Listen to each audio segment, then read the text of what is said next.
Hello and welcome to CCT Europe Series 20. We've got 4 best of 3s on the cards for you today. We've got the 1-1 games and we've got 2-0 games here in Swiss. Yeah, and these 1-1 games that me and Harry are going to be covering for you guys are looking quite spicy. We've got some decent name value as well, some experienced players, and also some rookies coming into this one. As you can see, the schedule on your screens, Monty and Paravision, and then Fnatic, Iberian Soul are the games that me and Harry will be covering. Then moving on with another duo, you'll have Navi Junior Ecstatic, followed by 500 Zero Tenacity. Again, the first 2 of which are the 1-1 games. So while on the surface of things, it seems like the stakes aren't quite as high, I don't think any of these teams wants to be in the 1-2 stage. So the stakes are still ever present there. Yeah, I mean, it's the sort of constant narrative that you have at the moment, right? With grinding for the VRS points, there's tournaments on all the time. You want to give yourself the cleanest run and not having to, grind through the sort of 2-1, 2-2, 2-3 games to get yourself through to the playoffs. So just sort yourself out early, do yourself a favor, give yourself a bit extra rest. You can see some of the earlier group stage results there.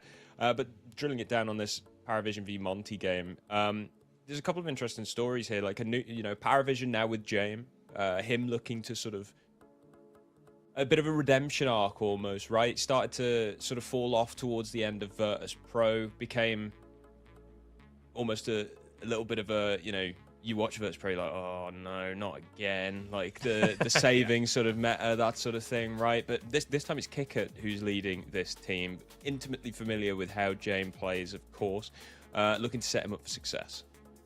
Yeah, it's a real stark contrast, right? As you mentioned quite rightly with Virtus Pro, James had that sort of style, and not only that, his individual form started to kind of drop off towards the end, in most of 2024, since they brought in Electronic, and there was sort of this battle, this trade of IGLs with James. Was James the IGL? Was Electronic the IGL at different times? You didn't really know, and Virtus Pro wouldn't let you ask, wouldn't let us find out. But my theory is that when Electronic was IGLing, his style of play didn't leave room for James to call how he wanted to use the AWP. It's really important for an IGL and an AWPer to be able to get along, because they're going to have different ideas of how each and one another are going to play. You might have an IGL who will call his strats, but will want the AWPer to call his own strats, but the AWPer might not call their own plays, if that makes sense. And maybe James' plays wouldn't fit into the strats, which Electronic want to call. But as you mentioned, Kicker very familiar with how James plays. Kicker, likely his system that he's developed is likely going to be inspired by the system he learnt from James in the first place, so there's certainly plenty of room. And when we first saw James come into this roster, we saw him putting up some highlight numbers, which are very good. And it's quite nice surrounded by some lesser experienced players, the likes of Nota, Belchanok and Travis, who haven't had as much experience as the likes of James and Kicker. But it's a great opportunity for those 3 to learn from the more experienced duo of James and Kicker. Yeah, mentor some of that younger talent. And James has been doing very well in this team as well. Like, he's by far the highest rated player at the moment. He's currently sitting about a 1.18. It's Belchanok, actually, one of the younger guys, who's sort of the next below him there. It's always good to see, experienced players mentoring the younger ones. And speaking of younger players, we've got Monty here. Gizmi, the young UK IGL. They had a roster change recently with Diha benching himself. So they bought a lean from Monty Gen, again, utilizing that academy system to just, bring up the talent internally rather than purchasing elsewhere. Yeah, it's almost a mirror image, right? You've got Paravision, who had inexperienced players and brought the experience to them, whereas Monty have the experienced players and brought their inexperienced players from the academy squad up into the main squad. And you literally got 3 players who were from the academy squad. Like this time last year, they were playing in academy games, Lean, Gizmi and Ryu, but they've got that added help of that experience of Hades on that AWP, who Hades knows what he's doing with the AWP, and Demka, who I think is incredibly reliable in playing those passive sort of lurk spots. We see them on Nuke, for example, which is a map which Monty like to play a lot. It's normally their first pick, where Demka is so reliable in lobby. He's so sound that he's not going to give away a frag for free. He's not going to get caught off guard, because he's always there, patient and passive. And it means that it's a threat which the other team always has to be concerned about. And I really do enjoy watching Demka on those lurks. Yeah, I mean, there's a reason why he's the only player who's been here for a sort of extended period of time, right? He's been here for nearly 3 years at this point in Monty. But I think we'll have a look at the maps, figure out where we're going to be where this battle's going to be taking place. Interesting bit of history on the last two. These teams have played each other 3 times in the last few months, and Monty have picked a different map every time, Tim. Yeah, they have. So it's been a bit of a brawler back and forth. Monty beat them 2-0 in January, but then since then, Paravision have won 2-0 on all the rest, and every single one of them, Paravision picked Dust 2. It's their first pick, and so far, Monty have struggled to even take an inch away from Paravision on Dust 2. So it makes sense why they picked that. We've got Mirage also coming in from Monty, and then I don't know, man. Just to put it simply, Nuke is the best map for Monty. It's their first pick. They pick it every single time, but it's the permaban from Paravision. Inferno is also a decent map for Paravision, but Monty banned that one out. And then that kind of leaves Monty in this weird spot because, okay, Nuke is your favourite map, but that's gone because it's Paravision permaban. Inferno is your permaban. Dust 2 is your opponent's best map. You're not going to pick that. And that leaves them in this weird situation where in the last 3 times, including this 4th time now, they've picked a different map each time. The first time they played, they picked Anubis. That went 13-11. They were uncomfortable on that, so they chose something else. The next time they chose Train, lost that 16-13. Then the last time they played, they chose Ancient and lost that 13-5. And here, we're seeing them choose Mirage, the only map that was left. Monty have gone through every single decision or every single opportunity to try and find a different map here. Yeah. I feel like it's not too often you see that. But look, at the same time, if you're losing, change the veto. You know, it makes sense. I hate seeing, like, especially with how often some of these teams play against each other, I hate seeing, like, right, we've got the same veto. And then it's like the next time they play each other, which could be in the space of, like, 2 or 3 days, like, yeah, we're going to pick the same maps again, but we're going to win it this time. Believe me. So, you know. Yeah, it's an uncomfortable change up in this one. Like that, it's clearly a case of like we need to find something that works here, lads, because we don't have many maps left. But yeah, the one question mark for me though is that they've gone through all 4 of these maps, but the first one, the only one which they managed to win was Anubis, which was the first map they played in January. Admittedly, that was back when they had D-Her in the lineup. But even then, in the second game, they still had D-Her in the lineup, and that's when they chose to go for Train. Perhaps getting more used to that in the map pool and perhaps anti-stratting Paravision a little bit. But it begs the question, why have they not picked Anubis here? My only thought process there is that they've not really practiced Anubis much since they've brought Lean into the lineup without D-Her, or they're not as comfortable on it with this 5-man lineup instead. Which, again, would make sense, and it would then also make sense for them to choose Train because of that change-up in the initial series, in the second series that they played. But yeah, Mirage again still going to be a bit of a question mark here with them not having played it so far together. Still got, of course, Train as that decider, which, I mean, look, it was close last time, right? Albeit slightly different lineup, but even still, good chance that it's close again should we get there. Dust 2 is, I mean, almost a given for Paravision, I feel like. Yeah. I think last time they played 13-7, time before that 13-1. So there was a slight improvement.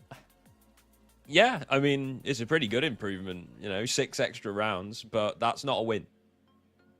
So we'll have to see if Monty can challenge them here on Dust 2. Otherwise, it's ultimately all going to be down to Mirage. I'm hearing the game's ready to be able to get going momentarily here. In fact, here it is already. Bosh. Pistol round. Monty starting on the CT side. Julie's on Ryu. Smoke and a flash on Gizmy. Demke yet to buy. It's gone for the extra Kevlar. Paravision. Good amount of utility. 2 smokes. 3 flashes distributed, as well as a P250 on Travis. Looks like they're heading towards long. Along which they will take for free. Monty themselves going heavy in towards B and middle. They hear the utility being thrown towards long, so they're going to rotate up and lean. Oh, what a way to kickstart this round. Kickstart this map, even. Look at a second kill. 2 clean headshots over the top of that ledge. Gizmy going to be dropping a smoke to try and play for time. Just hiding inside it. Bit of an X-Factor play. The thing is, Paravision, they're going to be happy to just sit and wait this out. You know how passive and patient this Paravision lineup can be under the tutelage of Kicker and Jame. I'm going to get that bomb down. Oh, no. Gizmy tries to deny it. Ryu will be the one to do so from Gandalf. So bomb not planted. Man advantage for the CT side. Kick it going through the CT smoke. It's going to catch Hades. This is such a long rotation from Demke. It might pan out if they still expose themselves so long, but you can see Kicker just clocking it in his head. And with the low health of Demka, it's just a couple body shots to finish him off. Ryu, clutch with the dualies. Gonna have to be clean, and that it is. The spray down comes through, spamming those dual Berettas to gain Monty that first round on the board. Off the back of 2 beautiful shots in the opening from Lean. Gives me buying some time for Ryu to then come in, deny the bomb plant, and get the clutch afterwards. He's been there the whole round, man. Lovely stuff. Monty. The pistol round victory, but a bomb plant enables Paravision to invest a bit of cash here. They've got an AK and a Galil and a Scout out. Now a second Galil purchased as well. It'll be Travis on some sort of compromise, whether it be Mac 10 maybe, or got dropping down to the Tech 9 for the extra nades. We're just playing. There we go. Mac 10. Boost early on. No shot's going to connect from the Scout on James. Yeah, the thing is with this map and with James, you know he's going to be so comfortable at playing with the rotations and putting himself in a position to cut them off. In fact, it's noted to find the first pick with the AK on towards Gizmy, caught on towards short, no trade potential found. A flash will come through, but Paravision grouped up here, happy to play anti-flash. Kick it will punish Hades. So now a 2-man advantage.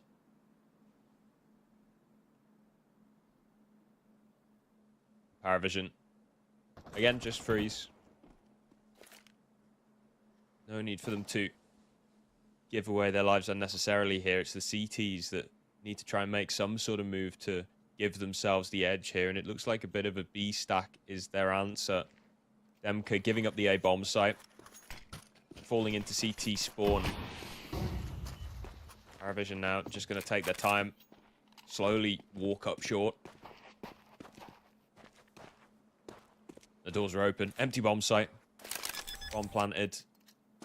Should be a Paravision round as Monty look to save. Hold up in the B side. Yeah, prioritize their own funds. It's a difficult spot because, I mean, with the picks that Paravision got, it's, I don't want to say blindingly obvious, but it's very likely that they would just go and hit the A site. It's so easy to hit.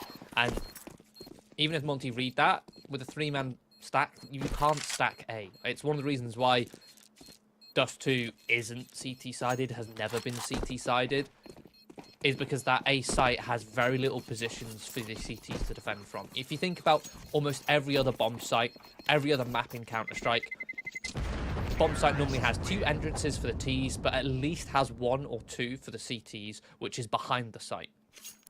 Whereas on the A site of Dust 2, the entrance for the CTs isn't behind the site, it's underneath, which makes it very hard position to defend this. You can't defend the site from CT, basically.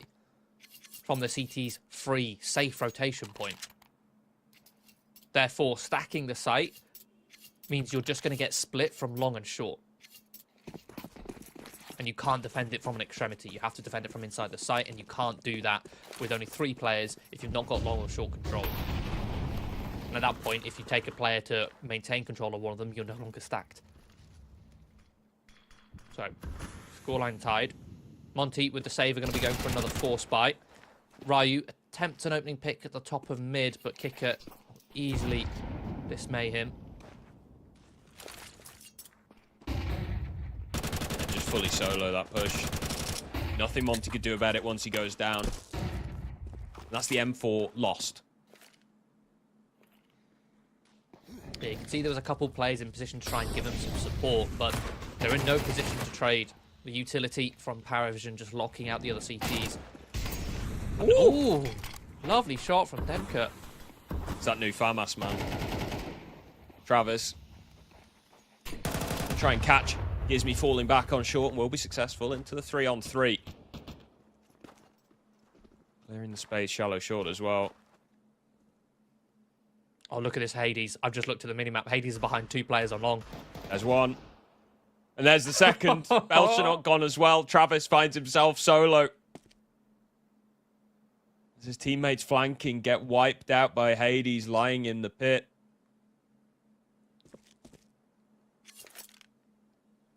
He was sat on top of the ledge by the wall on the left, basically. So they didn't clear close right as they came out of long.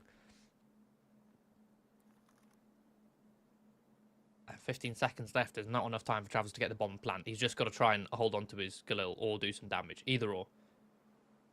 There's an AK underneath him. Yeah. But he doesn't want to pick that up for a second until... There we go. Don't want to give the sound cue away too early. Give Monty a chance to take him out. So picks it up fairly late. He's able to save it, but no extra cash for him. That's all right, though. The AK worth more than the loss bonus they would have received. And he had a bit stashed away in the bank anyway. Yeah, to afford that extra bit of utility. But Monty now have much better rifles in their hands here. 3 M4s, Galil on Lean, and a Scout on Hades.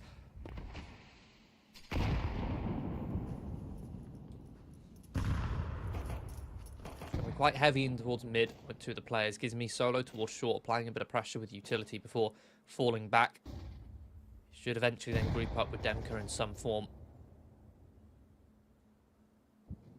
Looks like Paravision setting up for a bit of a B hit here. 3 players in upper tunnels, 2 players in middle. But a bit of pressure towards short has been enough to drag Ryu away from middle, closer towards the A site. So he's further away from B. He'll have a slower rotation.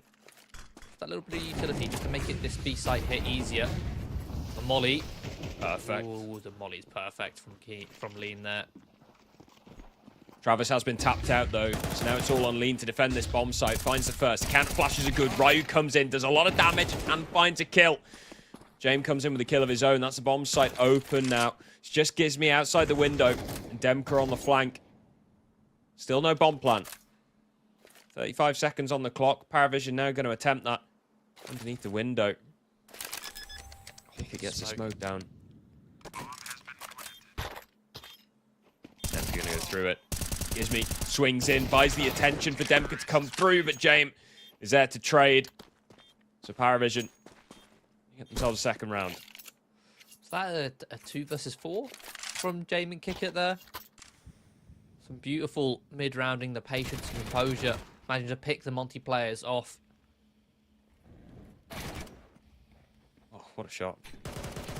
Yeah, it's the 2 experienced guys. If you want anyone in a clutch situation like that, James and Kickit.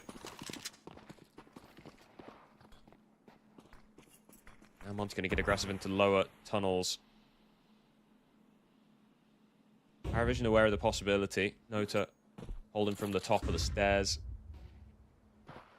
It's a 2-man setup here. Paravision being quite cautious. Falling all the way back, and Monty have cleared out upper. As they heard the steps falling away, they double check it's clear. They're going to reposition in towards mid. Or just stack the A site. I actually like that call even better. They realised that B tunnel's completely clear, and it was just Paravision trying to make it look like a default, when in reality, this will be a slow long round. So Monty fall back all the way from B, lean heavy towards A, specifically towards short, to counter the long control. Demka will throw that smoke to try and keep them at bay, to delay them. Question is, do Paravision respect that smoke? No, they're not. They're going to go straight through. A 2-man peek will completely demolish Demka. Gizmi going to drop that smoke to allow him to pivot through to Goose. Paravision waiting at the pistol this time. They just blow it open. And Monty not ready for it at all. A firing squad cuts them down on the bomb site. Leaves Hades miles away. 1v5. Just a scout. It's save time. Just that one HE. That entire play from Monty was, oh, I've got this smoke. Let's delay them. Let's cause some chaos. Let's slow them down. Let's take some fights on our terms. Give ourselves some cover to defend this site from. And Paravision just say, no, no cover for you. One single HE. And the thing is, I remember back in CSGO that the meta had developed towards the end of Dust 2's CSGO lifespan, Meta had developed to the point where it was all about those smokes on the A site. It was all about dropping those smokes to buy time. I mean, the famous one, as we saw Simple doing a lot, was dropping a smoke in the middle of short, just in front of Gandalf, which allowed him to peek left side towards Gandalf, right side if you wanted to peek towards ramp.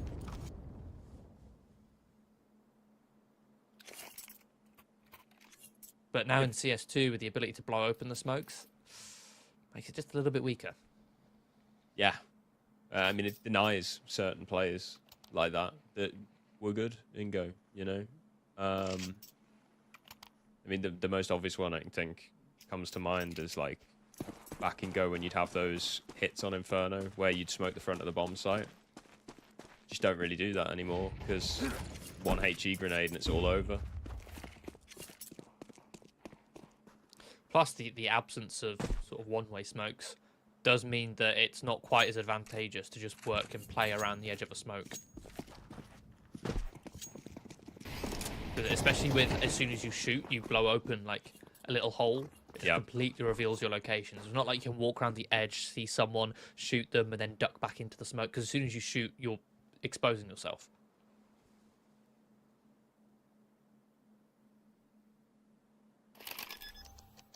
I also feel like on Dust 2, it feels like when it comes to the meta, the CTs are always trying to desperately just find some way that they can find something that works on the CT side of Dust 2. It feels like they're constantly on the back foot on this map. Even though it's overall, it's not massively T-sided, it's nowhere near as bad as Anubis. Like, Anubis is horrendously T-sided. Like, 56% is huge for a one-side advantage. But while Dust 2 is still balanced, it still feels like the CTs are constantly on the back foot the entire time.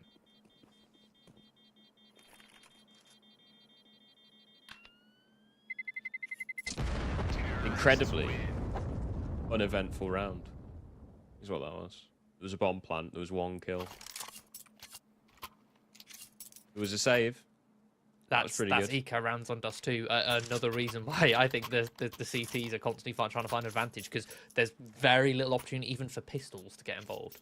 Normally on a map you can think of, okay, a stack here, a stack there, or a close position where a Zeus might work, or some 5.7s would be really deadly where the Ts have to respect this part of the map if they're up against pistols. I don't feel that on Dust 2. There's nowhere on the map where I feel like if you're the Ts, you have to be worried about players on pistols, other than perhaps lower tunnels, but that's so easy to clear out. And oh my goodness, James. Yeah, James with an absolute screamer of a shot onto Gizmy. He was just jump spotting. James plucks him out the air like he's skeet shooting. Well, that's the thing. Monty, so far with their default setup, they've been playing Demka towards long and Gizmy towards short. They've been quite segregated, quite separated. Yep. Playing both positions of control at the same time, just trying to play them both, drop a bit of utility in whichever one gets pressured first, the other one would fall back and assist the other player, if that makes sense. So Gizmy's been playing short pretty much every round, quite aggressively.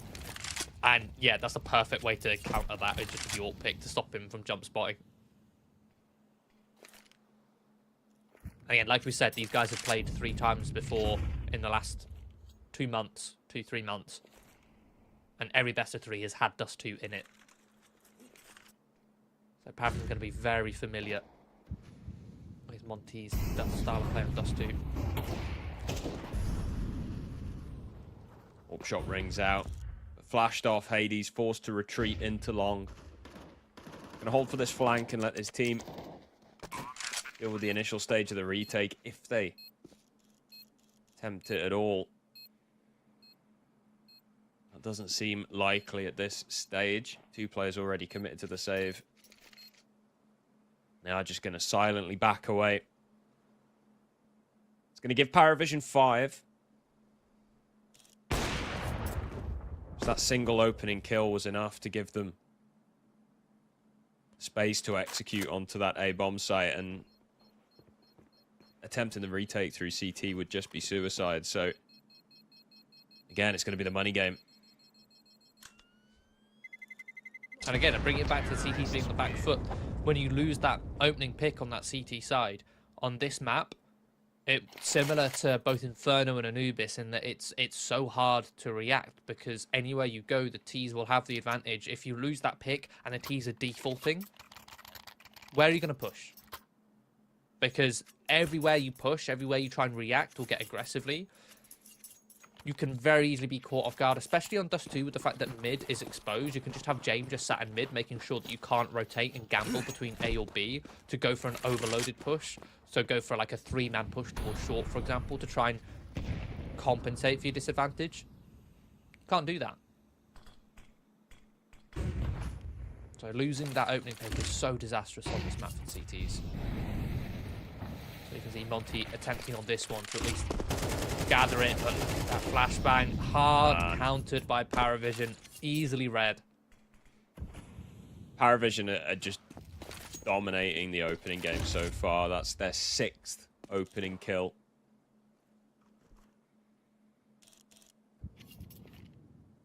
Not quite as simple as get the opening kill, convert. There's been a couple of rounds where there's been one round where Paravision got the opening and didn't.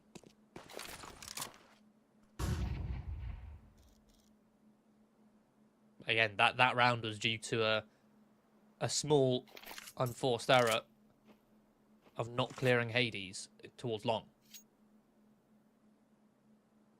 That was the only round Monty got other than the pistol. When you put it like that, I'm suddenly way less optimistic. We'll see what they can do here, though. Gizmy on the bomb site. Demka again uncleared on long. Gizmy holding for at least one. But is traded out by Travis on 11 points of health. Man advantage still for Paravision. They get the bomb planted towards short. The AWP scoped up on long. Hades going to start walking in, but really this is all on Demka. What can he get done? Pickett swings out long, rips his head off. Hades immediately starts backing away again. He's not going to be allowed to save. Kicker swings in, the double peek. Just watching Hades like walking towards the bomb site. As soon as Demka dies, he just immediately hits that S key. Starts backing away again. Gizmy gets a second there. Could be back on for something. Lovely shot. Surprised he was able to do so much damage, to be honest, from that position. He was kind of pinned because he was behind, or rather to the side of the single box, so he couldn't play with cover behind the double box.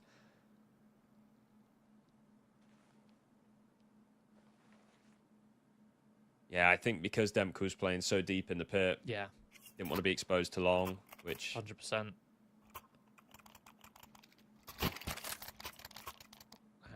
tactical timeout used from Monty finally. yeah, they need it. Yeah.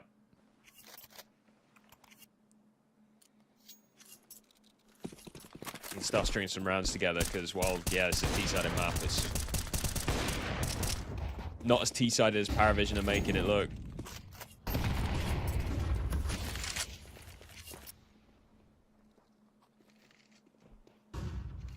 Early long. Simulated. A few flashes thrown over. Monty have firm control here, and this time it's a double stack on the bomb site.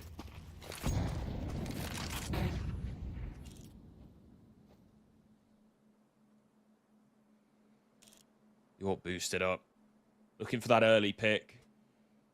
Paravision been getting control of short pretty easily this game. So Monty looking to stack the odds in their favour a little bit with this boost. Oh, but a missed shot. Ooh. Nota attempted to punish as well. Keen off the back of that shot. Sprinting up the stairs. But no fatalities just yet. The issue is Paravision, they have a lot of control here. Short, bit of pressure in towards mid as well, but I think he may be reading it. Heading around the side of the smoke, but Belchanok will ring his bell. Now a B site split ensues. Lean has to get a multi-kill here. He has to. Not gonna happen. Not gonna happen, yep. 4 versus 2. Another save. Locked out of rotation. Yeah, another save.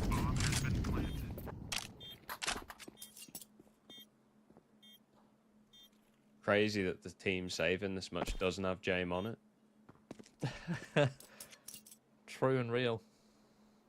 I mean, just look at the deaths on 2 of the more passive players. Demka and Hades are the ones saving now. Only 4 deaths. when you're 2 and possibly 7 down.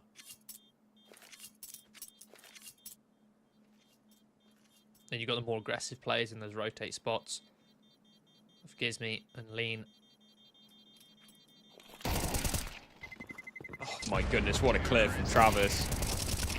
Oh, and he's going to take the AWP out of the equation as well. Oh, it's a disaster. It's absolutely shocking for Monty. Oh, no.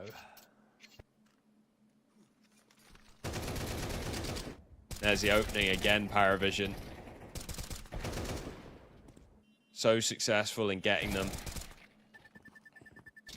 What clear. He's been on the pre-fire maps. He knows the angles. Evidently. And oh no. Monty can't catch a break. James. Don't think Monty can at all right now. He's been attempting that AWP pick pretty much every round, as you should. And finally he finds success. So another opening kill goes away, Paravision. Monty, I believe, is still on 2. Yeah.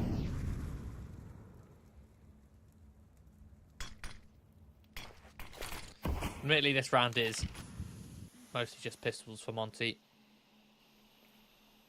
Another A-site stack to see if they can deal with Paravision onslaught. At the top of the smoke, getting a little bit chaotic there.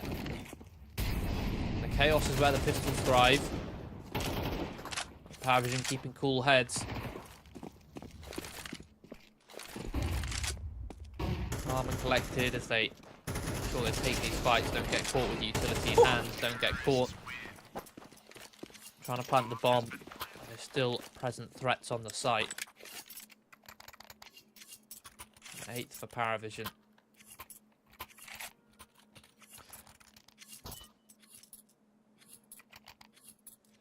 This is rough. I mean, like at this point, I don't know, man. Throw in the double up, cry for help. You need it. It's so difficult because, as I mentioned, losing the opening pick on Dust 2 as a CTs is so disastrous. But Gizmy is a very naturally aggressive player. He wants to get involved in the fights, wants to be in the action. He's also playing the rotator spots. And on top of that, he's the IGL, so it feels he needs to be the one to try and win these opening picks. But what makes it even harder is that if he doesn't try those opening picks, who else will? Because no one else on the team seems to be wanting to go for them. And that means that they're giving Paravision so much room to work with and so much map control. And if you do that again on Dust 2, where as the CTs are already on the back foot. There we go. Finally, an opening pick. The boost pans out. Again, an unorthodox one. You punish Paravision for having so much map control. They have so much complacency. And Nota, walking towards short for free, walks into the scope. That flick was wild as well. He flicked past the angle by like 45 degrees. That was insane. Still gets a kill though. Now, on a much tighter angle. Just holding the short box. All 4 players for Paravision on short here. Perhaps anticipating Hades to have rotated. Or maybe deploying a full execution to see if they can directly counter Hades with this AWP. I think it's so much harder to deal with all the utility when you're fully scoped in. Paravision still taking their time. I think James still has middle pinned. He still has those rotations searched for. Oh no, and a little gap in the smoke means Travis gets his head ripped off by Demka. Kick it. Getting aggro though. 2 kills found. Belchernot finds 1 as well. Demka and Gizmy. The 2 on 2. James eliminated. It's all on Kickert, the in-game leader, and a double swing. Finally, some success for Monty. They find a 3rd round. And again, it comes off the back of the openings. They get that pick. It enforces Paravision to be in a little bit more of a disadvantaged scenario. They're going for a 4-man hit, and in fact, it's a 3-man because James was still sat with the AWP trying to play for rotations. Like, James was still in mid, so there was only 3 players actually pushing up short. They were stalled out completely by that smoke. It did allow them to try and isolate fights, though, which made it get a little bit scrappy. You can see this one, a free kill there, untraded. Another swing then comes through, a free kill there, untraded until the overextension comes through. But with Monty having enough numbers, because they have that numbers advantage, trading out doesn't really matter all too much. Well, as long as they trade, if that makes sense. As long as they go 1 for 1, worst case scenario. I feel like one thing that Alexi B, for example, does really well on this map is, you know, they're constantly dropping the HEs in spawn. It's a good point. And It's not constantly lobbing seen... a bunch of HEs on to do the free damage on short, and Paravision have been getting short very easily. If Monty were lobbing a few HEs in, at least making it uncomfortable doing damage, it's going to make some of these kills a bit easier. That's a really good point. I feel like a lot of teams are leaning away from that now, and again, Gizmy loses that opening pick. Again, he's getting involved in the action, trying to search a reaction to this long pressure, but the rotation held. Especially considering I think they already identified that James Orp was towards long. So like, well, if James towards long, who's holding these mid rotations? So thinking it's a free push, but in reality it's not. So man disadvantage. Again for Monty, last round of the half, they have to go for this one.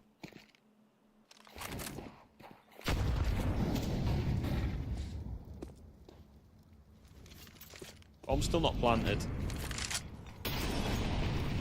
Imagine taking the time. They know that they can with this advantage. Yeah, Last thing they want to do is rush things and give an opportunity to Monty to equalise. It's Monty look like they're on the T side at this point. Reverse executing the bomb site through short. It's nice stacked setup behind the boxes.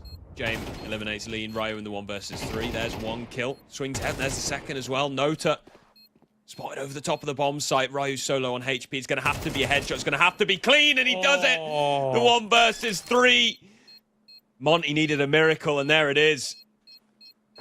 4 rounds on the CT side. Is it going to be enough? But again, when you factor in those 4 rounds, one of them was a 1v3. One of them was a pistol round. One of them was a round where Paravision didn't clear Hades, and Hades was able to get a double kill, shooting 2 players in the back. Only one of those rounds was a legit, I say legit hard-fought win, but it was a complete Monty being the better team on a round. That's all in the past now. Got T side. That's true. But just to touch back onto your thing about the HEs, it is something I've noticed teams are leaning to less in CS2, rightly or wrongly so. I think players are more incentivized to go, I want a HE just in case I need to blow up a smoke. Pop a smoke, yeah. And that's but fair. It is fair, but I do think you are right in that sometimes you need to identify, okay, if we're losing short control a lot, let's just go for the HEs in CT spawn strat. Something teams still need to be able to go, okay, let's switch it on now for the HEs in spawn. 2 CTs in spawn for Paravision. Nobody on the bomb site. And a bit of a retake setup here. The boost. Nota trying to deny the bomb plant, but a little bit deep. They don't get the angle. That said, Monty pushed back the back of the bomb site. Paravision got so much space here, and they are cutting Monty down. Only 2 kills in response. Hades and Gizmy, 2 versus 3. And they're completely separated as well. A boost up onto the bomb site drops Hades, which leaves it all on the in-game leader. In pit, James just toying with him. Swings in, finally lands the headshot. Paravision with a pistol, 9 rounds. Monty really could have done with that one. That was so patient from Paravision in the 3 versus 2. You've got the 2 players in CT who are like wanting to try and fight towards the site, but they can't because there's a crossfire between the site and pit. James is out towards long, but James also doesn't want to overextend in the 1 versus 1 and die because then he knows the round is pretty much lost. So he's just sat there trying to make sure Gizmy doesn't overpeak. And then waiting and to see if Monty make a mistake. The mistake doesn't come, and then in the mid round it gives Paravision the time to think, oh wait, let's go for another boost and catch the player on site off guard. They do that, and then eventually they deal with Gizmy in the pit. Yeah, Monty just didn't really take any further space after they took the bomb site there. Like, they smoked. They did the double smokes and didn't push beyond them, and Paravision could just push up so far. They had so much space. Force play is at least going to allow them to bring out the Galils here. Kick it spotted by the short players. Lean going to swing out to try and take him down, but some tight shooting. 1-for-1 trade. Demka comes in with a nice double. Kicker unable to pass safely back to the bomb site. Exposed to that wide swing. Players coming to support him. In doing so, commit themselves to a fight. And Monty's Galils have the advantage. And man disadvantage with the bomb planted. That means a Paravision save. I feel like I'm watching Inferno in CSGO. I think Dust 2 is quite underrated in the level of saving that goes on this map. Inferno obviously has the reputation. It's got that brand, you know. It's Save City. Because the rotations are so far apart between the bomb sites that when you lose one of them, the other CTs aren't in a position to help, so they just have to save. With how difficult they are to also retake. I think it's the same on Dust 2. The rotation's quite far apart. It's also a risky rotation because you're exposed to mid, you're exposed to an AWP, you're exposed to potentially James just sat at the top of mid waiting for you to rotate. And the retake of the bomb sites is very difficult. The B site is very difficult to retake. Almost equal to that of 3 choke points. Yeah. Very tight choke points at that. And then the A bomb site, while it has ways in which it's almost the opposite. It's so open that it's hard to retake unless you have short or long control. Even then, it's still quite difficult. The bomb is so exposed if it's planted open. And retaking through CT alone is a death trap. Monty with... You then have to get aggressive and take short control to have a successful retake. Bit of a set play here. Missed smoke on long. They're going for this early short push. They're playing contact. They've got so much space. Lean finally spotted. Kicker not going to overextend either. Swings out into 2 and no way. He gets the double. Demka and Gizmi both fall. They were holding for him. Kicker got away with murder. Gizmi is going to be kicking himself for that one. I mean, Demka going down first. Gizmi had a little bit more time to find that kill. Oh, Monty just all falling apart here. The Paravision save nets them such a good full buy, and Monty trying to go for a similar play, but a little bit more sneaky with the contact up towards short. And they find nothing but death and destruction. 3 players surviving. All of them were rifles as well. Double digits found by Paravision. Monty now down on an eco. This is looking pretty diabolical. I hate to be that guy, Harry. Yeah? I think Gizmi is 3 and 12. He is. That's your IGL, who's very confidence-based, knowing Gizmi personally. He's a very, momentum-based kind of player who wants to get involved in the fights. I can't help but feel, of course, with him living in the UK, it's a 9 AM start for this match. A bit early, perhaps he's not had time to warm up.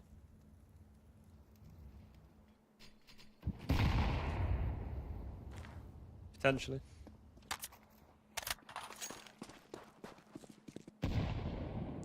Give him the benefit of the doubt, but We that's being kind. That's being a little bit biased,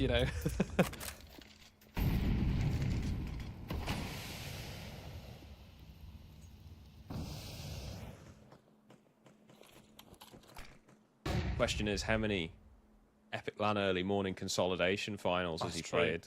That is true. He should surely be used to this by now. A nice early start. That is the perfect rebuttal to the 9 AM start in the UK. It's like, well, you can manage it at Epic LANs. And that's after being in the bar the night before. On the beer pong. Travis, gonna open things up. He's found a double kill. It's just double kill city. The trading right now is just not good. Yeah, and hello, James and Goose again. He's been traded out this time at least. Right, he's found another on the Desert Eagle, but that's going to be all. Paravision sailing through Dust 2.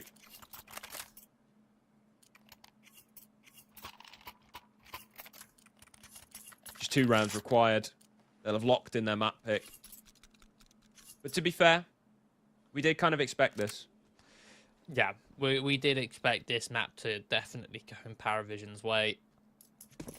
The worrying sign for the rest of the series, though, is again that not necessarily just looking at the stats, but in terms of the trading is not there. Paravision are getting multi-kills, which means these players on Monty aren't hitting their shots. I mean, we've seen Ryu hit some nice shots. Demka's hit the odd nice shot as well. Hades, at least statistically, is up there. Has hit some nice shots with the AWP. But beyond that, the players just aren't in great form, at least not today. Enough for them to be able to just get simple trades against Paravision, who are landing multi-kill spray downs. And it's not like they're clean, instant headshot, double spray downs. These are just M4A1S body shot spray downs that are happening.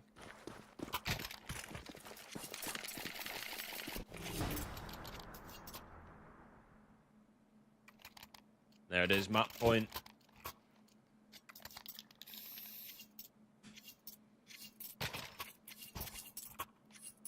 Paravision. Looking good on Dust 2. Monty, not so much. I'm not saying I don't have faith in the comeback, but... Down. Yeah. Oh, and when James is going down to 6 HP in a Molotov just to get that kill. Oh. Opening pick, man advantage. You can just tell the level of comfortability on this map is so disparate between these two teams. Like the way that Paravision were just able to shut down any opening attempt from Monty on their T side, whereas that was just James up on towards short. There was no extra layers of complexity towards that opening pick. There was no support for James. There was no player towards lower tunnel covering that for him. It was literally just James posting up early towards short, wide swinging mid, sitting in a Molotov and getting one kill and running away. That was all it was. There was no flash to push him off. They were relying entirely on that Molotov to do all the heavy lifting.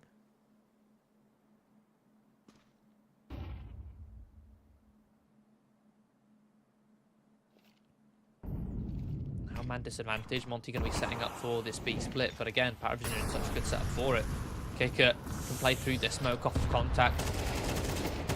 Catch Hades, back turn, the same for Lean. And that will set up the crossfire on towards the site. All down to Ryu in another clutch scenario. And it'd have to be an ace for him to close it out here. Yeah, not going to happen. Pickett holding the angle. 21 and 10 he finishes Dust 2. Paravision absolutely stomping Monty. But again, we expected this. We set it up at the beginning. Dust 2 is Paravision's map. Mirage is going to be the question mark. I think, obviously, Monty, they've picked a different map every time they've played Paravision, which is now, this is the 4th time in the last 2 months. So, it's a question of Mirage. It was always going to be a question of Mirage, and then Train. Like, it was always going to be a 3-mapper for Monty, I think, if they were going to win this one. Paravision have the potential to do it in 2. Yeah, well, Mirage isn't necessarily a great map for Monty. It's probably actually Paravision's weakest map looking at the stats. It's the only one which doesn't have a positive win rate. It's the only one with only a 38% win rate, despite Paravision having a 21% first pick rate on it. So there is that opportunity. Monty going to be trying to punish Mirage, or punish Paravision on Mirage, coming up after this quick break. We'll be right back.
Welcome back to CCT Season 2 Series 20 Swiss Stage. In this best of 3, the match of the day, as it was called, between Paravision and Monty.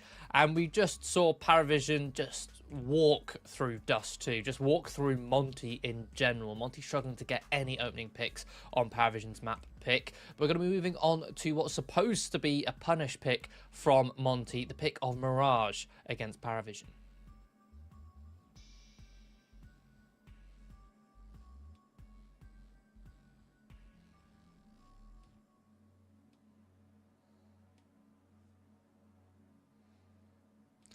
I mean, looking at it on paper, the win rate for Paravision on Mirage is 38%.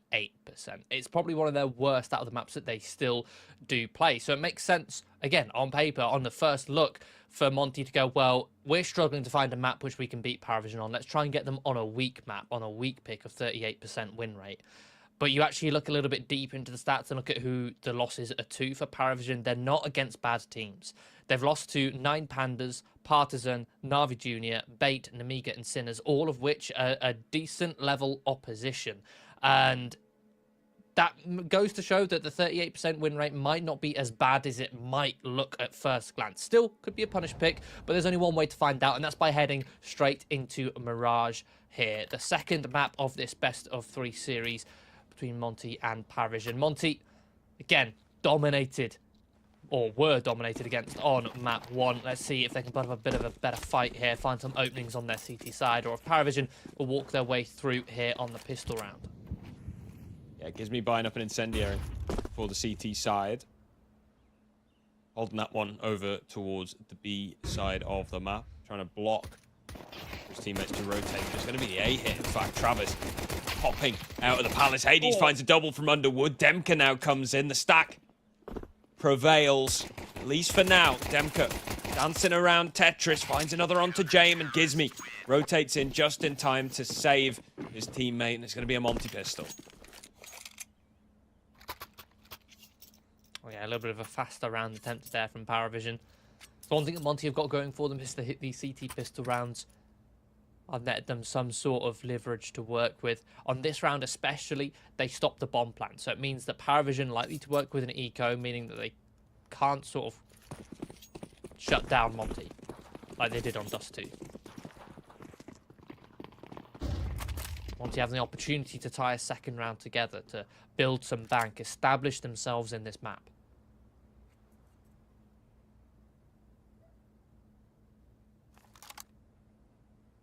Paravision just going to be going for the stack in underpass here. I like this stack. Yeah, I do like it as well. You can see the CT's feet first. Yeah, diamond formation as well. Fancy. They're going to start moving their way up, realising the peak not coming so soon. But Monty still sat in his heavy mid setup. The wide swing comes through. Ryo dealt with. The jump spot. Hades. No. Just stuck out in the open in the middle of window. He couldn't get away without exposing himself to an absolute firing squad. Gizmy is able to at least equalise the numbers, but Kickett going straight through the short smoke, takes down Lean and picks up an M4 for his trouble. Gizmy going to get pre-fired, but luckily the hit punch does take Kickett off the mark. Incendiary deployed, Travis bypasses. It's going to allow a bomb plant. Gizmy repositions.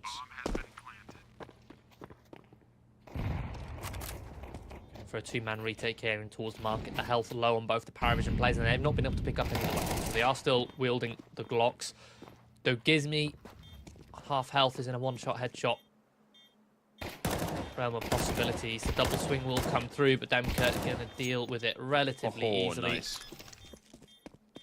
Monty just about stay afloat, but a massive sort of gap in the defense there, which Kicker so quickly anticipates. Seeing Gizmy up in towards ladder room as the short player's like, oh, well, if he's up in towards ladder and there's a smoke on short, I can just walk through this smoke and fight the B player. The B player not expecting it. Thinking, well, Gizmy's still alive. How could they be fighting me? But yeah, just fade straight through the smoke. Somehow even in the air. According to the kill feed. Perhaps falling off the ledge. But getting a bomb plant, 3 kills there on pretty much full blocks is quite criminal. Yeah. Want to do survive though. Just about. Lean down on an MP9 here. Paravision, full AKs. Good amount of nades. Taking a little mid-control here. Just got one player out behind the boxes. Kick it. Going to join from underpass. The rest of the team rotating around for an A hit. In fact, now Kickett's in place. Top mid player is going to fall back as well.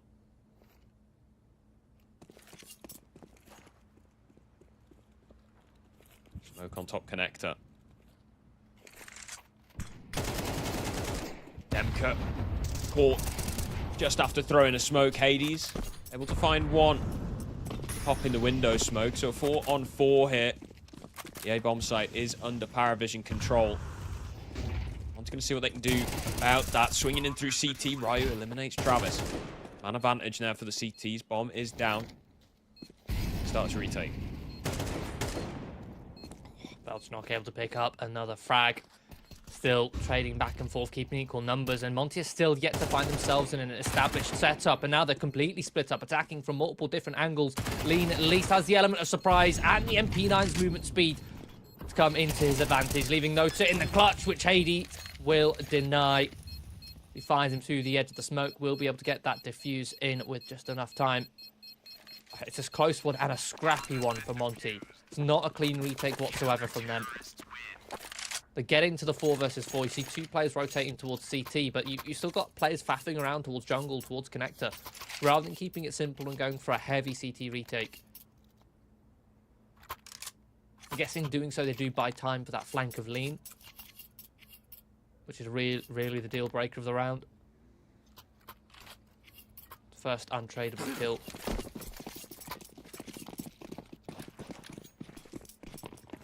Instant smokes.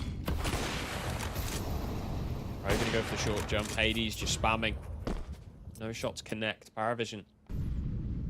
Going for a palace pop this round. 2 players pushed up. The smoke is going to prevent them, at least for now. James repositions with that bomb. Low on util. Paravision here.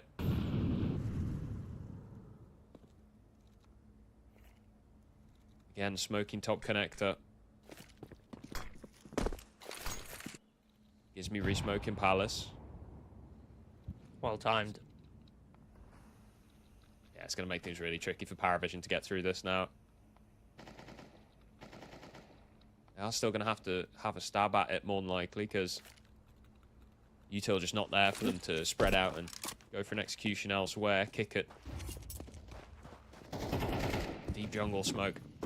Top mid as Paravision make their move, popping out, jumping over stairs. Belcher not good for 1. Gives me trades. Flash expended. They're trying to flush Gizmi out of position here, but he's doing so well at staying alive. Picking up kills while he's at it. 1 onto Nota. Kick it with a quick response. Travis eliminating Ryu. Trying to edge that smoking connector, which means it's just the CT players to retake this one, and Hades has taken Lean down. Oh, it's a disaster. An AWP shot to the back of the dome, and Travis punishes him for his transgressions. Paravision. I mean, it's one way to win it. That entire round, Monty were doing so well at just stifling Paravision, stalling them, slowing them down, whether it was just Gizmi staying alive, as you mentioned, finding the odd kill around the edge of the smoke, getting scrappy, meaning that Paravision were constantly having to be on their toes, and Monty were catching them off guard 1 at a time, trading back and forth until that 1 kill. Until that team kill comes through.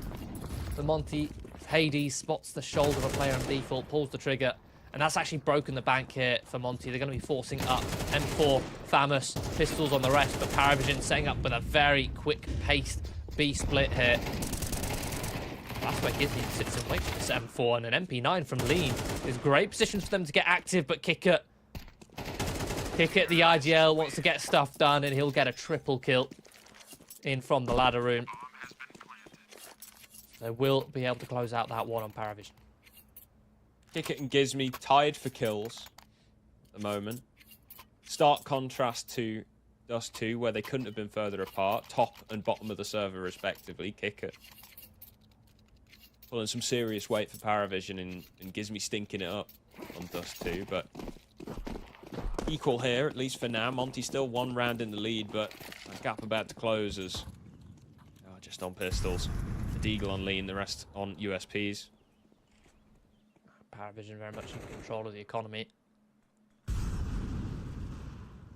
at this point, looking to build their own net worth. As Monty has something to say about it. Again, this is one thing we mentioned on Dust 2, on these kind of buys for the CTs. There's very little you can do on Dust 2. As Mirage, there are options, and this is one of them. Go for a 4-man push somewhere.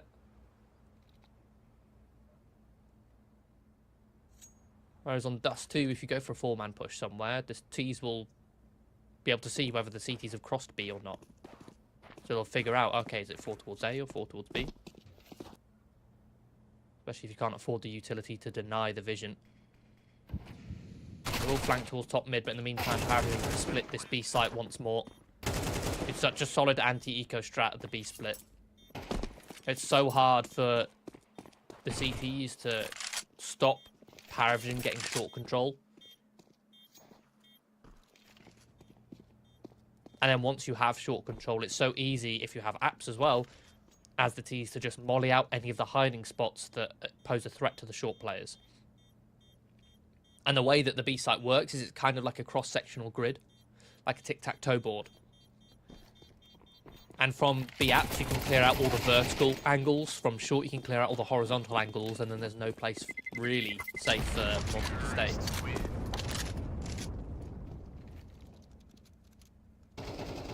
Quite like that analogy. I haven't heard that one before.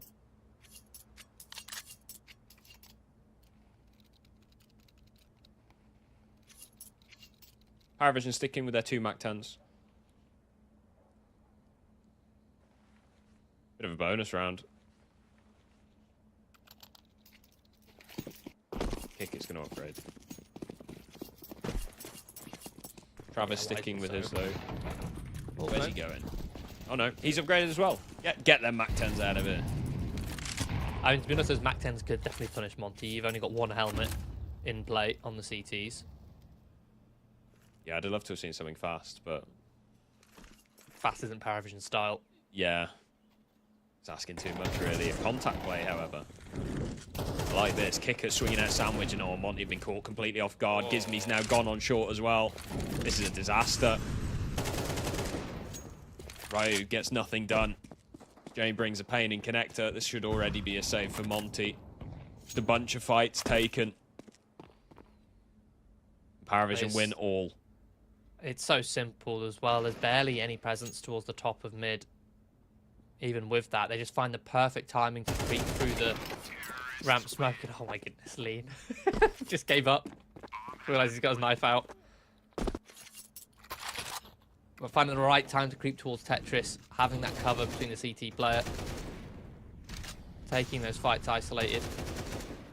And the fact that you make very little presence in mid, it means that Monty then fall back away from mid and are no longer keeping a clear watch of it. And as soon as that contact is taken towards A, they start to turn their backs, and that's when you strike the mid lurkers.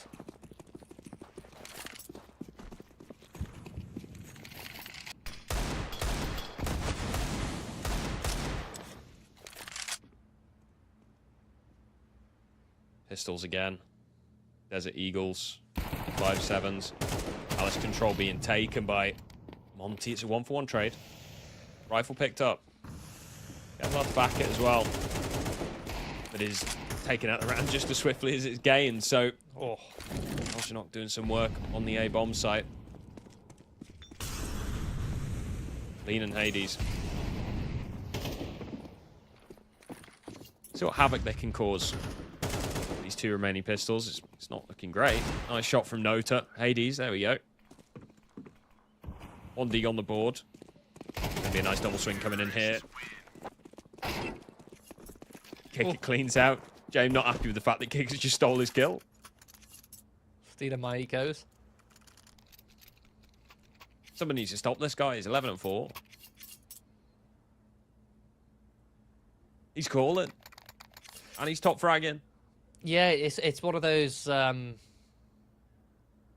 of real benefits that Paravision have going for them is the fact that Kicker, as the IGL, can frag with the rest of them. Even oftentimes better than the rest of them. And when your IGL is fragging, it makes the IGL's calls so much more smooth, if that makes sense. They enter this level of flow state. They can read the game better when everything they do individually works for them. Hades. Boosted into ladder room. Paravision setting up for a B hit. 3 players in apartments. Kick it in underpass. I've got a player at top mid in Nota. So Vision's going to be blocked in middle here. Monty go for a retake of mid, and this is when the B hit comes in for Paravision. Nota wiped out. Now they turn their attention on this B side of the map as the kills fly in for Monty. Nothing from Paravision in this round. Monty shut them down. again, one of the reasons why this map leans so much more favourable to Monty compared to Dust 2 is you have options. When you're down and out, when your default setups aren't working, you can go for a play on the CT side. And that's exactly what Monty do. They just stack heavy towards mid, but they don't fight until the right moment. They wait for the right second to pounce, to strike on the walking in Paravision players. They let the util come through. They then throw their own utility, modding top boxes, HE it all, and then they just swarm, jump out of the window, in towards mid, catching Paravision completely off guard, causing a lot of chaos in the process.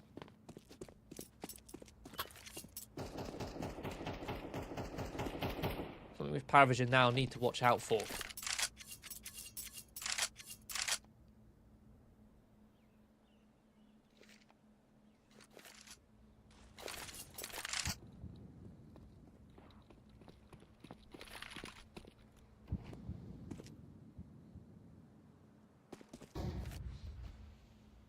Mid control in the hands of Paravision. Monty going to go for a two-man push down on the ramp here. Travis finds one, traded out by Demka. Hades going to catch Belshnock in connector, knows the second one coming, so Gizmy can ready himself. His kick runs straight through the smoke, but Nota doing that dance as well. Who's going to come out on top? It's Gizmy. The smoke working against Nota in jungle, leaves James stuck on short. And head ripped off. Nice shot from Lean. A little bit of a scrappy reaction. And that's the thing, when rounds start to get chaotic and there's room for chaotic CT sides to work here on Mirage, Paravision, especially the lesser experienced players, might feel the need to reply with chaotic plays of their own. And you can see as soon as they lost that pick in towards connector, I think it was Belchanok just charged in towards jungle. Not realizing that the HE actually came from Gizmy in jungle. It didn't come from Hades. The HE was thrown from Gizmy to set Hades up. Oh, Ryu back turned as soon as Jane peeks. But, oh, just about gets back onto the angle when it matters most. Oh, flash come through, but it's not deep enough to blind Hades. The AWP good enough in that angle. Kick it now. Needs to take this round on his shoulders. Nota gone. So is Kickert. Another decisive round out of Monty. Monty being a lot more, not only just disruptive, meaning that Paravision can't work, their defaults can't work, their slow rounds in the same way they want to, but also Paravision kind of forcing the issue a little bit. They're trying to repeat what worked really well for them early on in the half. It was that contact play out of the ramp to fight towards jungle. This time Monty are ready for it, especially now that Hades has the AWP in play.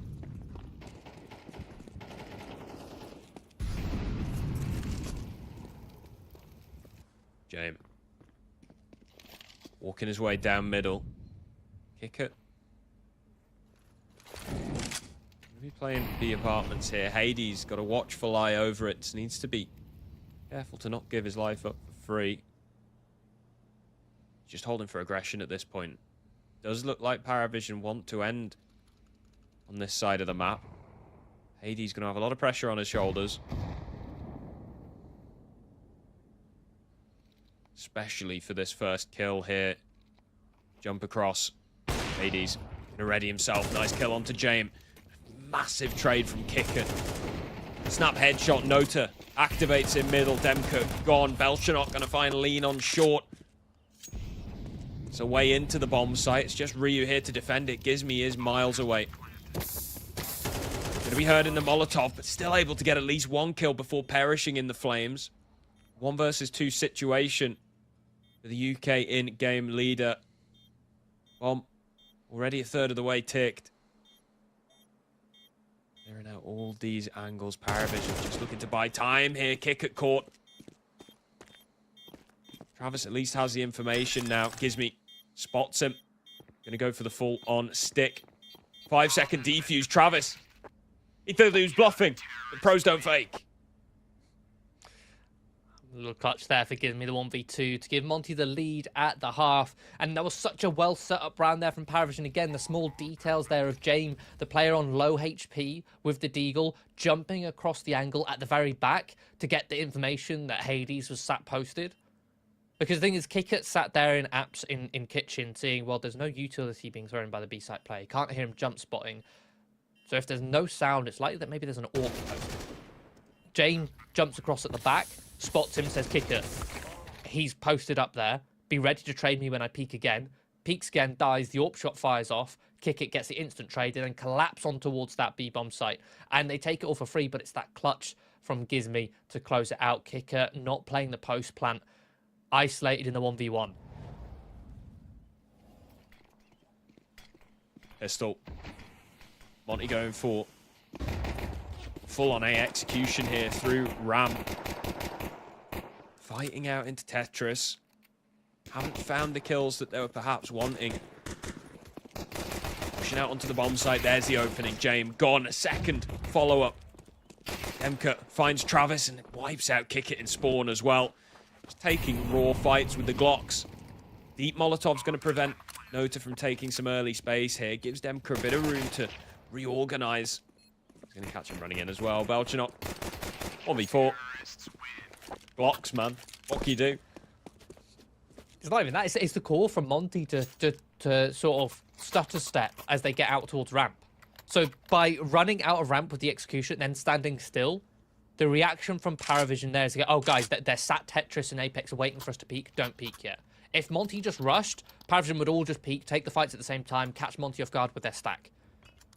But because Monty sit and wait, Paravision say, okay, they're waiting, let's just hide, wait for them to activate. So it means they all tuck. And because they all tuck, Monty then have the freedom to close the distance on all the fights, to clear out all those angles one by one, instead of Paravision activating a trap at the right time. Now Monty the ones doing that short split anti-eco. They've prepped all the way up very early. I mean, it's 1 minute 30 and they've just cleared out the B-bomb site from short. Paravision going for the force buy with the MP9s. It's not the weaponry to really fight for mid, so they give it up, and that means Monty had it for free. And Paravision none the wiser.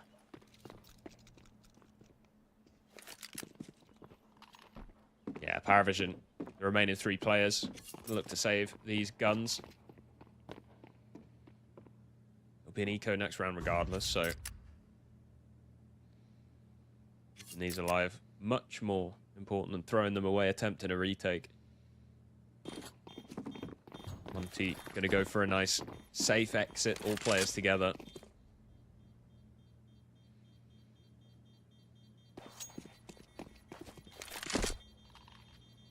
And that's them 9 rounds here on a map that we said going into this series was going to be the most important one for Monty. Dust 2.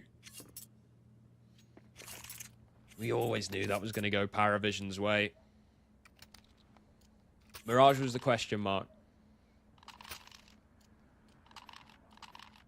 Previous times that these teams have played each other, this is the 4th instance in the past 2 months. Monty have first picked a different map every single time. A narrow victory on Anubis, a loss on Train, a loss on Ancient.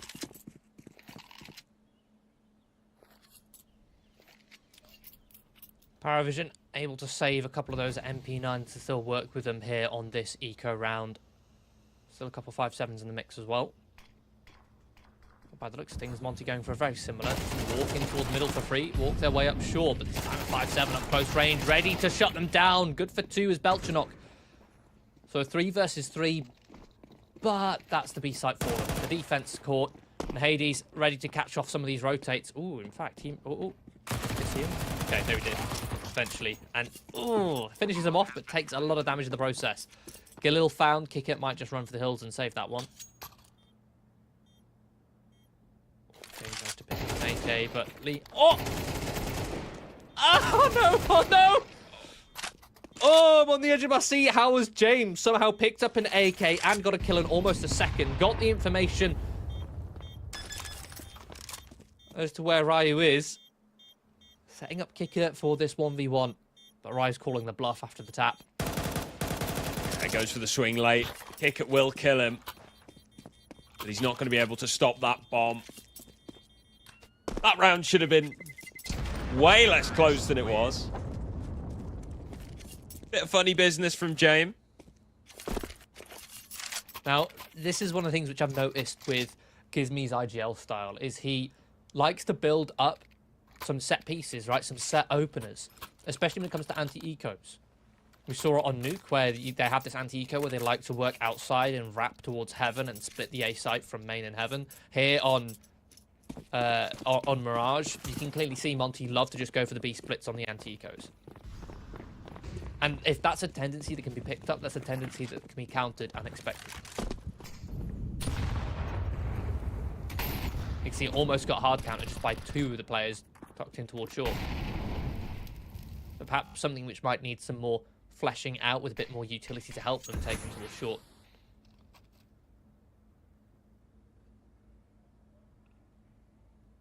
That's round number 16. Paravision now enter this one with a full investment kicker with that saved AK. James able to forward an AWP. On the other side of things, Hades a sniper rifle of his own. Interesting, the AWP going towards underpass. Not a very common angle for the AWP to play. No to jiggling. We'll bait out the shot.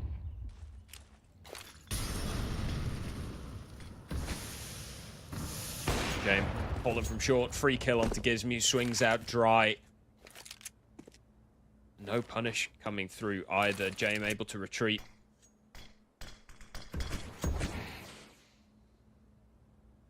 Smokes traded in apartments. A lurk smoke coming in. Meantime, Lean, hello. Managed to walk all the way out. Ramp kicker forced forward. Good for 1, but traded out. 3-on-3. Foothold established in the A bomb site, but still not full control, and only 20 seconds to get the bomb across. Elshonot gonna go aggressive. Swings out, drops the bomb carrier in Lean. Ryu able to get 2. It's all on Travis, 10 seconds. Bomb plant needs to be stuck here, but Travis gonna swing in. Hades with the AWP comes through. It gets so sketchy. Massive double kill from Ryu in jungle. One of the things that I've noticed as well with the meta here on the A site of Mirage is previously in CSGO you'd play quite heavy. The A anchor would be an A anchor, but in CS2 with the ability to blow open the smokes, the A anchor is often playing towards, doubling up towards connector, playing towards jungle, towards stairs, so they can pivot more easily towards mid and not have to worry about A, because again they can blow open the smokes. But the counter to that is we're seeing a lot more Ts just contact out ramp, just sneak out and get as close as they can. We've already seen it a couple times in this game already. Paravision have tried it multiple times. Monty just tried it there, and it works. Just walk out of ramp, cover of the Palace player. Just take that fight on towards the jungle guy who's unassuming, not ready for that dry fight. On this one, it's another ramp fight. This time it's early on at the start of the round. Paravision going to get the man advantage, though, as Kicker picks off 1 in towards connector. Paravision going to be stacking heavy towards B as Kicker plays retake A on his lonesome, but they've left a gap. Ryu walked up connector as Kicker fell back. It's crept in towards jungle. Man advantage for Paravision. Elshonot caught. Doesn't properly clear top middle. Walks out to have a look at underpass. That's when Lean catches him. 3-on-3, James. Chunk down to just 22 points of health with the HE grenade, and Travis completely unaware that Ryu is in jungle. Monty are just picking Paravision apart, securing almost certainly map point here, unless James can pull off a miracle on 22 points of health. He's heard the drop into underpass. Ryu already hunting. He's going to try and slip away unnoticed.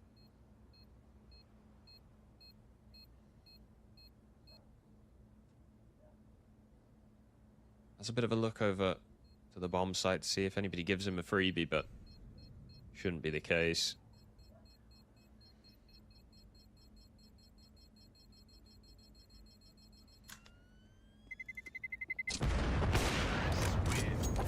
We'll be able to save. Lean eliminated. Demka has disconnected. Unfortunate. Dies just before the end of the round as well, which means his gun's gone. RIP.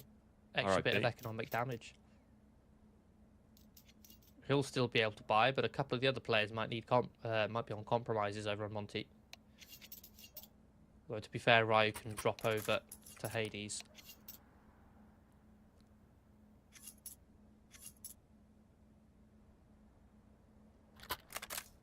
Go back in the game.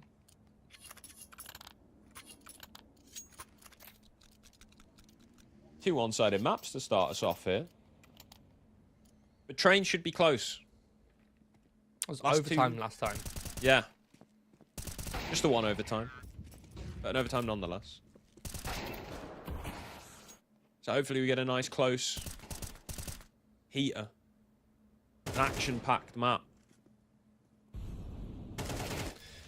But I mean, to bring it back to that narrative of this veto being perhaps an attempt at a punish pick against Paravision here from Monty by picking into Mirage, it does seem to be panning out. I mean, looking at the eye test, Paravision do look a lot less comfortable on this map than they do in other maps. Their defaults, or they were a lot less default focused than you'd expect Paravision to be on this map, on their T side.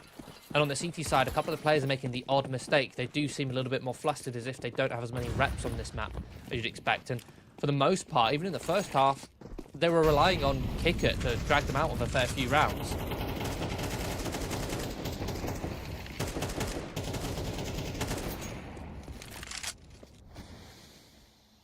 So many bullets fired in middle. No kills. Elshanock taking a bit of damage. Monty do take the space, however. Paravision going to relinquish mid. Falling back into a 3-2. Reinforcing this A bomb site. Leaving mid open and leaving James as an island on the B bomb site.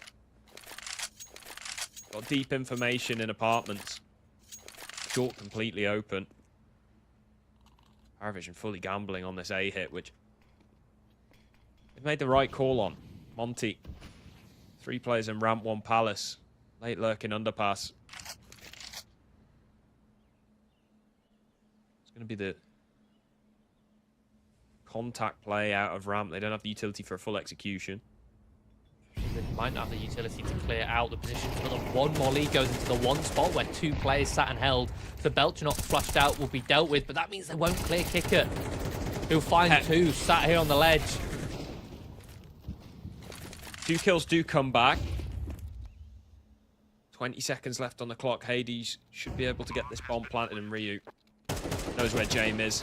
Taps him down in the back. Travis, 1 versus 3 with an MP9. Nothing to be done there. A decisive rebuttal from Monty as they do take their map pick in a 13-5 fashion. We had 2 13-5 so far.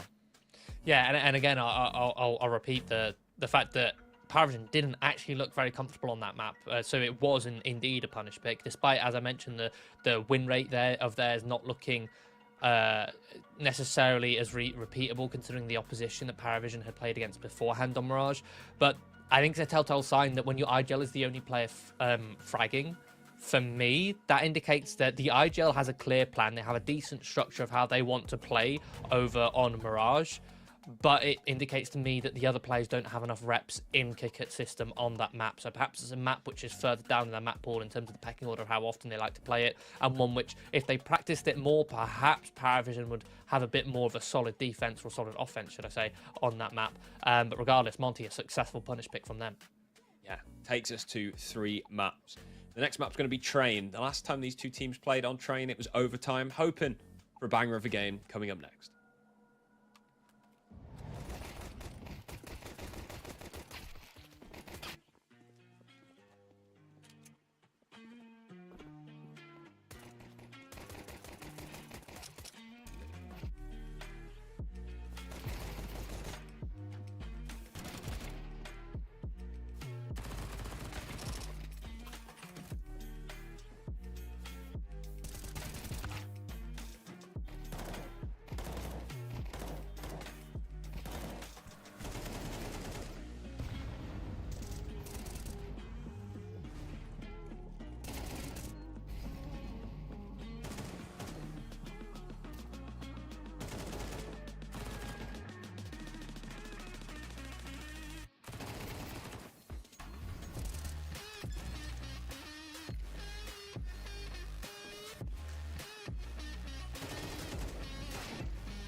Monty seemed to have found the answer to their veto woes against Paravision with a decisive 13-5 victory on Mirage, mirroring that of Paravision's victory on Dust 2, again 13-5.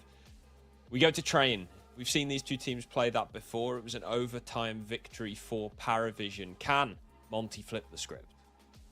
Yeah, it's not going to be easy. It's a map which Paravision have tried adding to their map pool recently and have had some decent results on it. And in fact, their win rate is pretty good on it. It's a 66.7%. So that's every 2 out of every 3 maps that they play on it, they win. And they've got some decent opposition on it that they've taken down as well. One of them including Monty the last time that they played. That one was overtime though. That was 16-13. And I believe that was also when Deher was in the lineup for Monty. Whereas now they've got Lean, who is a lot less experienced, does have experience playing with Gizmi and with Ryu in the academy squad, but individually a little bit less experience. He's might not have the exact same reliability as Deher. That being said, in that specific match on Train last time, Deher was the lowest fragging player. So there's small little differences, small little changes, but overall it's going to be a close game with both of these two teams relatively comfortable on Train.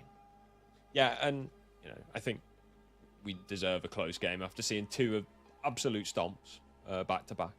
Either team stomping each other. This should be the middle ground where both these teams are able to properly go at it and butt heads rather than just sort of trashing each other. I mean, the win rates should bear that out as well. Out of the maps that we've played so far, this is the closest the two teams' win rates have been to each other. And of course, got that overtime game in the past. Gizmi seems to have stepped up from his Dust 2 form as well. He's having a bit of a stinker on Dust 2. Much better from him on Mirage. We move on to Train.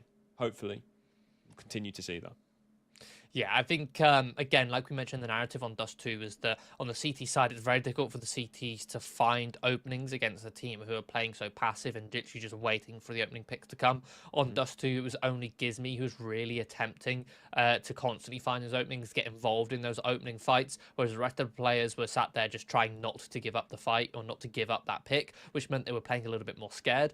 Whereas on Mirage, there's a lot more opportunities for them to play together to net themselves the opening. The same will be on Train. There's opportunities for Gizmi to get involved in the action as the IGL on both CT side and T side to work map control, to go for aggressive plays across the map without being so easily read by Paravision. Again, because on Dust 2, the Ts have that added ability to spot who's on the cross. They can get the information as to what setup is likely, and then from that, there's only very few options for the CTs to work with. Whereas on Train, we could see A main takes, we could see Pop Dog takes, we can see upper hall splits between Pop Dog and lower ramp. We could see upper hall pushes into Heaven, a 2-man push for a peak. We could see Ivy pushes. We could see all this in the mid round, not just in the early round. So, there's a lot more opportunities, to put it bluntly.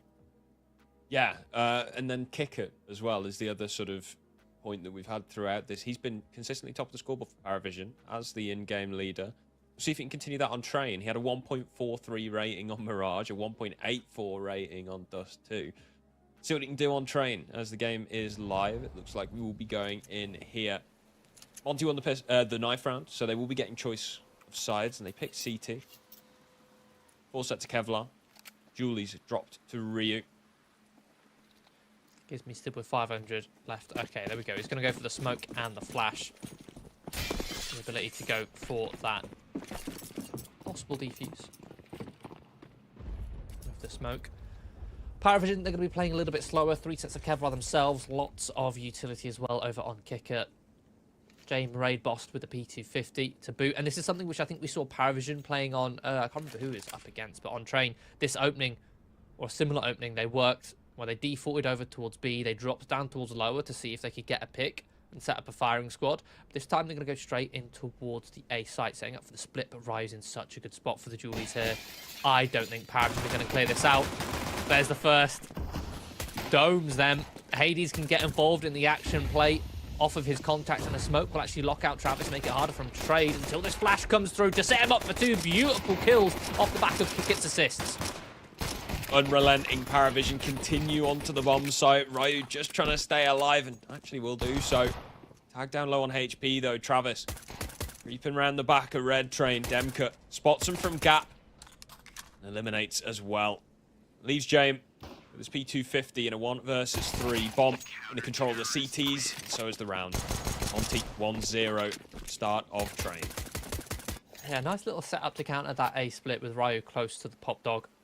Not being cleared by a main, it means they can sit in that angle. You then Hades comes into play off of him, and the fact that Ryu was able to survive on the reload with the Julies is unbelievable. It's because crazy. of how long that reload is. Paravision, after being stifled, are unable to get back upon their feet. No bomb plant means a full eco. Monty, therefore, can establish their economy, have an opportunity to build some bank, a couple MP9s in play. Early HE, was that a missed CT HE that did that damage to Ryu? It must have been. How's he got down to 39 points of health? Backstab, maybe. Maybe. Or aggression. Hades. Gonna see them all. Will slowly fall back, angle by angle. Just about survive. Gets 2 kills on his MP9. Farm a bit of cash. His teammates will then bail him out. Clean round there for Monty. Lots of damage done, but no fatalities. He'll farm some cash in the process. Most importantly, on your AWPer. Yeah. Here's me seeing Ryu getting a couple of kills there. And hang on. I want some of this action. Runs with the MP9. Again, bringing it back to that train game between Monty and Paravision last time they faced within the last month. It was Hades who was by far topping the scoreboard in that map on train. So with him getting going early with those MP9 kills, allowing him to afford this AWP early, not a good sign for Paravision. They're going to want to shut him down as early as possible, and already he's setting himself up for some opening picks, blowing up that sandwich smoke. Deep mollying towards A main, post up in towards red. But flashed off, pop dog control in the hands of Paravision. Hades, beautiful flick, but the trade will come through from Belchanok. It's getting scrappy here in front of the site.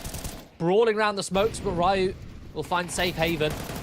Give Paravision or Monty a man advantage until Travis cuts down Demka. Demka inviting that spam back through the smoke.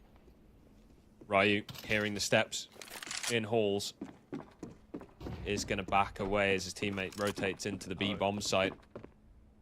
James just runs away. You can see him just sprinting out there. Here's the flash and immediately just turns around on the minimap.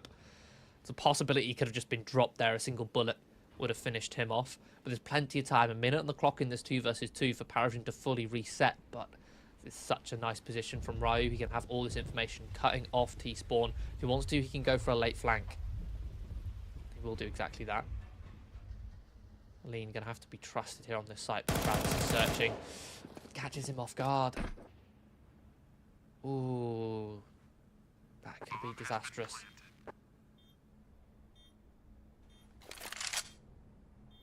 Ryu. Coming in from the flank. There's a timing there on the ramp.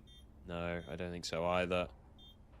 Gonna rotate round to upper instead, where Travis is now in a good position to hold him. Catches him. Still able to get the kill. Ryu spots the shoulder of James as well on just 1 point of health. A single bullet will do it. James just trying to buy time here, and he's successful at it. Just living. Bomb's going to go off. Ryu gets a kill, but it's consolation prize at this point, so he's going to go down. And it is a round for Paravision, stealing it back.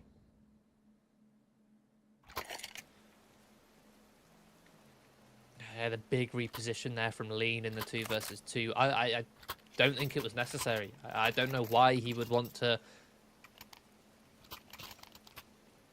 you know, reposition to the back of the site where he's completely exposed to lower at that point. Bit of a question mark from me. He could have just sat safely up in towards heaven. Held the cross. If he's worried about the push coming out of the pop dog, well, don't, because they would have hit the A site. Not likely to come through connector. You know the left-hand players are towards the walls. But going to be an opening attempt here towards pop dog. Again, this is something which Paravision constantly focus their default on, working pop dog control. Because if you have pop dog, that A site then becomes so weak. Hades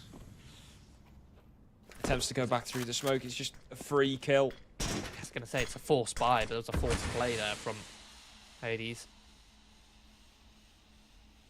Make his way through that smoke. He wanted the gun. Could have tried to, you know, sit in the smoke and press Q, see if his long arms would reach through. But yeah, after losing Pop Dog, it's not worth the risk. Now Paravision can do what they love to do. Hit a freeze, slow things down, slowly edge their way into these bomb sites. Utility going to be deployed. A bit of a gap in the gap smoke, and Demka going to make full advantage of that one. That's the first kill, edges out, spots Travis crossing to the bomb. Doesn't stick around though. Incendiary flies through. Prevents the plan. Kick it. Going for a sneaky play in the back line. He's going to catch Demka, but no! Demka recovers! Bit messy on the Tech 9, and he's going to continue towards the bomb site. Denies the plant again. Leaving Jame in a 1 versus 3. Just made it 2. A setup in connector. Works well for Monty. Massive triple kill there from Demka. Punishing Paravision for that missed piece of utility.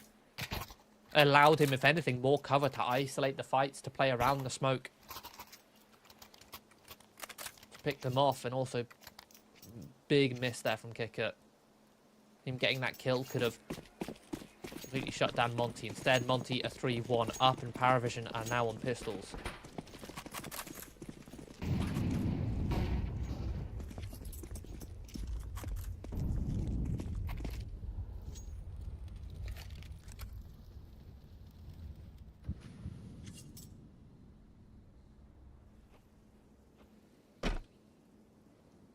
Three-man setup on the A bomb site for Monty.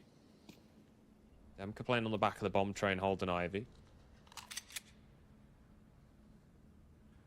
Paravision. Just playing slow. Burning out some of the utility from Monty. All these smokes that they're using here, the incendiary. It's all money that Monty going to have to reinvest in the next round.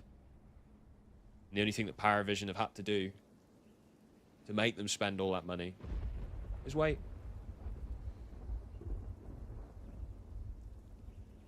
It's a small amount. A lot of people think it's chump change, but it does make the difference.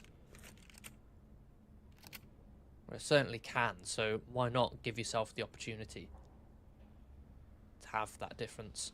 Maybe not in this round, but in the next. Utility gone. They'll start to burst out here on towards the B bomb site.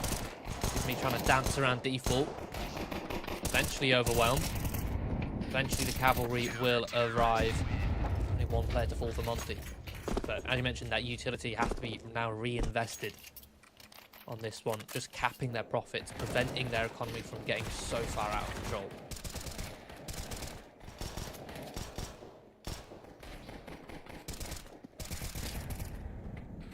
Nice little clean up. Reinvestment will come through. Still no or for the Monty squad. Paravision having to drop down to Galil's in places to be able to get the full buyout, so no big green for them either. Ryu is 10-0. Ooh, okay, now he's finally died, and Nota just going to charge through the incendiaries. This is something, again, we've seen Paravision just brute force their way in towards Pop Dog. You've got so many flames on the floor for them to walk through. They strafe round over the top of them and just take 2 kills on Nota untraded. With Pop Dog in their hands and they main, they can just slowly creep their way out on towards this A site. Can't believe you've cursed Ryu's flawless run like that. Yeah, I mean, technically he had died to the bomb, but that doesn't count towards the KD if you die to the bomb. Nice flank from Hades. Catches Nota back turn. Free kill. That was one of the low HP players. Bomb now being planted on the A bomb site. Leaning connector. Hades going for the big rotation. Demka here in Ivy gets nothing done. Wouldn't begrudge a save here for Monty. They'll be able to buy next round with Ryu having 2k in the bank. Demka and Gizby can then be dropped. Just need to keep these guns. Paravision with the second. Winning that fight early on in Pop Dog.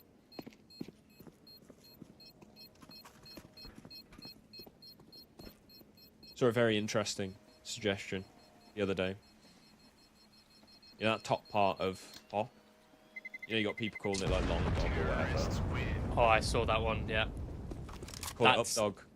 That's really funny because I used to do. I called that back like a decade ago when playing train. I petitioned for above pop dog to be called up dog, and me and my friend who I was playing matchmaking with, we duo queued into train, and had some randoms on our team, and we started calling it up dog. This guy kept going, "What's up dog?" And I would just kept saying, "Nothing much. How about you?" Oh, The no. entire game, every single time he said it, we kept saying up dog, and we just wet ourselves. We were literally crying that entire game. That was a very late night, playing matchmaking till like 3 in the morning. A classic. To the point where you're so delirious that you're just an up dog Everything's joke. hilarious, Yeah, absolutely just breaks you to pieces. And every single time now, we always reference it. But no, it makes sense. Up dog. I'd call up dog above where pop dog is, not the top of long dog. I'd say up dog is where Nota is now in this corner. No, wait, Nota's inside pop dog. Never mind. I'd say above Nota, on the floor above, if that makes sense. Yeah, I think that's fairly... Where the stairs are. It's kind of a... I mean, not redundant call, but I quite like it as the end of top. Chat at least was our idea.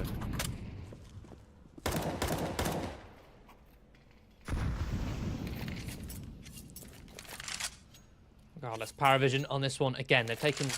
It's a very slow round. We've been control. yapping for a solid minute. And it's still a 5 versus 5. Paravision have the majority of the map control.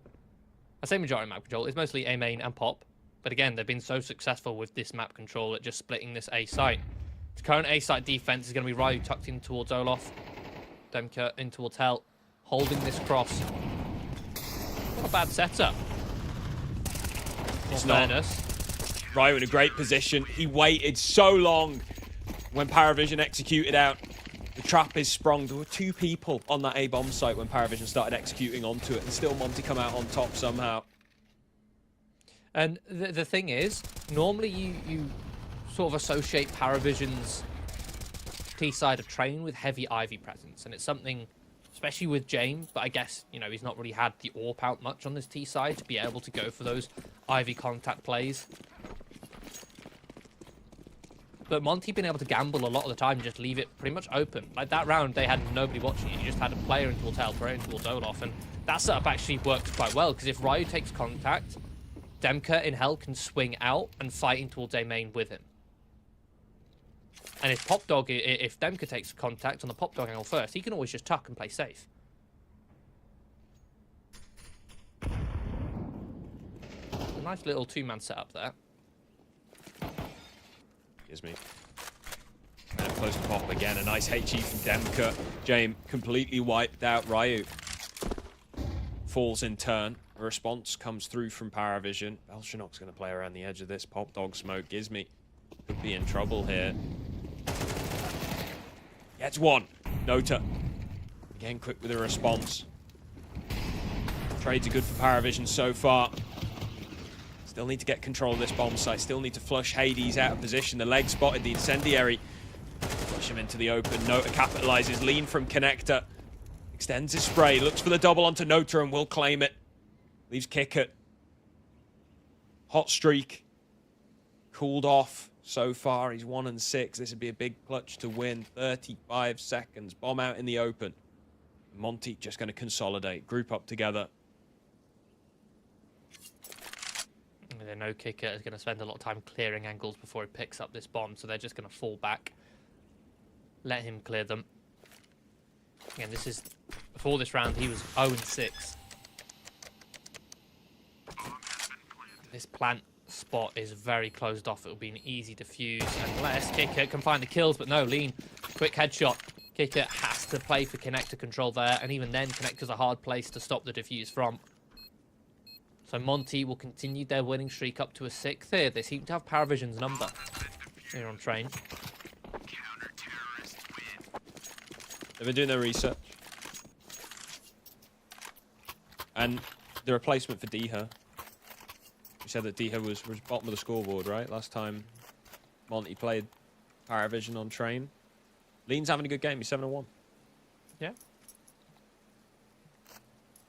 Not really put too much of a foot wrong so far.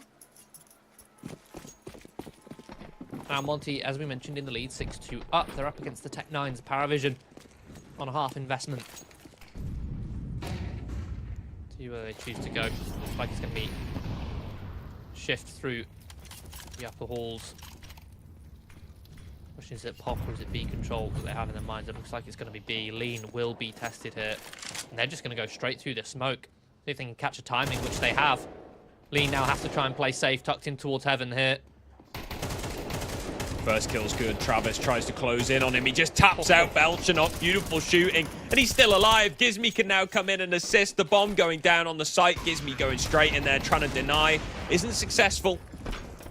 But they do get the round regardless. Monty don't lose a single player. Only conceding a bomb plant as they find their 7th round on the CT side. I will say the pathing from Paravision there wasn't very pristine. You had one player strafing out towards default. He got picked off first by Lean. You then had one player running, sprinting sidewalk to connector. You then had, I think it was Travis, running along the bomb site to try and help with that trade to go for a bit of a double peek. But if anything, they allowed themselves to be picked off one by one from multiple different angles. There's the first, the wide swing. You've got one up on towards sidewalk.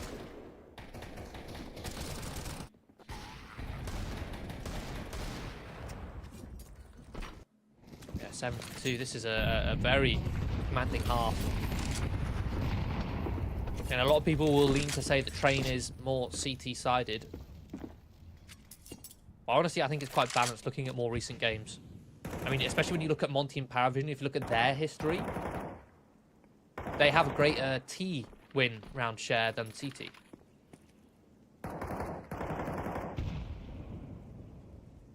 Not this time. Monty cooking up the storm in the strap book. Lean playing a much more aggressive angle this round. Yeah, looking to try and knock them down. Gizmi's coming around to support. Utility being deployed. The flashbang dodged. There it is, the firing squad at the bottom of the ramp. But the counter flashes are good. Travis finds 2 of his own. And even 3-on-3 immediately starts pushing towards connector to try and take the space. CT's going for that long rotation into the shining corridor. Spotted his kicker. Oh, you can't swing out just yet. Say that. Immediately goes for the repeat, picks up the kill, man advantage. Monty. Travis and James.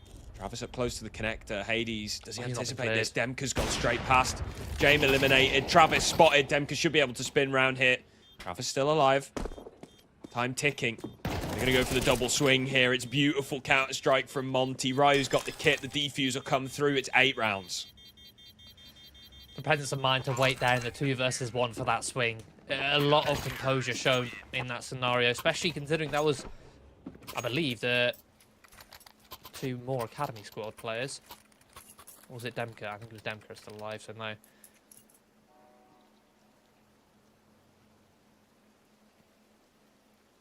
But a big hold there on the lower ramp to get to. Lovely little retake. Very hard to defend a post plant on that B site when you don't have the numbers of the Ts. And a 5 versus 5, I think it's a little bit easier because you can lock out the limited amount of choke points. But the less of you there are, the greater the ratio of players to choke points there is. Oh, Lean. Getting aggressive in the B halls. An early opening. Little smoke. It's a good way to shut it down. Again, we've already identified Paravision are loving to just sprint in towards Pop Dog here and just brute force their way in. So Monty say, well, if we can't stop you with the utility, let's just take a pick. Smoke and a flash, get 1 kill, pull off, and oh, right, you know the timing. Oh, turns away. Oh, nah, man. Hate that. Demka, safe pair of hands, though. Coming in with a 2nd kill onto Travis. James and Kickett. The old VP duo. James spotted. AD's going to smoke him off, and James just going to go straight through it. Disrespects it completely. Gizmi, in the meantime, gets aggressive in the halls. Hades in tow. Kill onto Kicker. They know where James is. Hades shuts him down. Monty looking good. Yeah, they're looking fighting form here on Train. Is the one thing which I have noticed as well with Train is a lot of CTs sort of not throwing clean pop dog smokes. I mean, I guess it's 50-50, because if it's clean and flush inside the pop dog, that means that Monty or the T's can just pop out of the pop dog if they want to go for a split. Whereas if it's not clean like that smoke was, it means that if a pop does come through, the CTs have cover to play with. They can play around the edge of the smoke. They're less exposed to certain angles coming out of pop dog. The CTs can actually use it. But it means on a slower round, as a trade-off, it's easier for players to lurk through the edge of the smoke and try and just walk out on contact, which is exactly what happens there. So I think it might be something which some players might want to look into, is the most optimum way to use pop dog smokes. Whether you want them to be flush or whether you want them to be sort of bellowing out of pop dog. Because I have seen the bellowing, like I said, that I've seen multiple times where with the smoke bellowing out of pop dog has actually helped the CTs defend the site when a full-on rush comes in. Speaking of full-on rushes, Paravision going straight out of main here. Ryu able to dodge some of the flashes, good for one. To the 4 versus 4. Hades, look at all this freedom. Nothing shutting him down in towards hell whatsoever. And the utility from the rifle is focused in towards connector. Suddenly it's just James. Next to no health. And an easy headshot. A commanding half here for Monty. 10-2. Yeah, really nice. I was hoping for a close game to finish this series off, but I don't think we're going to get it. Monty looking indomitable. Nothing Paravision could do really to crack this toughened shell.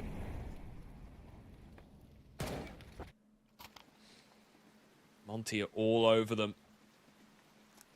Great performance from pretty much everybody. Ryu, Lean, Demka all contributing. Hades having moments. Gizmi with his aggression. Pistol round. Monty. 10-4. Smoke Molotov. 2 flashes.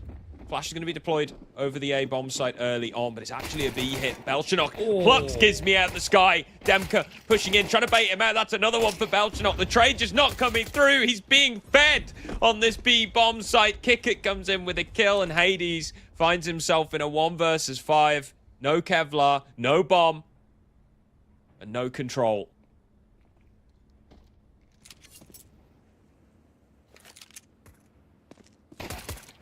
No, he's just going to pluck him off the server as well. I mean, what an initial shot from Belchenok is incredible, but after that, I think the onus is on Monty. They started stutter stepping and jiggling the corners, perhaps fearing Belchenok after that immediate dome on towards Gizmi. The other players then, it looked like they were a little bit scared to peek him. When in reality, that's what allowed him to just pick them off one by one. He just had his crosshair held in one position and just went tap, tap, tap, and got 2 more kills. Whereas if there was a wide swing coming through, you could perhaps go for a double peek, pull his crosshair at least for that second player to get the kill. But instead, the hesitancy meant it made it harder to trade. And ooh, this is a nice jump spot from Demka.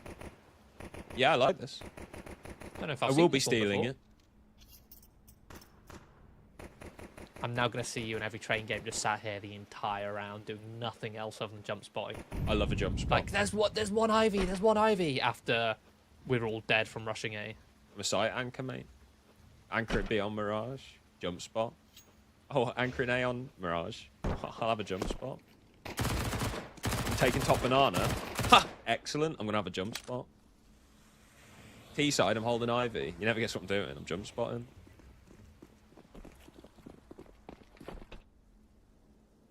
Trying to think what other maps. Can have a jump spot on. Love a jump spot. Okay, Belchenok. Yeah, he's just like the confidence kills flowing. Well, yeah, that was 7 kills in the last 2. He was on 2 kills at the half. He's now up to 9.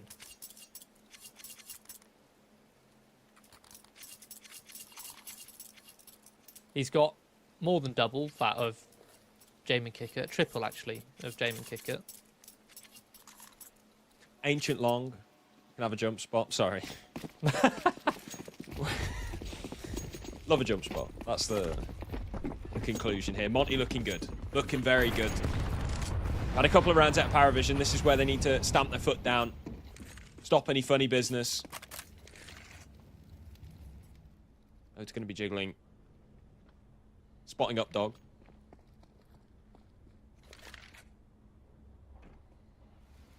Nice slow default from Monty, though. Waiting for a bit of aggression from Paravision. They know they've still got an MP9 in play.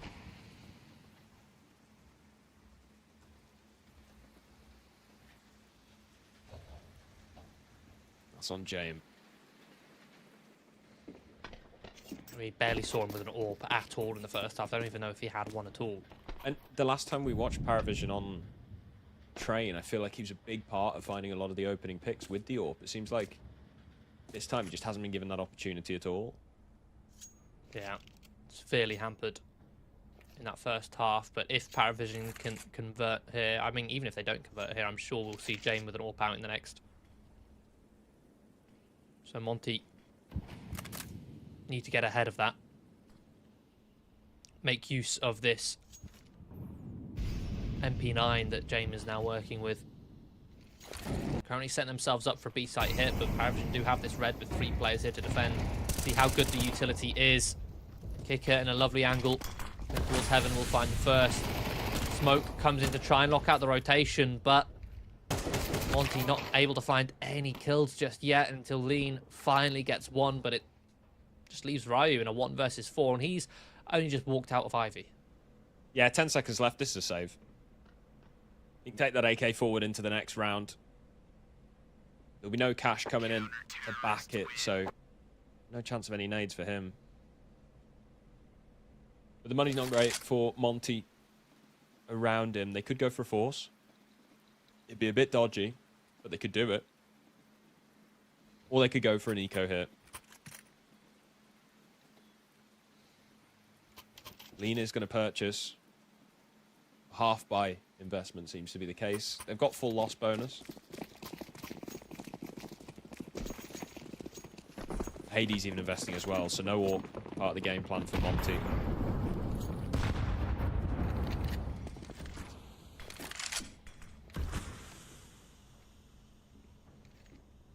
Paravision actually taking full pop dog and upper control off the back of Belchanok here. Control which Monty unable to contest. Again, it's a stark contrast, right? In the first half, it was Paravision taking much of pop dog for free. Hades has done a lot of damage there. No kills. He bomb site. Travis gets one before being eliminated. Gizmi finds a second with the Mac 10 assist from Ryu. 3-on-3. Pop onto the bomb site. Nice headshot from Belchanok. Demka caught in transition. Gizmi pushing up on the side of Thomas. He falls as well. Ryu left alone. Finds 2. Both players a single bullet. All that's required to eliminate. Difference is Nota knows of Ryu's location, but not vice versa. Oh, he's actually going to creep underneath. Does he go up the ladder here? Does he turn around and spot? If he does, he'll find a free kill. Oh my goodness, he's gone up the ladder. They're back to back. Oh no! Ah! Ryu's probably just thinking, why? How has he gotten here? How is he behind me? He's crept up the ladder and not cleared behind him. Oh no! Oh. That's a 1v3. Oh, wow. Okay, another clutch coming in from Ryu. He's finding a lot of clutch scenarios where he's pulling it just out. That puts Monty up on 11. But the thing is, Paravision, their funds are fine. They've got Jane out with the ult now.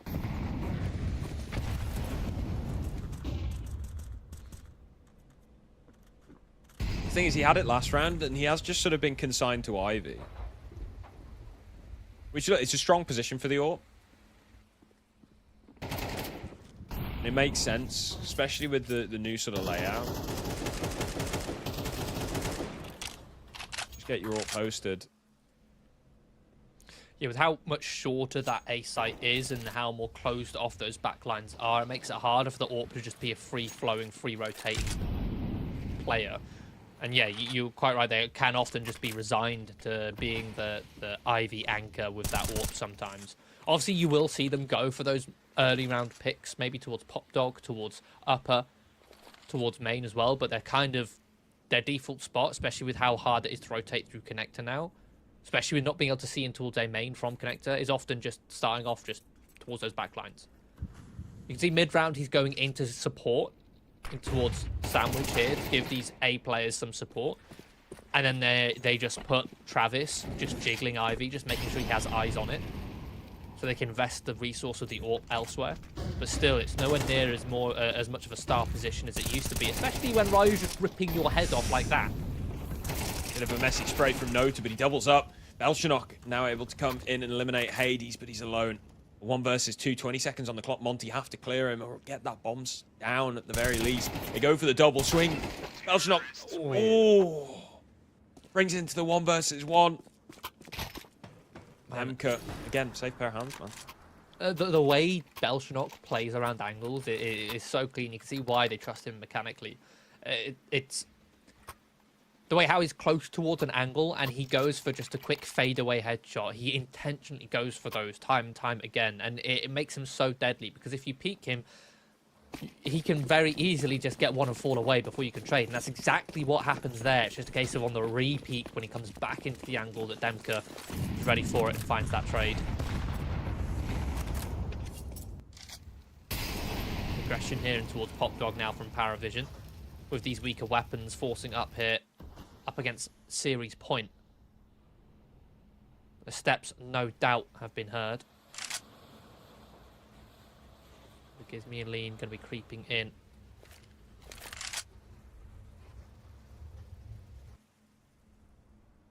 We've seen no push, so I think Monty's reaction here, after seeing no immediate reaction from Paravision, is just to fall back and focus perhaps a little bit heavier towards Ivy. Hades and Demka are currently sat. You can go for an A split between main and Ivy. Smoke on the left side should telegraph that, and that's where Paravision now start to get a bit more proactive towards Pop Dog. You got James now coming on the flank. Belgian on quick rotation to come into the site to help hold. Oh, even the dink at range and the dink. This is a problem now for Monty. They do make their way out onto the bomb site. Gives me wild spam through the smoke. Ryu finds a double as Kickert and Travis both go for the double swing. Belchanok stuck behind E-Box. Good for 1. 30 seconds. James flank. He's in team main behind them. What's he going to be able to get from this position? There's the first. Bomb dropped. 13 seconds on the clock. But unfortunately, he is surrounded. Monty gonna take it. A decisive MAC victory. The reverse sweep in the series from them. They lose Dust 2 13-5. Then they win Mirage 13-5. And then they win Train 13-5. It is a series of 13-5s. Yeah, again, I think the narrative coming to this entire series is Paravision obviously demolishing on Dust 2. They can play that really slow style of Counter-Strike where they just sit back, deny any opening attempts from Monty, and if you do that, there's very little to be done from Monty in the mid-round because the Ts have the advantage. They'll just walk all over. But the thing is, you moved on to other maps where they didn't have that possibility, and I think they were kind of stuck in that mindset that they had from Dust 2 of, well, yeah, we can just spread out default, keep it simple, and the winning formula is there, and there's nothing the opposition can really do unless they pull out some massive multi-kill or somehow get an opening, which is unlikely. You've got to switch from that mindset when you move on to Mirage and Train that, okay, now there's opportunities for chaos to be caused by Monty where they can try and get you off guard. They can try and upset you with some individual plays, with some mid-round aggression, and I don't think Paravision quite switched off from Dust 2 or changed their mindset. That is Monty going 2-1 in the group standings. You can see on your screen, Paravision 1-2. We've got one more 1-1 game coming up for you this morning. That's going to be Iberian Soul and Fnatic. And then we've got, obviously, later on the 2-0 games, Na'Vi Junior Ecstatic, 500 Zero Tenacity. So we're going to take a short break before the next game. We'll be back in a bit.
Well, welcome back to CCT Season 2, Series 20 Swiss stage. We're in the middle of the round 3 games today, and we just saw Monty manage to dispatch of Paravision. A little bit of an upset there, but the question is, will we see an upset in this next match of Fnatic versus Iberian Soul, the last of the 1-1 games? Yeah, the last of the 1-1 games. These two teams, interesting. You got Iberian Soul, the former Koi lot, and then a Fnatic that was struggling towards the end of last year. Was struggling, I mean, probably the year before that as well, to be honest with you. It's been a long road back for Fnatic, but this lineup's shown a little bit of promise. You've got, the likes of Blame F in there, bit of a Danish powerhouse, despite being also a bit of a journeyman. So it's an interesting matchup. I think there's probably a clear favourite, though. Yeah, for me, my money's on Fnatic here. They just have that edge of experience here. Their recent results, their recent form indicates slightly better performance. They've placed higher in more recent CCTs. Their win rates on maps looks a little bit better. Although, speaking of maps, there is going to be a little bit of a question mark in towards the veto. But first, we'll have a look at the teams. Continuing with Fnatic, as you mentioned, Matisse and Blame F, they've got incredible firepower in just those two players. But the issue is, that's all the firepower. They rely so heavily on these two players. With Crims doing standard Crims numbers, he'll do his job, but he won't be posting much more than a 1.0 rating. Fear is the IGL as well, is a little bit of a downgrade in terms of the firepower department to give you at least a boost in terms of the structure, in terms of the IGLing. But Bermalov and the AWP, for me, is the biggest sort of question mark. The biggest one where I'd expect him to be performing better, because he's posting similar ratings to Crims and Fear, yet he's not the one in those support spots. He's not the one burdened with the IGL. If anything, he's gifted the AWP, the more expensive weapon, the one-shot kill weapon, which in theory he should be posting better ratings than he is. Yeah, and I mean, look, he's still pretty early on in his career, right? Like, he only made his HLTV debut the very end of 2022 in Laser Cats, then moved on to Mao's NXT. He was only there for a year before finally getting the sort of call up to Fnatic. So perhaps Fnatic getting the food out of the oven a little bit too soon, not quite as far cooked. But look, it's experience at the end of the day. I have no doubt that Bermalov has a bright future. It's just at the minute, he's not doing too much to impress me on this roster. You've also got Crims, who of course is sort of a legacy player for Fnatic. He's been with the organization for absolutely donkey's years, still kicking around. Had a bit of a slump in form as of late. Seems to be doing better recently, like the last few series. So hopefully that continues and he's an impactful member of this roster going forward. But yeah, one also thing to mention about the AWPing aspect for Bermalov is you've got to bear in mind in the previous rosters he was posting some decent ratings in previous teams. He was a pretty decent player. There's a reason why Fnatic kind of picked him up, sniped him from Mao's NXT. And you've also then got to look at Fear, who, as the IGL of Passion UA in his previous team, he was blessed to have Jambo, who was an incredible AWPer. And it begged the question, okay, was Fear as the IGL setting up Jambo, or was Jambo simply that good that Fear didn't need to do that and didn't have to, and allowed Jambo to have all that responsibility? From my money, or from what I can tell from how Fnatic are performing so far, it seemed like Jambo was doing most of the work to give himself those stats, because at the moment, Fear isn't setting up Bermalov for much success, or at least if he is, Bermalov's not able to reproduce it in the same level that Jambo was. But speaking of AWPers, on the other side of things, you've got, well, a team on Fnatic who lived and died by two riflers, and we're talking about a missing AWPer. Iberian Soul are a team who live and die by their AWPer of Stododo. Isn't that right, Harry?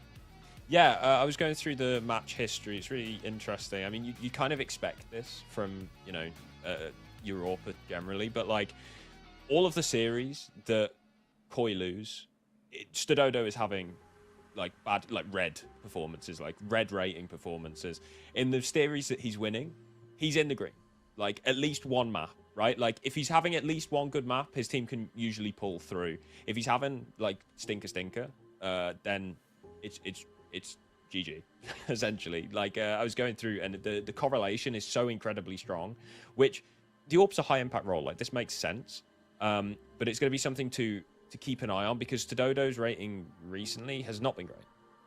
Yeah, I think when it comes to the AWPer, if you're losing as a team, you're not going to have the funds to get the AWP out and invest into that player to put him into positions to have better stats. So it does make sense from that aspect, but you can also kind of read into it somewhat and say, okay, well, if their wins are also tied to his performances, because oftentimes there are games where you can have a game or a win where an AWPer doesn't really do much, but their wins are still tied to his good performances, as inverse to the losses tied to his bad performances. It indicates to me that maybe their style of play is revolved around the AWPer. I mean, you look at, again, Alex's history as an IGL working with AWPers. You had in NIP, who was working with Wrinkle, Wrinkle was one of the better players in NIP throughout that in time, and I think is the only player to really stick around in that NIP roster since it's been rebuilt.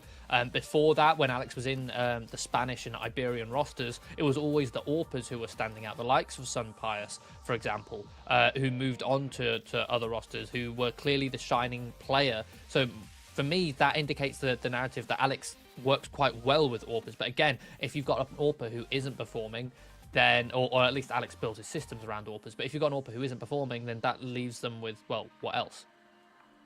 Yeah, exactly. We'll have a look at the maps, have a look at the veto, see where this is going to take place. Fnatic banning Inferno out of the gate. Iberian Soul banning Train. Fnatic with a 6-map win streak on that at the moment. That makes sense. And then Mirage for Fnatic out of the gate. Yeah, so both of these two teams, they perma-ban Dust 2. So they are going to float it into second rotation. It allows them to ban different maps in first rotation. So Inferno getting banned from Fnatic. They know that Iberian Soul are comfortable on that map, removing Iberian's highest win rate map. And Iberian Soul doing the same. Even though Train isn't Fnatic's first pick, it's statistically their best map and not a good one for Iberian Soul. Getting that out of the way. But speaking of like trying to pick into your opponents here, Fnatic have picked into Mirage, which again, for them, it's not a great map, but it's one of the worst for Iberian Soul. And on top of that, Fnatic within recent times have started to develop and lean into Mirage a little bit more, especially with, as we mentioned, the tag team duo BlameF and Matisse. They actually both played the A site. And the A site is the site which receives most of the action. And if you've got your two best players there, good luck on your T side attacking the A site when you've got BlameF and Matisse there. That moves us on to Ancient, again, a map which is weak for Fnatic, so Iberian Soul picking into that one, and then the Decider of Nuke, which is a very strong map for both teams. So we've kind of got punish picking, going in for the weaknesses on the picks, leaving it to that Decider, that shared map pool for that deciding map. Love a bit of Nuke. We got a bunch of really one-sided games this morning.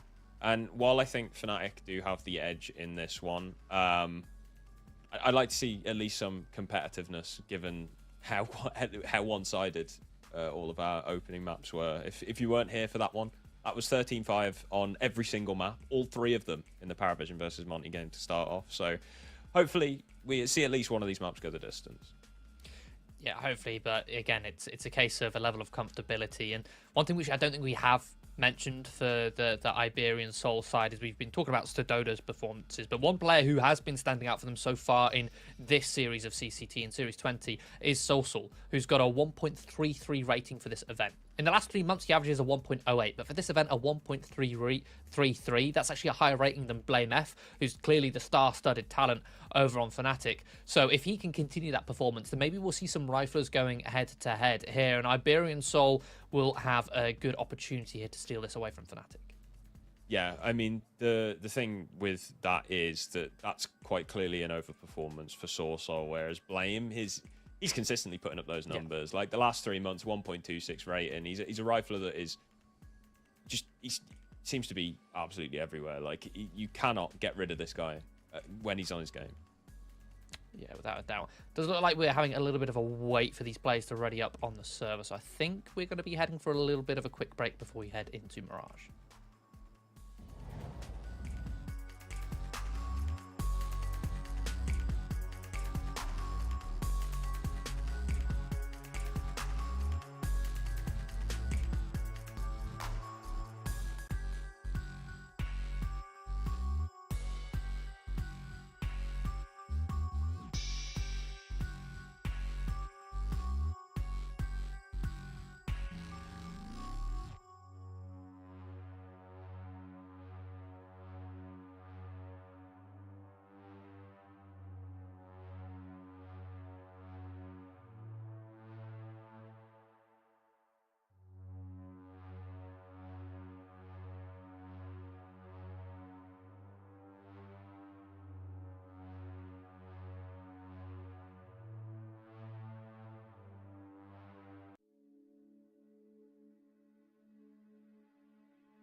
Hello and welcome back. Appreciate sticking with us through the tech issues, but we have got Mirage ready to go. Iberian Soul starting on the CT side, smoking a kit on Mopoz.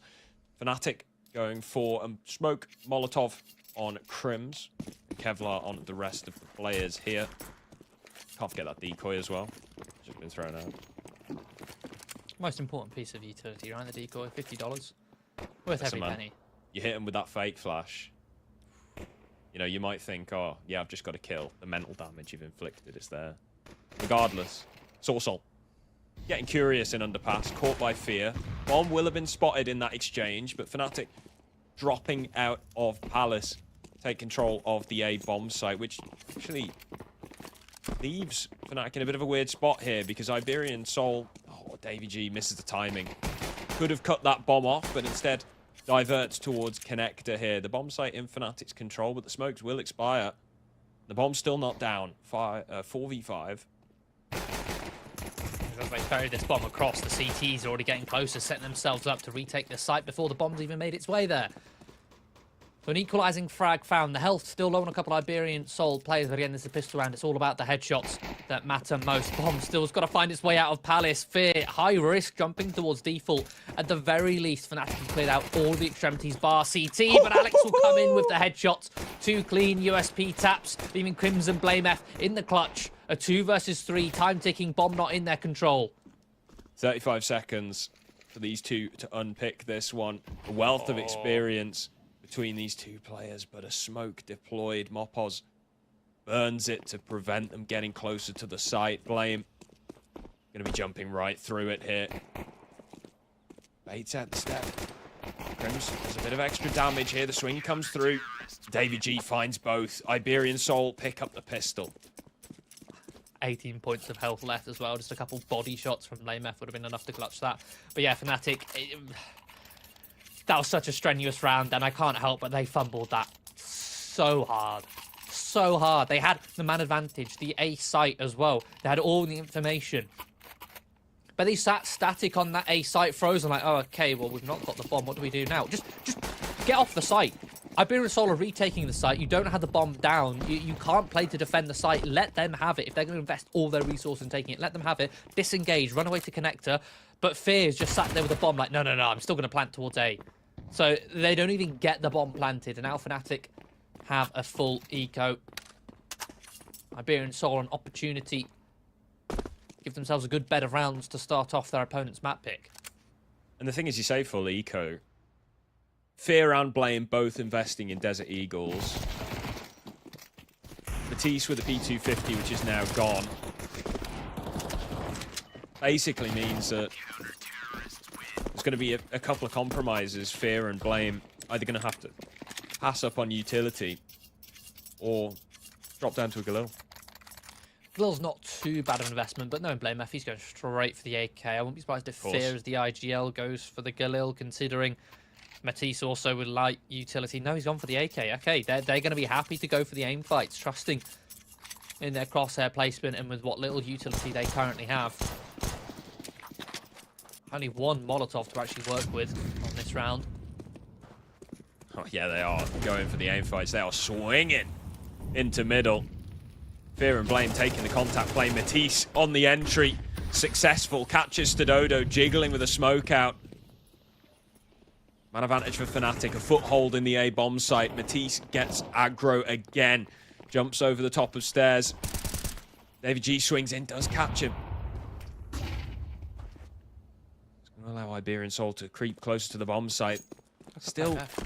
Oh, he's walking up B. Bermalov catches Mopoz swinging on stairs. He's got the bomb.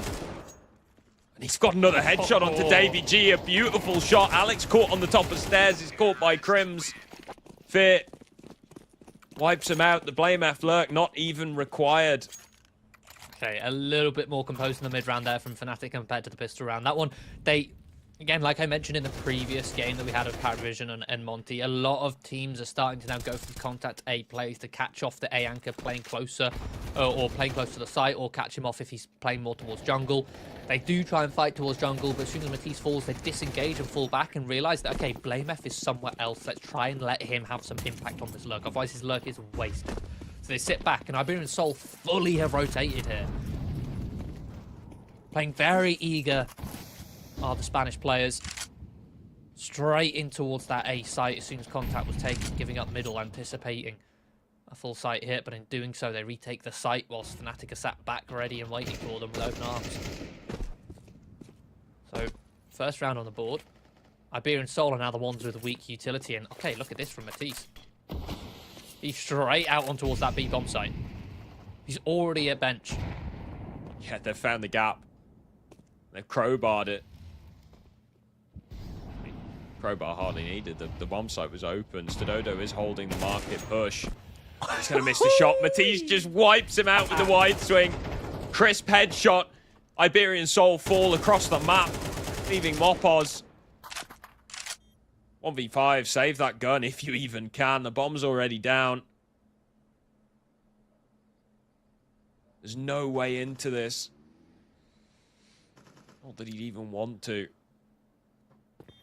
So before Fear came into this lineup and added a little bit of structure to Fnatic, the one strength that Fnatic's previous lineup had was the ability to just run out, find headshots, find multi-kills, just find gaps across the map in a default spread. Very undisciplined, but they were very good at it. And it's exactly what you see, not just this round, but the last round as well. The last round, it's over towards A. They just decide to walk out 3 players, 2 towards ramp, try and take those fights and just trying to mid-round the engagements and the fighting. That round, they do the exact same. Matisse is just walking out towards B. He thinks he finds a timing, thinks he finds a gap, says, look, I'm going for this. I'm sprinting out here. And it completely puts Iberian Soul in a really awkward spot because Iberian Soul, with their weak utility, they're going for an overload in middle. They're gambling. They're saying, look, we can't spread out and play a default. We can't try and block all these choke points at the same time. So let's all focus our attention on the main one of middle. So we can see if we can win that fight there and then deal with a man advantage afterwards once we've lost the sites, once we have taken middle. But the thing is, Fnatic, they don't lose any players in towards middle. They're focused towards the extremities. They find the gap. And the thing is, it's just one player who's actually sprinted out with B there. So Iberian Soul aren't sure if they need to over-rotate towards B because, like, oh, we've lost B. Or not. Because, and even when they do start to shuffle, Fnatic is still spread out in essentially a default to pick them off as they start rotating. It's the money broken. Or Iberian Soul. Hero AWP on Stododo, yeah. See if he can get involved. He's going to be boosted up towards the B side of the map where Matisse reigns supreme, but not this time. A quick scope takes him out of the round immediately. The fast boost. There's a real spanner in the works for Fnatic here.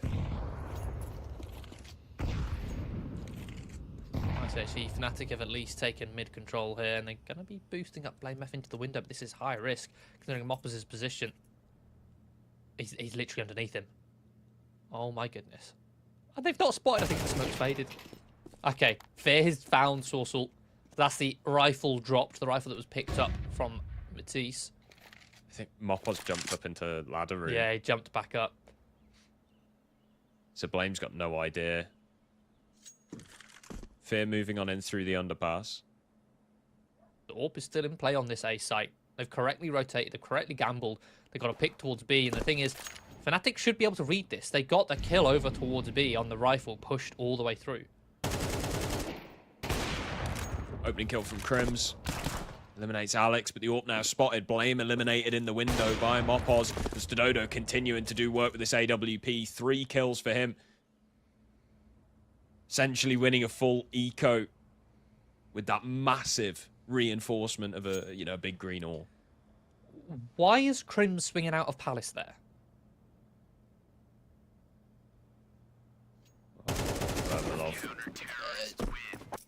Just why? Like, you're setting up for an A split. Crims is solo towards Palace. He's the only presence you've got towards that side of the site. The other 3 players are all coming in through middle. If Crims dies, you no longer have a split. All 3 of your players are coming in from the same angle. And then the round is over. That's it. Crims dies there. Round is done. So why is he wide swinging before Fnatic have taken contact in connector? Why is he the first point of contact there? Crims should be baiting in that position. That single move has hard thrown that round. From a veteran as well, a player who should know better, surely. Sure, he got the one, but like, even then he overextends past that. Yeah, be happy with the one.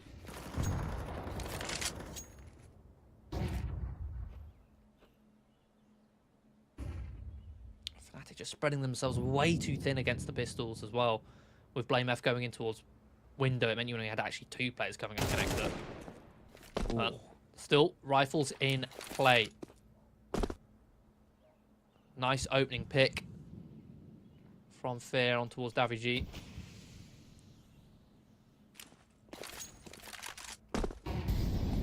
Flash into connector.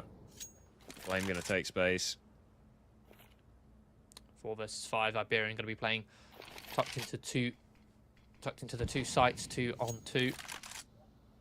Aggressive pushing towards Palace with those 2 players. They'll clear that one out.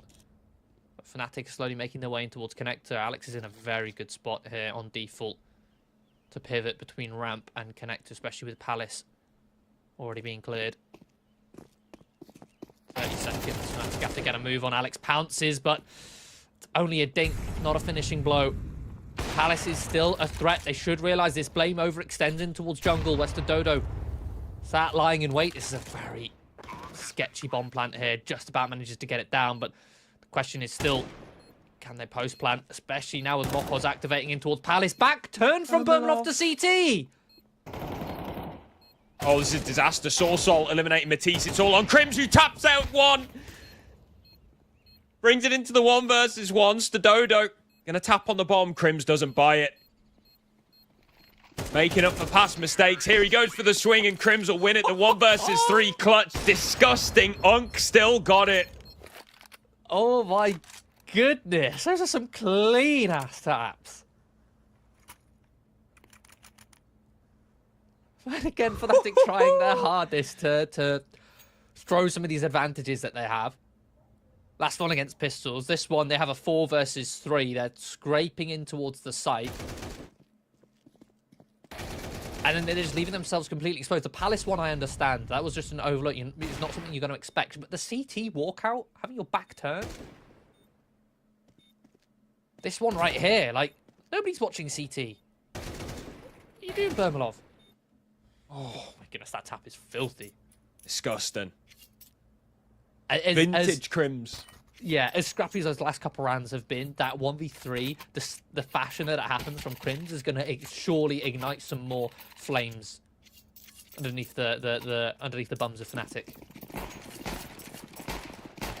Spur them on to continue being a little bit more disrespectful. Because the thing is, if you have a disrespectful playstyle and you start getting shut down, some players will shut down and stop being disrespectful, whilst others will continue to do it and might even do it more if they feel like things aren't working. At that point, you get disjointed. But with that 1 versus 3, it might spur them all on to be a little bit more on the same page to continue this kind of disrespectful playstyle that they're working with.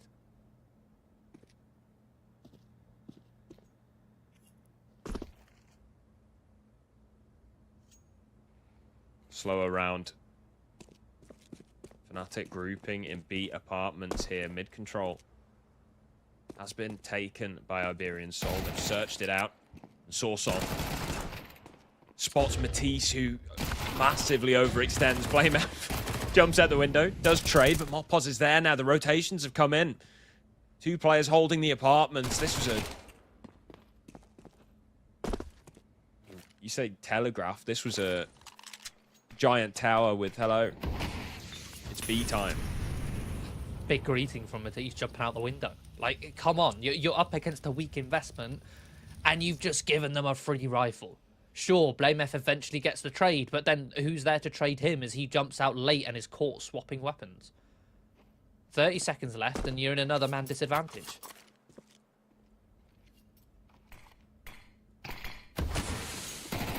Smoke tags Fear's legs.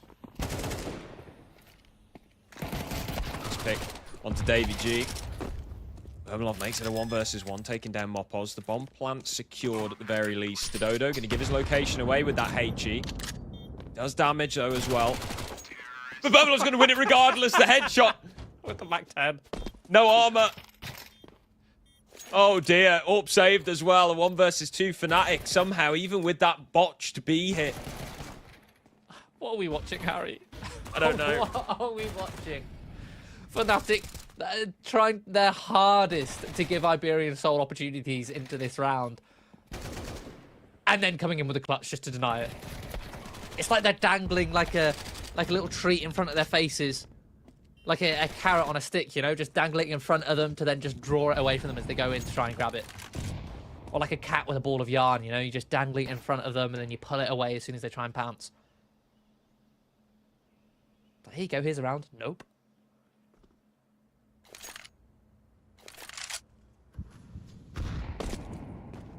So Fnatic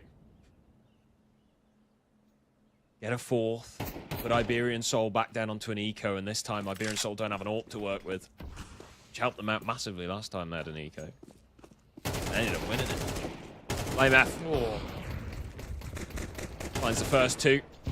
Fear, two of his own. It's some clean shooting from Fnatic in middle. It's only Mopos on the flank with the 5-7 here.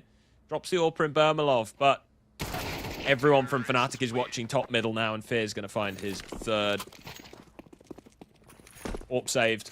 Damage limited. Guns will return for Iberian Soul.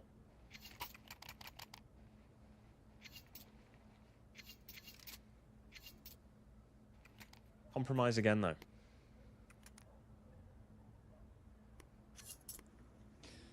Yeah, utility's still not perfect on Iberian Soul side. Going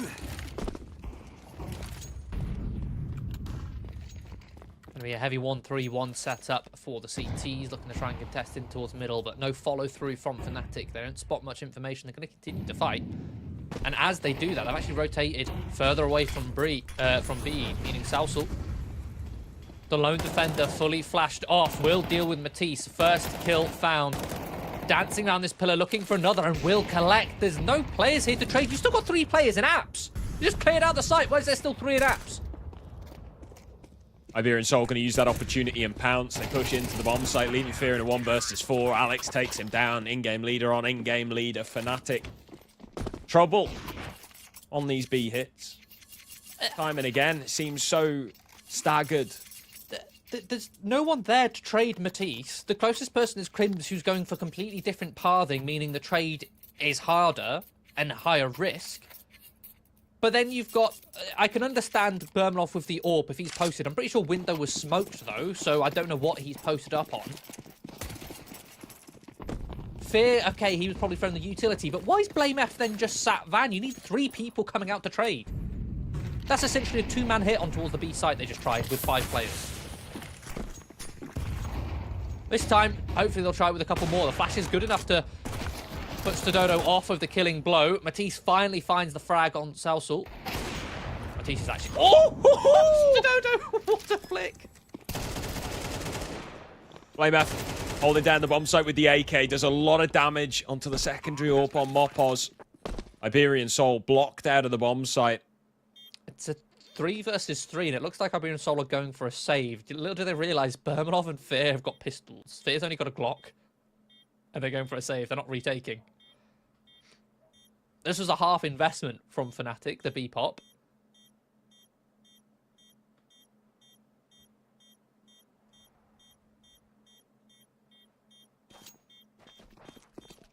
There we go, Fnatic. Finally, a B hit that works when they just hold W. The trades are good. A missed shot from Stododo on the entry. Does pick up a nice flick on the fade out, but ultimately the round's already decided at that point, and Fnatic have won it.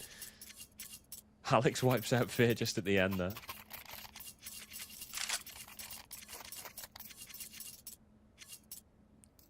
Another tactical pause from Fnatic. Second of the half. I want to see the second thing as well. Lovely entry from Matisse, but... Oh, it's even slow-mo. It's so quick. It's like you don't even see the crosshair moving in slow-mo. Shout out production for that replay. Yeah, that's insane. Ooh, double AWP. Coming out for Iberian Soul. Mopoz whipping out the secondary. Saved from the last round. It's part of the reason why they didn't go for that retake. Ah, okay. Not noticed it on the last one. But didn't have much effect in the last because of the B rush. Let's see if they can pull something off now as Fnatic go for a bit of a slower round, taking mid control. Yeah, a bit of a mid split. But Matisse, your aggressive entry rifler, is sat lurking towards Palace. And the boost flame F in towards window very early on, and Crims, ooh, thanks his lucky stars, he's going to get out of there on 12 HP and does not want to fall victim to HE, so he's sprinting away. Flame F's flanked. Free kill. The Dodo gone. And he's going to stay in position to cut off more rotates. Just need to be careful of Davy G on short here, which Fnatic are definitely aware of. Using the utility to make sure they clear the close angles. YMF being boosted into window, pretty much single-handedly won the round. So he's still fighting, and Matisse is still in Palace. Yeah, they're ready to hunt. Mopo's gone on the bomb site. Matisse is going to activate far too late. They think they're on A. They have, in fact, bypassed them into the ramp. Surely, did they shift all the way through ramp? I think so. They must have done if they're Fnatic aren't aware. See, Fear is starting to tentatively clear T-spawn. Oh, little do they know it, they've got them locked in here. There is time for them to start crunching, but it's not going to be easy now that they've established some sort of hold. Information now passed across, and the rest of the Fnatic players aren't nearby to hunt other than Matisse, unless a flash comes through for Matisse. Or double peek. Just a hard clear. Oh, everyone's dead. In the final seconds of the round, Iberian Soul lose all three of their saving players.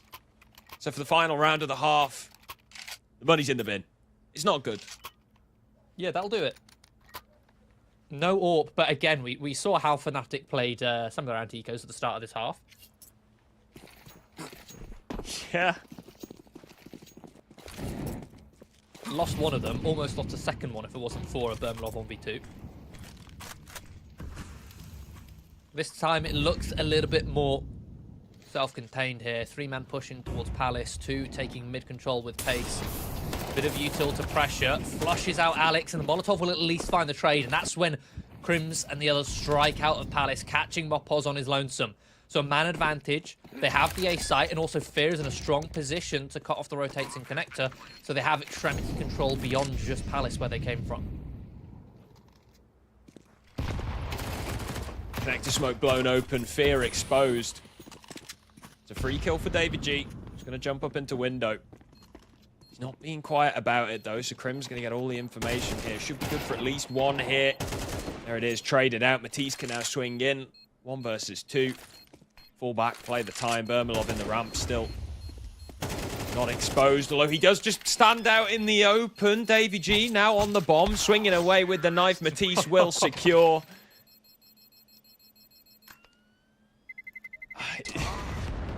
Man, it's entertaining. Yeah, it's something, this scrappy Counter-Strike. There's parts of it are incredibly frustrating, but the fact that somehow Fnatic still convert those frustrating rounds with some entertaining clutch to kind of make up for it. Yeah. You're constantly on the edge of your seat, like, okay, what's going to happen this one? You have no idea if Matisse is going to die peeking CT there in the 2 versus 2. But I don't know, Bermalov is an interesting angle. I don't know why the bomb's planted for ramp, just chill. Yeah, as long as he's alive, the round is won. Like, full stop.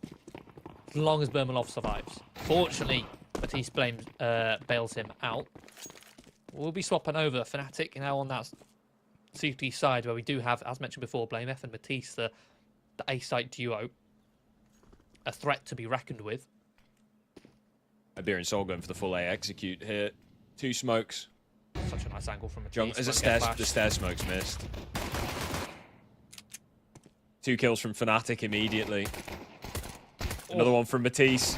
Another one from Matisse. And BlameF cleans things out as well. A bit of a... What's gone on there? He's looking at those 2 smokes. He's like, oh dear. You've got the one player, Bermalov, with the dualies. If there is a Palace pop to come through, he's got the one weapon which will at least try and net him too. But his reaction to the pop coming through is to push in, deal with the one lurker. At that point, it's almost impossible for Iberian Soul, especially when you got Matisse, who got that opening kill, because the angle he's in, crouched on top of the first box of Ticket Booth, means that the flashes will not blind him if they're going over Palace. They have to go over ramp side towards this right-hand side for him to be blinded. So it's free pickings for him. And I always feel like USPs are so momentum-based. Like, you get one clean one-tap, suddenly the rest of the round you're hitting everything. Unless you get domed in response or outplayed. Iberian Soul setting themselves up for a bit of a B-pop here with the bomb. I think this might be a double fake. I think they might send Salsal in. Unless he's getting close to edge to be ready. Okay, no, it's a single fake. They send the smokes out towards A. The rotation will come, but Krim's still sat up close towards his own smoke. Can actually jump up here. The steps of them running through. Good for one, but completely overwhelmed. Can't gain sight of the second through the smoke. And Molly can land to stop Fear pushing through, but he's going to disrespect it. He's going straight through regardless, but Mopos, he punishes. So bomb planted and a man advantage now for Iberian Soul, unless Bermanov has something to say about it. 3-on-3, bomb planted, quarter ticked already. Fnatic start to attempt this retake. For Matisse already through the smoke. He's got so much space completely for free here. He was being held by Mopos, but it doesn't matter. He lands the kill regardless. Planted for short. 20 seconds left.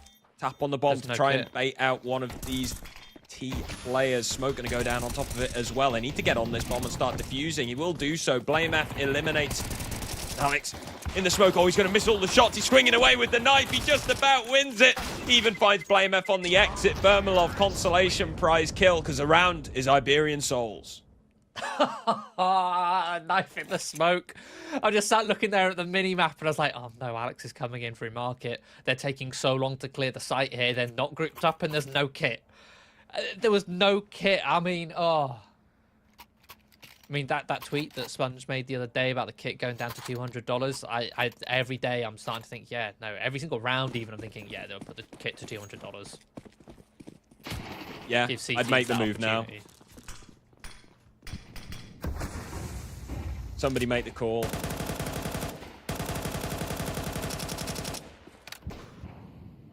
Man, this game's so chaotic. And the thing is that round has destroyed the CT economy. They had one round loss bonus. Every player 1,400 to deal with, plus the kill reward that they had would have had in the last round. That means Bermalov only just able to afford a scout with no Kevlar. Krim's the same. It's going to be a simple B split here for Iberian Soul. Uncontested as Krim plays out in the market. Fear comes on the flank. Oh, down to 1 HP on Mopos. Oh, you hate to see it. This is excruciating to watch this game.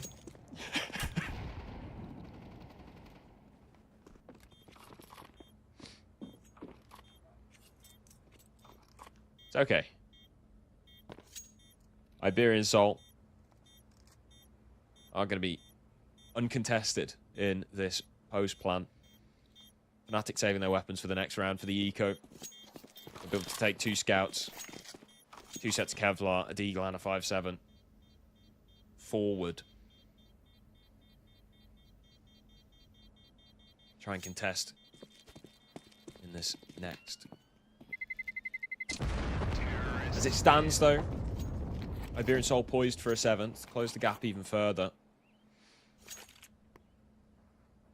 Fnatic still do have a massive weapons disadvantage in round 16. But honestly, some of the chaos we've seen this game, it's by no means a done deal. But the thing is, a lot of the chaos has come from Fnatic's T side and how they would set up the round for chaos. They would cause the chaos themselves. They were the ones setting the pace. Whereas now Iberian Soul are the ones on the T side. They're the ones who are going to be trying to dictate the pace and flow of these rounds. It's going to be harder for the Fnatic on that CT side to cause as much chaos.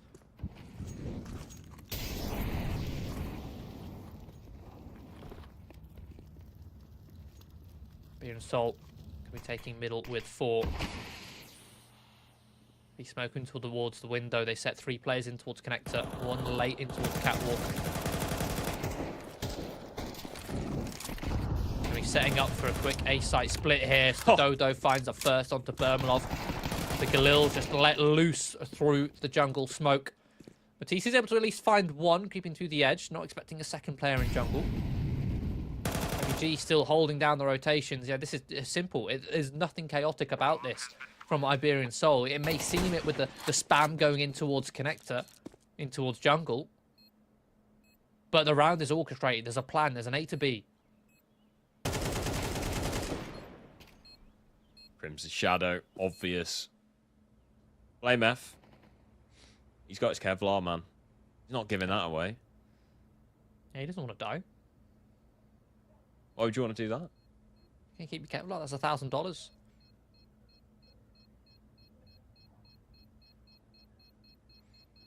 He's just waiting, surely. David G, give him a Galil. Go on, he's been so patient. Terrorists win. No? Okay.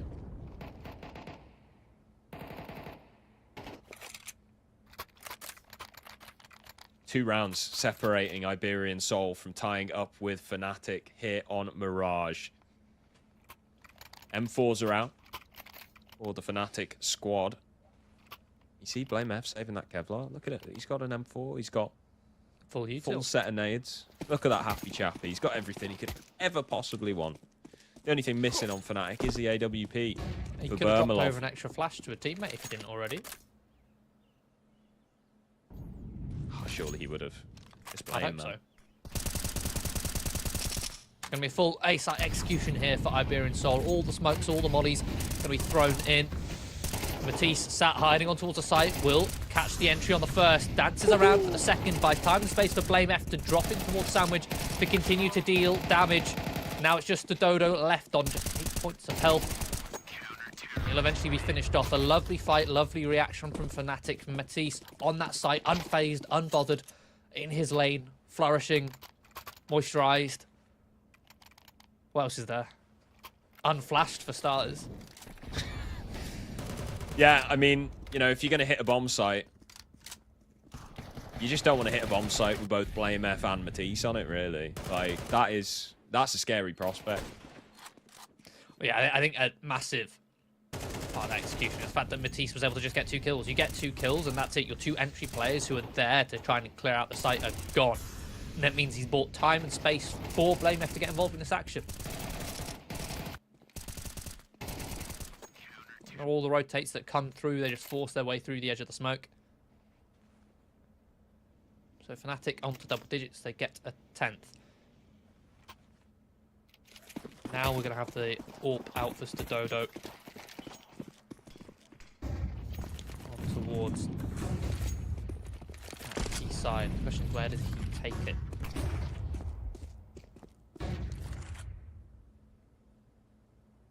Currently just posted up towards the top of mid, throwing some supportive util for Alex. So at top mid control in the meantime. 2 players working towards underpass, but counter utility comes through to stifle them, to slow them down a little bit. Have to wait that out. Another 5 seconds bought off the clock.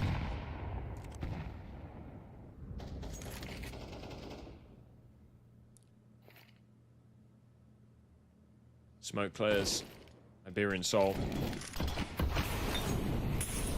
Ooh, Miss Molly. Yeah, that's an unfortunate one. That was a team ollie as well. That could have been juicy. Instead, not going to have to go without. Fear drops one down instead. The HE blows open the smoking connector. Fear opens up. Finds a second as well onto Mopos. Steps should have been heard in apartments. Crims readies himself for the onslaught of these Spanish players running straight into his crosshair. They can't see him behind the flames. He's literally invisible on that angle. It's such a nice hold. And one thing which we noticed as well was that was Fnatic playing complete retake on mid. That was very well orchestrated. They tried to block connector to make sure that Iberian Soul couldn't take connector itself after the utility came in. Obviously, the molly missed, but there was a smoke there. Then afterwards, they waited a second. Fear came in towards short. They made sure that Fear could come in towards short first. Then from there, he mollies underpass, nades it as well. And they just crunch in towards middle with Fear swinging, clearing top of catwalk. And Crims, yeah, that angle with the molly on top of Balk. You literally can't see him behind the flames. Yeah, all he needs is a slight pixel of you to guess where you are. He finds 2. Lovely hold. Now Now Iberian Soul, they're actually forcing here. Tech 9s, it's going to be a B-pop trying to test Crims again. But Crims and Fear will hold the site to relative success. The Lurker dealt with in mid. Ompos at least has an M4, but not much health to work with it. Say that. Aim to isolate Fear. That should be all now, surely. Stododo's out of there. He's running away. Yeah, Iberian Soul almost counter-executing outside the market there, just flooding out of door, mollying on towards the site. And yeah, there's plenty of time on the clock for Stododo to reset this one. He might be able to see if he can get a cheeky bomb plant on towards that A site. If he does, it'll be very helpful to get $600 per player, which again, this is a force buy. Not exactly sure what their loss bonus is. I think it's at a decent point. Blame F just going to allow him to plant. Doesn't want to risk giving up his life, nor the M4 to deny the plant. Oh, there we go. Flash comes over from his teammate. Gets the contact. They'll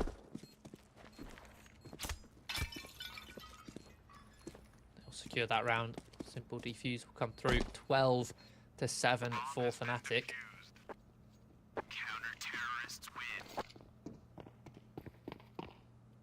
Yeah, looking really... Well, they're looking like the better team. Yeah, especially in the second half. I was going to say really solid. I wouldn't exactly say that. Yeah, the first half was not solid whatsoever, despite an A4 half. It was not solid. But this second half, with Iberian Soul playing much cleaner Counter-Strike and Fnatic being on the defensive side, they play more reactive to that. They're able to meet them on that level of sort of clean Counter-Strike. But with having better players, better individuals, they'll come out on top.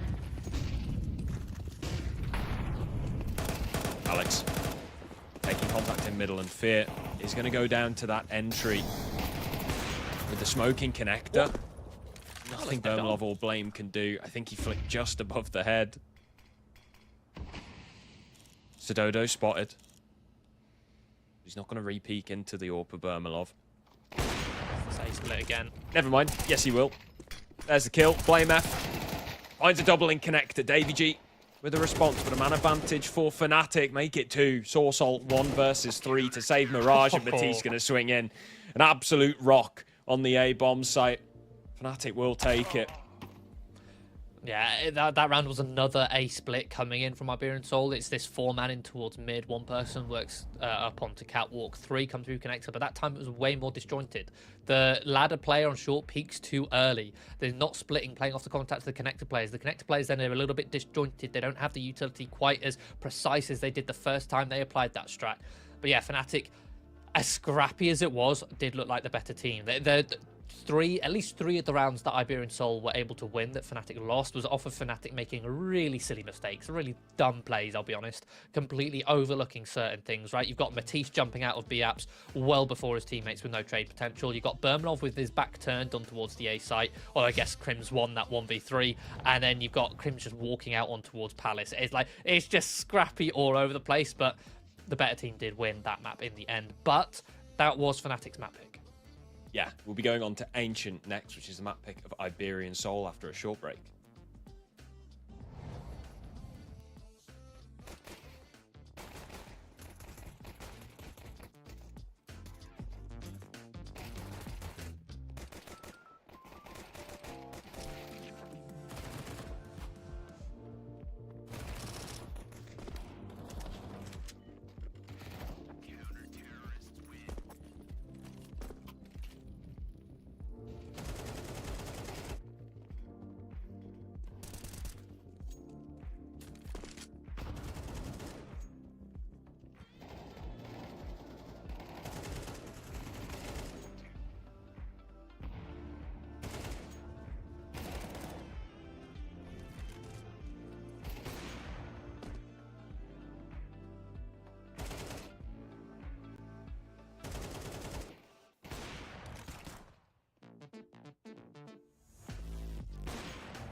Welcome back to CCT Series 20. We're in the middle of Fnatic versus Iberian Soul, and we've just had one of the most scrappiest games of Counter-Strike ever, where somehow one team clearly looked like the better team, yet it was still a 13-7, yet it was still incredibly scrappy, back and forth, mistakes being made left, right, and centre.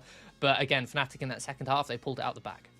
Yeah, they did. And we move on to Ancient here, which is a map where, I mean, Iberian Soul have picked it, but both these teams don't have particularly good win rates on the map. Fnatic, like 36%, and Iberian Soul, 41%. So they're losing this map more often than they're winning it, both teams. But Iberian Soul happy to play it a lot more often. So wanting to challenge Fnatic on it here.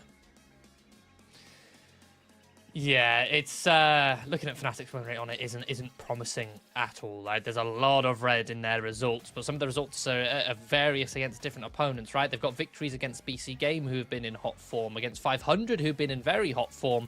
They've also most recently beat Gun 5, who love Ancient. But then they've still got a slew of losses, a slew of one-sided losses as well. The likes of Navi Jr., obviously Ancient, a very good map for them. They also lost to Gun 5, got demolished by them once. Lost to Monty, Apogee, OG as well, which is a little bit damning. Bait and Amcat. It's such a strange map. And I think looking at Fnatic's style of play that we saw on the T side of Mirage, there's no wonder why. I mean, it looks so scrappy from them. Mistakes being made left, right, and centre, relying so heavily on individuals doing their own things, which is why I want to see a little bit more structure being brought by Fear as we head into Ancient here. The second map of this best of 3 series. Fnatic 1-0 up, looking to try and close this out on 2. And in this pistol run, we've got 4 sets of Kevlar, a little bit of utility over on Fear. Iberian Soul, on the other hand, a set of Julies, 3 sets of Kevlar. The Dodo still yet to buy. And he's not going to. Interesting. Oh. Saving a bit of extra cash on top for the AWP. I mean, Ancient, not exactly a map where uppers tend to thrive, but it's still a useful component. And it is going to be a B hit for Fnatic. Exploding onto this bomb site. Mopos with the opening. BlameF with a quick response onto Soursols. It looks to take some control in the back lines here. Cave smoked off. It has to be a long push where Mopos lies in wait. Crim's eliminated. Blame with the Julies. Picks off 1. Looking to swing out. But Alex is here now to help. He's going to land the headshot. Fear makes it a 2-on-2. Alex and Stododo pushing in. Long and short, respectively. Bermalov forced into the peak, but a lovely headshot. And he's just going to play his life here. He's just going to live. Burn the clock down as long as he can. Lands a headshot onto Stododo. It's going to be a Fnatic pistol. I think Stododo did buy Kevlar there last second, by the way. I just noticed he had it in that 1v2. But yeah, a nice pistol round for Fnatic is one we actually see them run quite a bit. So if Iberian Soul had done their research, perhaps they might have done a counter. But yeah, it's a simple smoke towards Cave. The molly from Bermanov lands towards CT. It prevents them peeking short, but also prevents the rotation coming through and allows them, Fnatic, to fight and isolate the fights on long. But Fear catching off that rotation towards the B lane sets them up nicely for that clutch. A 1-0 start. Iberian Soul have plans to force here. We've got 5-7s and Kevlar. It's interesting seeing a second round force buy with no MP9s. Normally you see the odd MP9 with no helmet. Stododo leaving some extra cash in bank, as we mentioned, to be able to afford that sniper rifle nice and early. Fnatic going to be feigning an A-site execution here, but blocked off by the smoke at the choke point. They're going to disengage and fall back. Not fully committed to the idea of hitting that A-site. Going to fall back in towards mid-control. Matisse still here behind the B doors, holding for any potential pushes that may come through.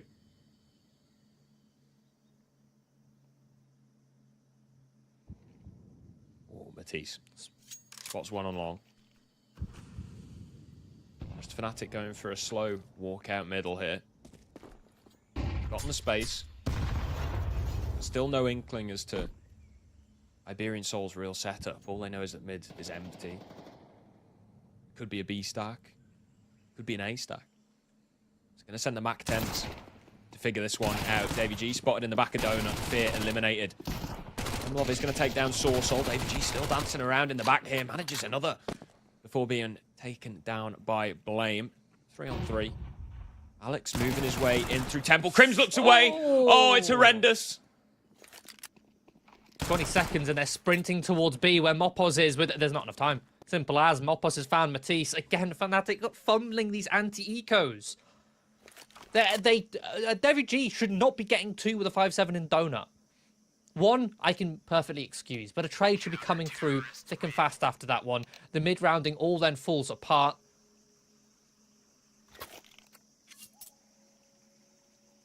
Not really fully committed either. Yeah, I mean, this is one of the things which really annoys me when watching Fnatic. They tend to spread themselves too thin when they go for these defaults because everyone fancies themselves at a lurk. You've got BlameF, who is you know BlameF's a deadly lurk. He's borderline a beta on the lurks. Like, he's got a heavy reputation for it. But you also then have Matisse, who's going for his solo plays as well. Like, whilst they're setting up for an A split here with 3 towards Donut, 1 towards A main, Matisse is still setting towards Heaven. If he goes in towards Donut, maybe that trade that they get in towards Donut could have come a little bit quicker. Then they can commit to that ace site, and maybe Crims can focus his attention a little bit more towards Temple, and maybe he doesn't fall to Alex. But they give up so many 1v1 fights to these 5-7s. Now that completely demolishes their funds. Their bank account is broken. BlameF has the saved weapon. Bermalov hero buys onto the Galil, so they still have 2 rifles, but they've given Iberian Soul a perfect pathway back into control of this game.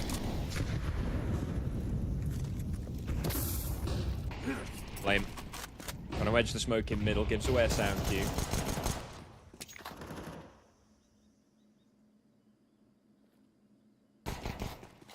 Peace.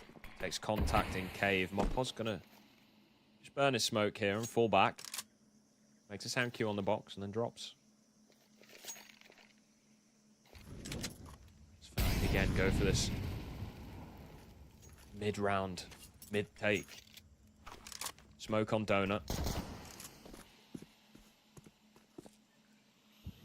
He's spams 1. This is a very deep smoke. Sourcel can boost over the top of it and will do so successfully, but that allows the firing squad to let rip. Dodo then comes in from window, out of bullets. Alex is there to assist. Bermalov, 1 versus 3.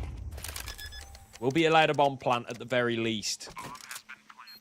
How much further it can get from here remains to be seen. Mopos in Donut eliminated. Tight angle headshot from Bermalov, but he doesn't expect Alex wide swinging from Temple. So Iberian Soul will find a second. Yeah, that contact in towards middle. The boost is a lovely counter for that shallower smoke.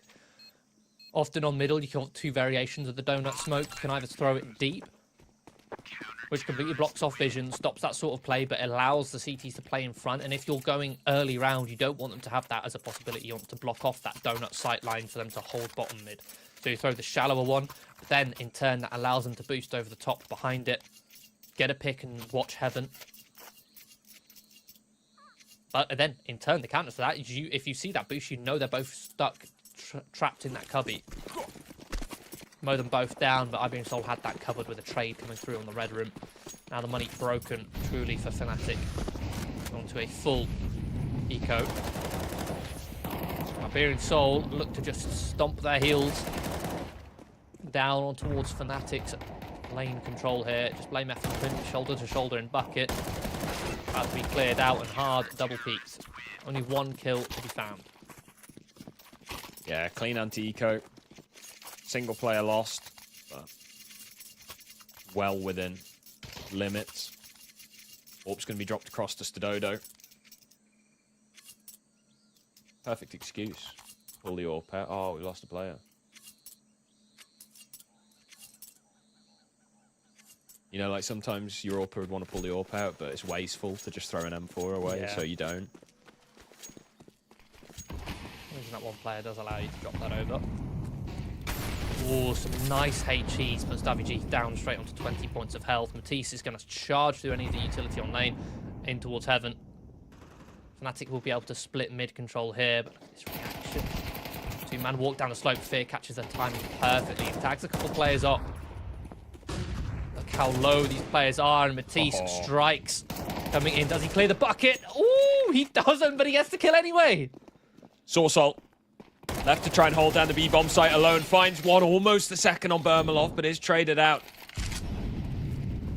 2-man advantage. Has the rotations. Yeah, this is done for Iberian Soul. I think Matisse, when he was shoulder peeking, maybe spotted them at the bottom of the ramp, which he then relayed to Fear to start spamming. Otherwise, that is just phenomenal timing. I think Fear is in a position where it's so hard to spam him back because of how far away he is from the smoke, how tight an angle it is. So it's low risk for him to spam, but it's high reward because he gets that information. The tags on the players gets them a distraction as well for Matisse to come in on the peak. With the added flash coming in from the mid players to group up with him.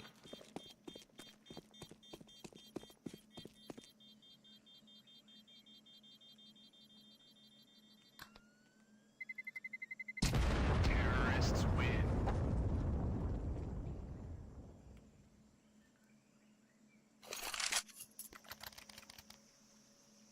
There we go, second round on the board for Fnatic.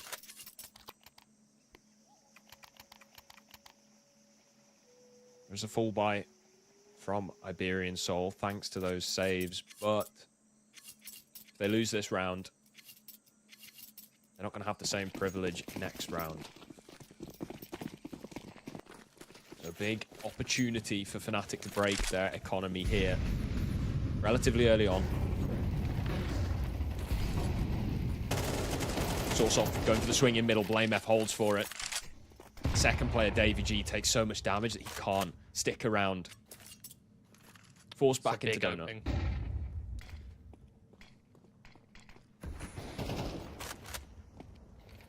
Just going to walk out towards this A site, but there's two players here. Davy G, a quick rotation.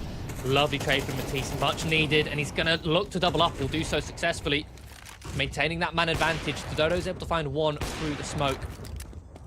Limonov ferries the bomb to the site, but 3 versus 2. Issue to Iberian Soul, choose to save again. Looks like they're going to rely on this flank coming in towards A main, but Crims is in a lovely angle. Mothboss is going to clear it. No, he's not. That should be Stodo's signal to save. One thing I've noticed about Matisse, which I really like, with his aim, I'm going to attempting to cook up a term for this. His recovery is really good. Like, he might overflick a little bit or get surprised and start, you know, spraying. But, like, his ability to sort of lock in. Adjust mid-spray and adjust. to the head. Yeah, it's phenomenal.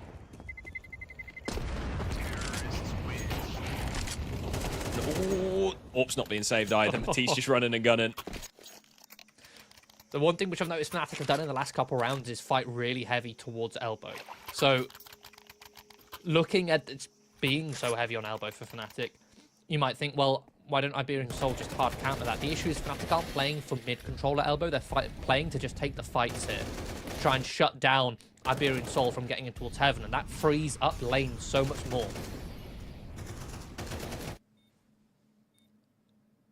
It means that they can't fight in towards heaven. I'm going to shut them down twice doing that. Tying up this score line and also breaking the bank for Iberian Soul.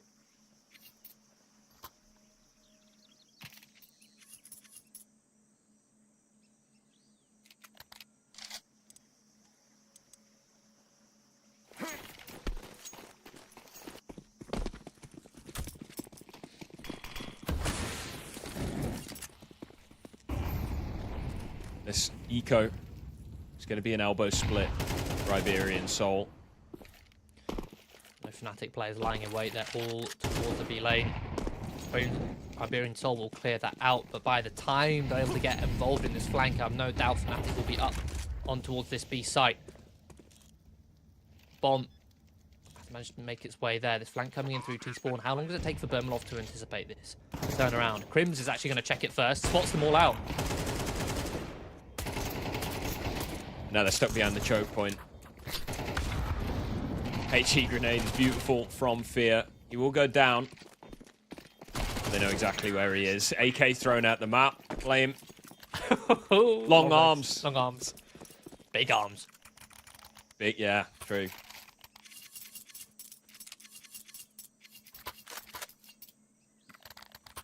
He's like the Reacher of CS. You know. Reacher. I don't just, and you see it's a double pun there because he has just used his long arms, but Jack Reacher. big stacked bloke, and he's also just never wrong.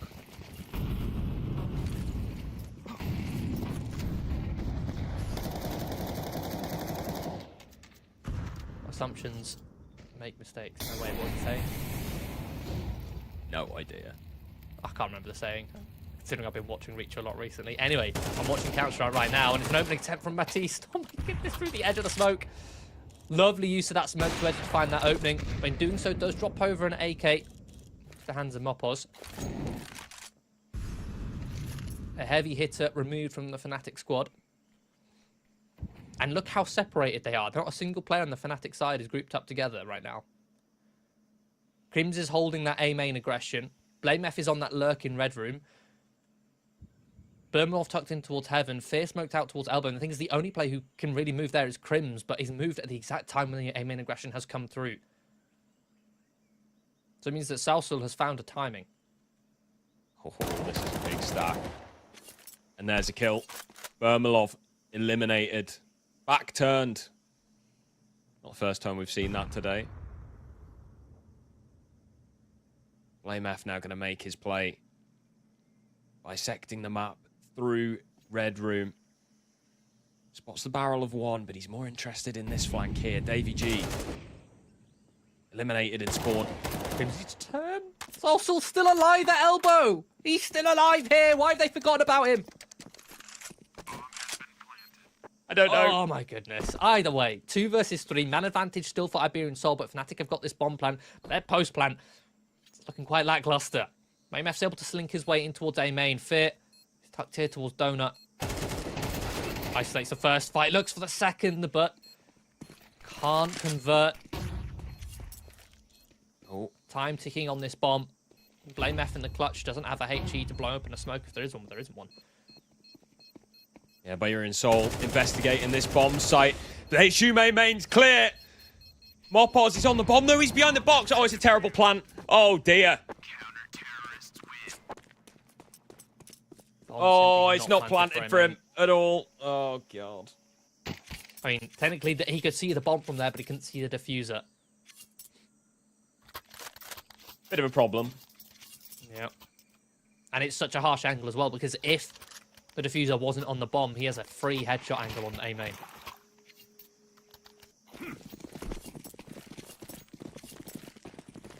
Four. Tied up.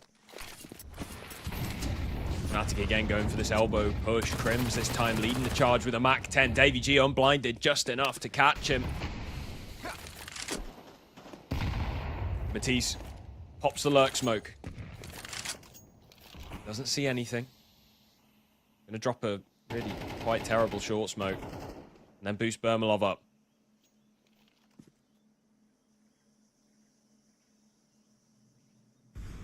I don't think he's peaking yet, no. If he had peaked a little bit earlier, he would have actually found the kill onto Salsul. Dancing around the edge.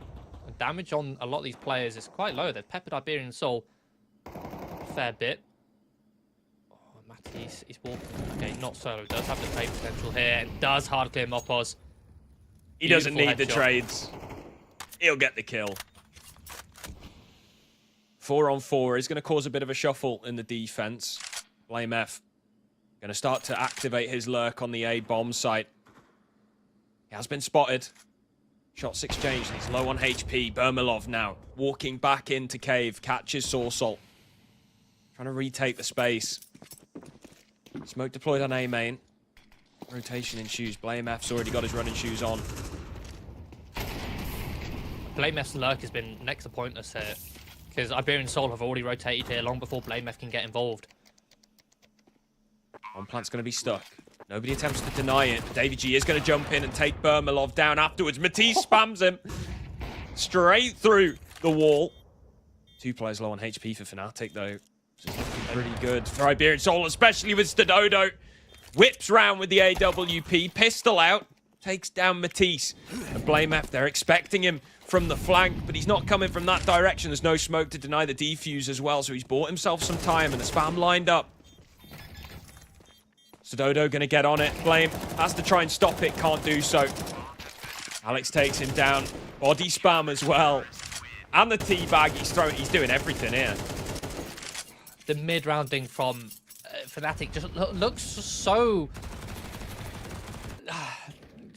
poorly put together. Like, again, I'll bring it back to that lurk from BlameF. He's trying to pull a rotation, but the thing is, his rotation in itself is so far away from B. And by the time when Bermanov gets that second kill in towards Cave, the jig's up. Iberian Soul can say, okay, there's 2 players in towards Cave. It's probably going to be B. And Blame F is towards A. Then he's a lurk. So it's probably going to be B.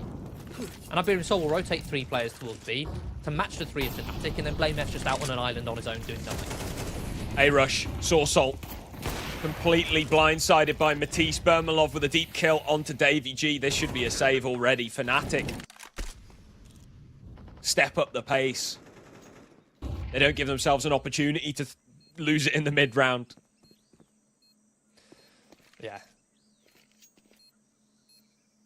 No mid-round needed when you're going so fast.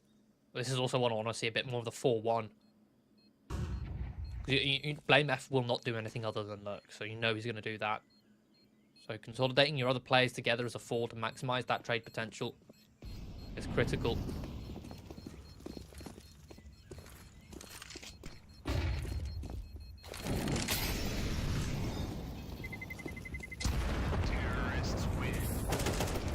Crazy seeing that return to like the hard lurk. Oh, my pause is gone. That's a big swing round, economically speaking. With only 2 players having survived against the Blame F clutch attempt. It means that Iberian Soul don't have the funds to invest into this one, but they're going to try it anyway. They're going to be forcing up 3 MP9s behind the saved AWP and AK.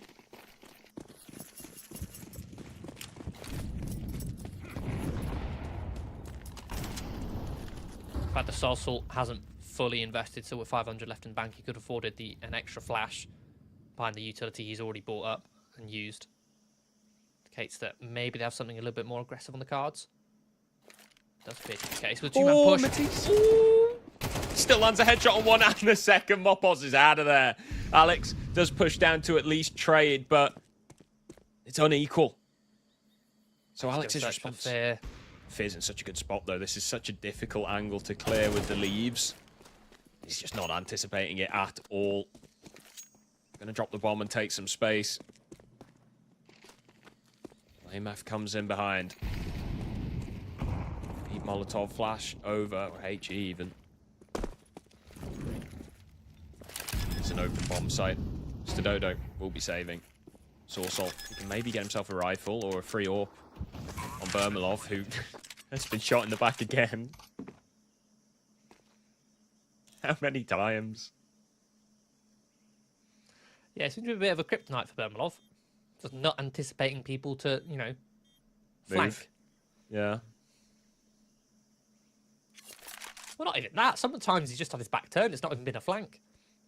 It's like the one earlier where he was on shelf, staring down lane. That's Sorsol again. Shooting him in the back from elbow. Or the one on Mirage where he's in connector and a CT has walked out CT. On a normal retake path. He could have been knifed. Sorsol has done him a favour there. True. And done himself a disservice. He could have done with that knife cash. Able to drop over some weapons here to his teammates on the final round of the half.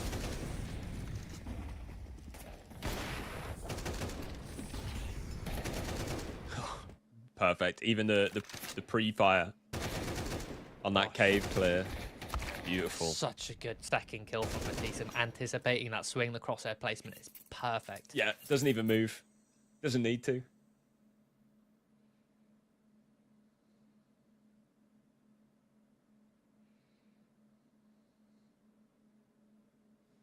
Iberian Soul trail by 1. So we're going to the final round of the half, and the equipment that they've got, far from ideal, but they do have 2 AWPs.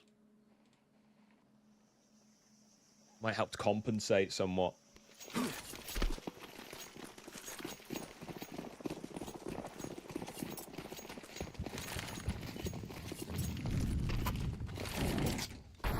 Lane control for Fnatic. Neglecting mid. It looks like this will be an execution to finish off the half. thing is, no pressure in towards the middle, so Dodo's able to just scope up this AWP. So Iberian Soul will cheat over a third player on towards this B bomb site. The smoke is going to cause a bit of chaos, which is where these pistols will thrive. Up close, Fear is going to be the one to find the trade through the wall bang. Crims, up on towards the site, low HP. Davy G, that rotate will find 2 kills, and that's the bomb drop to 2 versus 4. And all of Iberian Soul are here to defend it. Yeah, you can kind of see what Fnatic were going for, a full execute against double AWPs. Makes sense. Smoke them off. Or just smoke them out. Bermalov, nice shot. But also, when you're up against, you know it's the last round of the half, you know you're going to be up against a weak investment of like MP9s, 5.7s. You don't want to be getting scrappy with the counter utility. At least bait out some of their utility first before you throw your own. Yeah, and it's almost the fact that, you know, the timing of it, because it's not a rush, it means that these 2 AWPs can pin some of the longer sight lines. Stadodo's got mid completely on lock. You've got the AWPer on A, you can retake that regardless. Those B players were ready for something. 20 seconds left. Bermalov. Nice entry onto Stadodo. 2 players remaining for Iberian Soul. Make it just 1. Davy G on the bomb site. This is falling apart. Bermalov single-handedly takes them all down. What a massive quad kill from Bermalov. Clean shooting from the young talent to give Fnatic 7. Recovering what was an absolutely fumbled execution. I mean, just look at this, right? It's 1 minute 30 still in on lane. the clock. There's 1 minute 30 on the clock, and there's a smoke at the top of the ramp. Why are you pushing through it? You've got enough time to cancel. You've got utility to cancel if really needs be. Oh, man. Bermalov, like, for the flack that he gets, like, the potential, the upper bound, it's one to watch.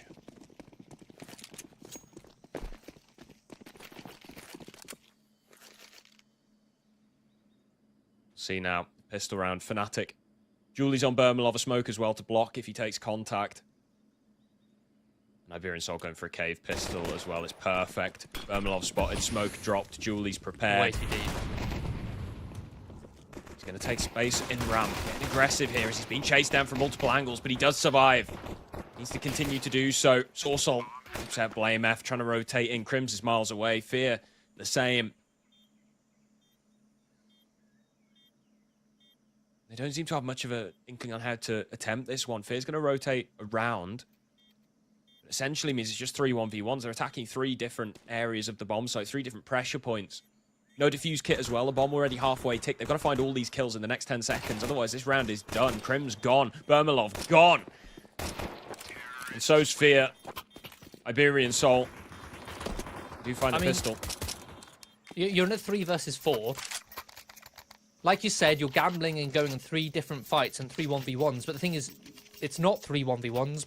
It's not 3 coin flips. It's not 3 50-50 engagements, because Iberian Soul will have an extra player, meaning one of those fights is going to be a 2 versus 1. So you're going, okay, yeah, I'll take 2 50-50s and then a fight which I'm almost certainly going to lose. It mathematically makes 0 sense there on that retake from Fnatic. But also, again, Bermalov dropping that smoke, I'm really not a fan of that setup, because that smoke is not going to stop anyone. The T's will be through before the smoke even pops. Drop it at his feet instead, and maybe it would blind them in towards cave. So, Fnatic are going to be on a full eco, allowing Iberian Soul to tie up this scoreline. Oh. And again, another missed molly and a missed flash. Doesn't matter, the flash will still blind them, allow Moppers to get the info. Farm some cash on these Mac Daddies. Yeah, this stack is awful. Just the utility pulling it apart, right? It's a standard anti-eco approach towards that B-bomb site, using the mollies to your advantage. Even when you have the remaining 2 players there, one of them swings out of the setup, they're not lined up. Why? Yeah, that's true. There has been a bit of misutility so far. On the Iberian Soul side. Even back on Mirage, they did a 2 smoke execute on the A site and missed the stairs smoke.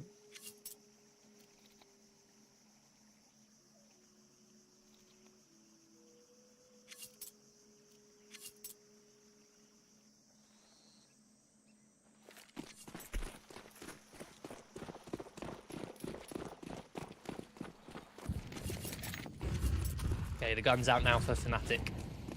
5 M4s, but weak utility, no kit. We already saw the kit cost them on around just like this on Mirage. Soul setting themselves up for a full B-site execution. Fear going to be forcing his way through. Unblinded will actually mow down 2 for free. Matisse tries to go for a bit of a wide swing there. Not necessary, but Fear will collect a triple instead. So man advantage maintained and the health incredibly low on these Iberian Soul players. Bomb at the very least is planted. Alex in a 1 versus 3. Here's the 2 players reloading on long. Still no idea where Blame is, so he tucks himself into a corner in cave. Smoke is going to come down and block the vision, though.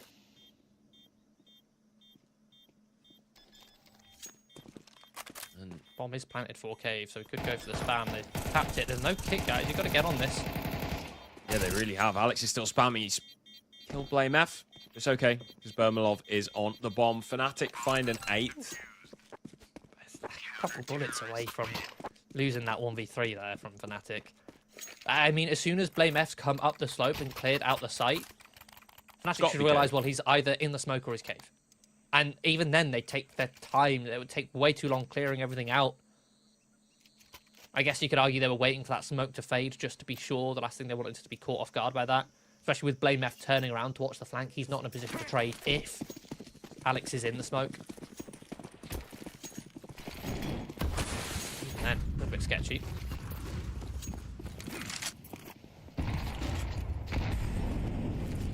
Fnatic working heavy in towards mid-control. Iberian Soul, again, it's another 5-man play here. Up on towards this B side where Matisse is the lone defender. Early HE, but the flashes this time are much better. Matisse fully blinded. We'll have no multi-kill entries today, but Sudogo's ready to cut off this flank. Such a good spot to deal with it. And this should be a save already for Fnatic. Yeah, he's not even checked in that position. There's no hope of a retake. I think Fear's walking along there, just making sure he clears the site and hoping that whoever's behind him is ready and quick on the trade. But they weren't. It's Blame F. Never expect Blame F to be quick on the trade.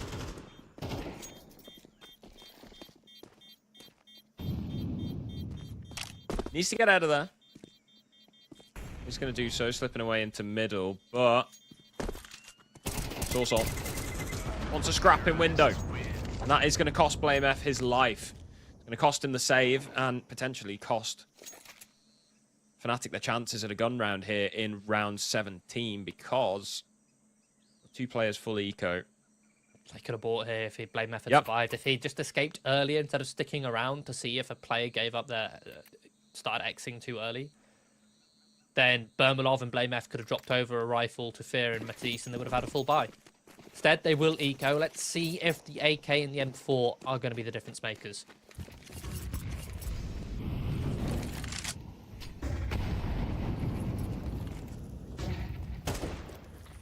Davy G flashed out middle. And around the edge of the smoke, Iberian Soul. Going to be joining him through shelf. It's a cautious mid-take.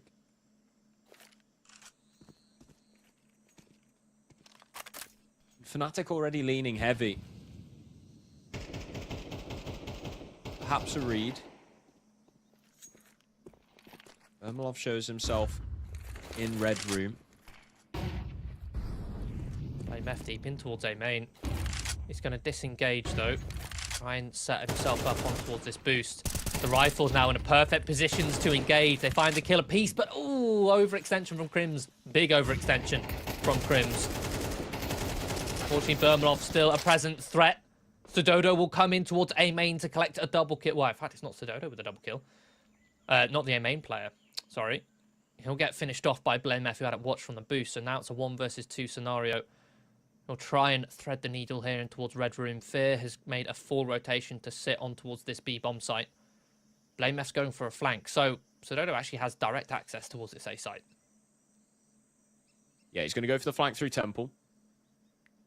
Buy some more time off the clock for Fnatic to set themselves up for the retake. And the nearest player, Blame F, is 1 bullet away from death. 12 seconds. It's going to have to be a stick. Dodo does so. Plants safe for CT, which means Blame F has no access, no ability to deny. Fear miles I away. kit on the site as well. I think there might be a kit on the bomb. Ideal scenario, but they've still got to search Dodo out and kill him. Fear going to join Blame. Rifle picked up. Blame's the only one with Kevlar. He's a one-shot. Smoke down on the bomb. Off angle. Catches Dodo rotating around. Fear will be able to get the defuse through. No problem at all. Bomb. Plenty of time on the timer. Yeah, there was a kit on the bomb as well. He's just picked it up after defusing. Imagine if they went for the ninja defuse, not realizing there was a kit on the site. And that could have cost them. No, their 2 rifles are enough to win that round. It feels like that must have been like a hard read or something. There was some sort of signal that Fnatic picked up on. They were so happy to abandon that B-bomb site completely. There was a single flash in cave. That was the only presence Iberian Soul really had that round.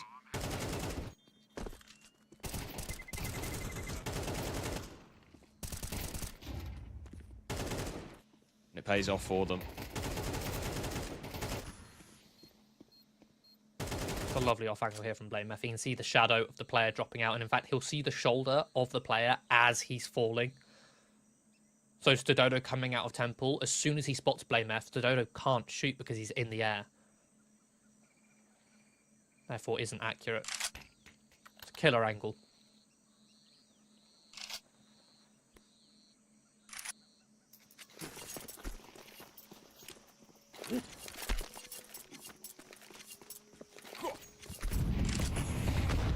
Fnatic have a little bit more money to work with here. Bermalov even with the wall. Blame F anticipating. Incendiary used, but off the back of that flash from Fear, he set up perfectly for a counter swing in towards mid from the CTs and let them in the opening pick. As soon as they get that man advantage, they're going to disengage, knowing that with this overloading towards mid, they've left A open. It's going to fall back, adjust. The thing is, though, Opos has made deep ground in towards Red Room. Blame F. He's aware. He knows. So Soul's going to have another attempt. The Fear's lying in wait this time. And because Blame F sprints away, Soul can hear the steps like, oh, he's run away. I'll give it a go now that I know Blame F's gone. You didn't realise there was a second player there, did you?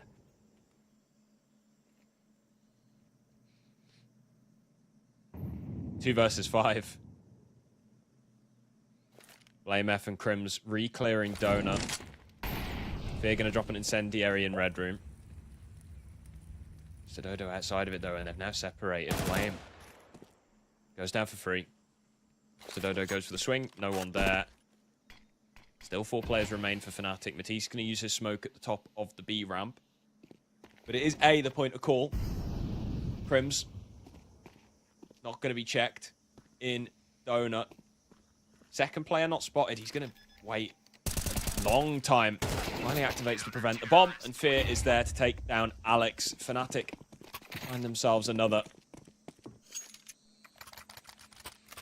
There's going to be double digits. Yeah, put themselves up into double digits and breaking the economy for Iberian Soul. Fnatic closing in on victory here. And so far, Iberian Soul, the thing is, we saw this on Mirage. Iberian Soul's style of play is kind of very set-piece heavy. They're relying a lot on these executions, these fast plays, the 4-1 Counter-Strike, working around as a pack, rather than the defaults. So when it comes to the defaults in the mid-rounding, it falls apart for them, especially against the individual firepower of Fnatic. They're able to just pick them apart one by one. Iberian Soul lose all trade potential as soon as the rounds start to slow.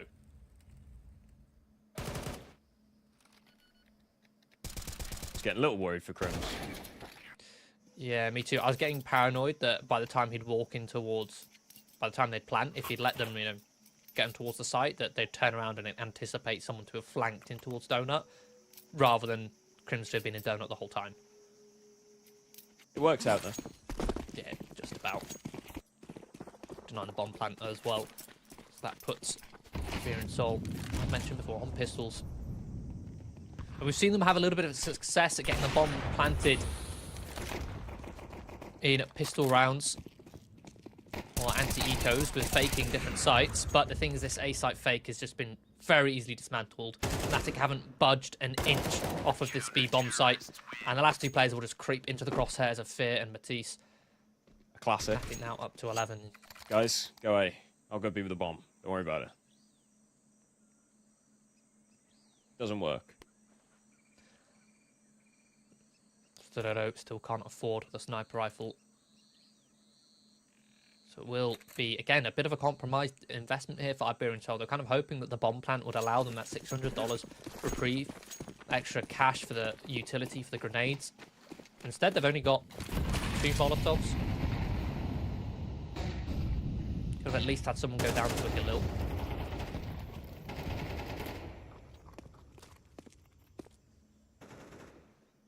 Fear.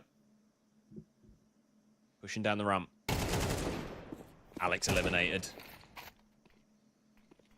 It's going to be an opening kill for Fnatic yet again.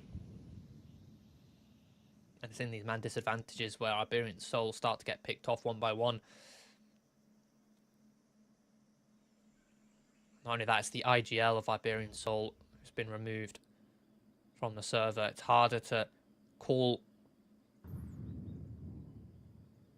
from the grave. Steps heard from Fear. That should be the dead giveaway to Iberian Soul, who've crept all the way in, playing retake.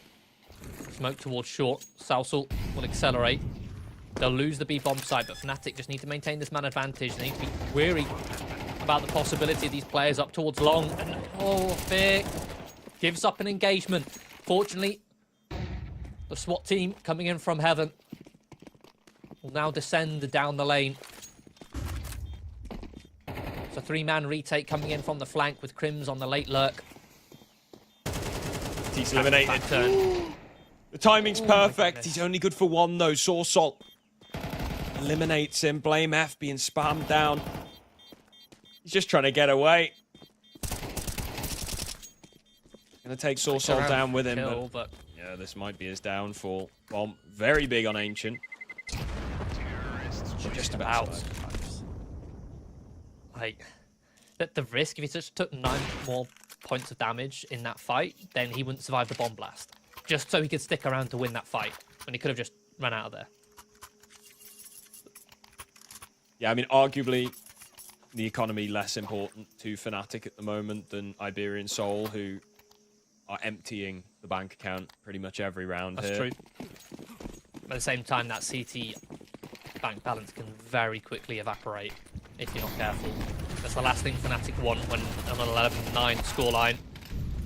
At least they're able to trade here on towards the Mac 10 in middle. Mopos very quick in towards heaven. Deals with the jump up from Crims, unfazed, undeterred by the utility thrown his way. At least Matisse is able to trade, keep it an even keel. Deep Smoke's also going to play ahead of it. The retreat incredibly loud. Matisse holds his ground regardless. Lovely stuff. The man advantage. Oh, but Bermanov just walks down the slope. You got a man advantage. Yeah, not sure. Not sure why he's done that, but Matisse just worked hard to recover the deficit that you had from a poor peak from Crims late in towards heaven with no flashes to put off anyone holding for the jump up. That's the one weakness of that push. Matisse even puts it into a man advantage, and then Bermanov pushes down the slope, gives it away. Fortunately, Fear's looking to recover this one, and Stododo. I love this setup. Matisse ready to trade a massive triple kill from him to put Fnatic up on towards 12. good job they got Matisse. Yeah, very good job. Map and series point here for Fnatic. They lead by 3 rounds ahead of Iberian Soul, who look to have run out of steam. And this round to keep themselves alive in this best of 3 is going to be fought with Tech 9s, Mac 10s, a single Galil. A decent amount of nades. It looks like a similar opening mid-gambit stopped by utility in counter. Davy G going to be given nothing. Looking to edge this smoke here on elbow. sees that the CTs aren't fighting heavy. And because of that information, it means that Iberian Soul can walk in towards heaven, focus towards cave without having to worry about mid so much. Iberian Soul have actually taken cave here. They're set up and primed and ready for a B site split. Not going to pounce just yet. Going to see if Davy G can find anything in towards A main.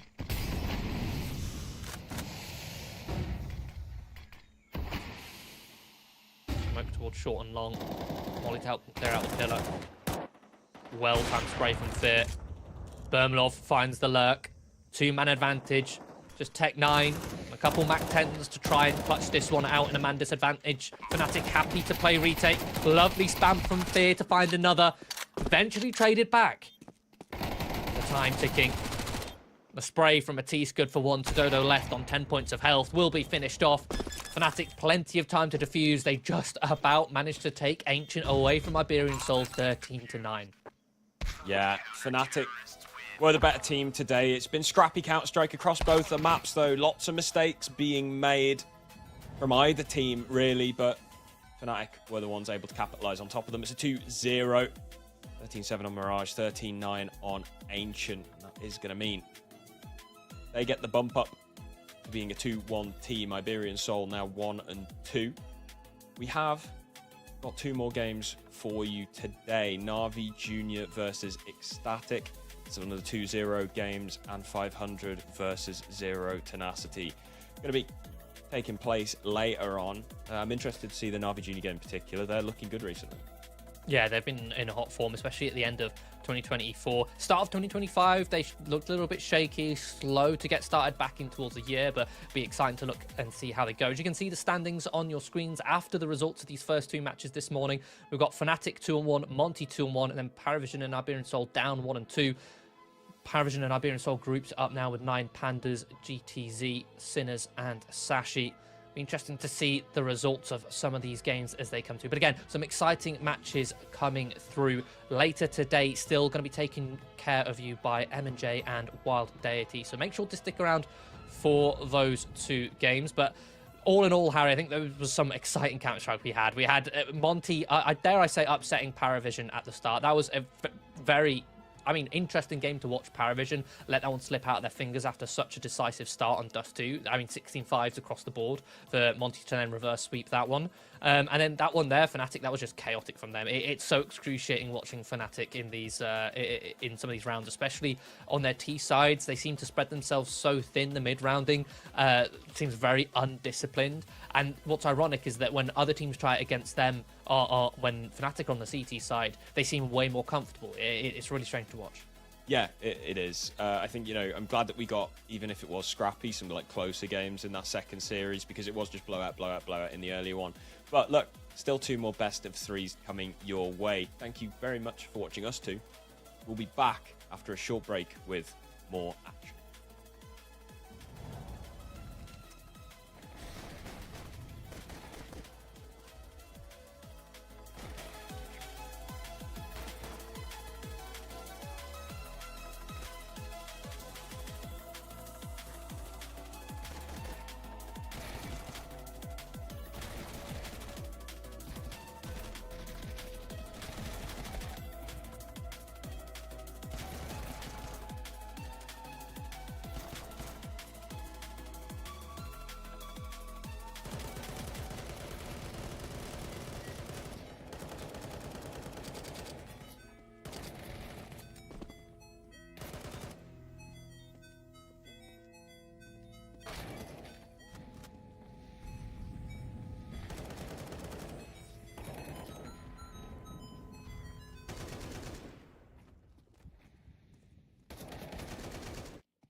Welcome back, everybody. We are live once again with the 20th European Series of CCT Season 2. I'm joined by Josh and Waldady. Obviously, I've figured out a new meta recently that if you plug your socials at the start of a broadcast, you get more conversion. Have you had any luck with that, Josh? Yeah, no, I just made that up. You made it up. Yeah, but we're about to go live with Navi Jr. versus Ecstatic, and that is what we've got on the menu for today. Josh, you got any preliminary thoughts? I'm quite excited for this one. I think it's going to be a good game. Obviously, the pressure's off a lot when it's a 2-0 matchup, but I think we've seen time and time again here in CCT, teams get a little too comfortable in that 2-0 bracket, and yeah, they end up getting knocked out. So we'll have to wait and see, but yeah, I think this one's going to be a good match. Absolutely, and I think both of these teams have a little something going for them, right? But if I did have to sort of narrow down on one of the teams that has recently had, I suppose, a lot of development in the limelight, it would have to be Navi Jr., right? That's probably why that's the first team I want to talk about. I mean, this is a team that is surprisingly at the point of their ceiling, like they're less than 18 years of age, but one of their biggest bottlenecks might be just the fact that the main roster exists. Yes, that's kind of been one of the things, isn't it, for this roster and the Spirit Academy guys as well, that they're kind of pushing the boundaries in ECL and things like that, but there is that bottleneck, there is that cap. They can't qualify for Pro League, the main roster. Is that somewhat hindrance? But yeah, a fantastically talented roster, Symmetry one that really, really jumps out for me. I had my neck out defending him on Twitter the other day. He is a super talent. But yeah, and a team that have been on very good form recently too. Just other than a loss to Sinners the other day, they've been taking down some big opponents. And yeah, we'll get into that a little bit more later down the line. But these guys have looked hot recently.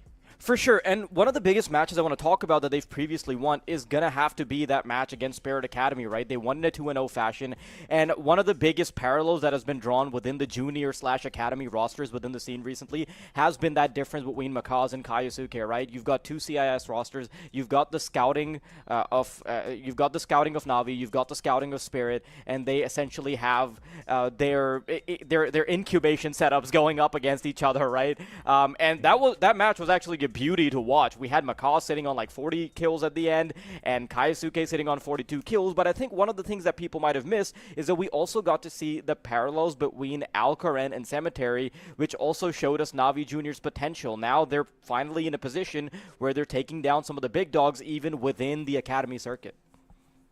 Yeah, and beyond that as well, you know, these guys are playing in Challenger League. They actually qualified out of their group through that upper bracket part as well, and are in the high seed for the playoffs in Challenger League.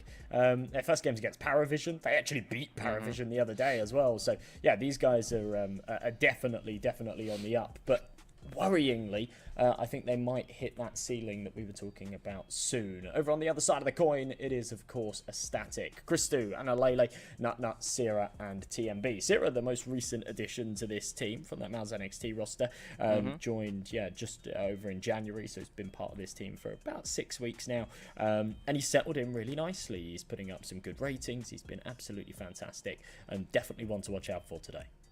I will say, though, that Ecstatic as a team, you know, they did kind of fizzle out towards the end of last year, and even very recently, right? Sort of the brand that you've got going for them, the expectations that they've set, they haven't exactly had an upwards trajectory that you would be expecting from a team like Ecstatic right now. Of course, they brought in Sierra. I'm happy to see that they're willing to, you know, experiment a little bit with some changes, and although I think a lot of the firepower from these players has looked a little bit lackluster as of late, I do think having a switch up is a move in the right direction. Yeah, I'm definitely with you there. I quite like with this roster as well. They've got a couple of very capable AWPers. I think that's always quite exciting. You know, Christou picking up that primary, but Analele's been no stranger to picking up the AWP in previous rosters. We've actually seen Nut pick up a secondary on various rosters that he's been on in the past too. So yeah, it does lead to quite exciting Counter-Strike, depending on what maps we get to see today, when, yeah, you can almost play like a spawn-based AWPer and constantly pull out a secondary AWP with confidence, which I think is an interesting one.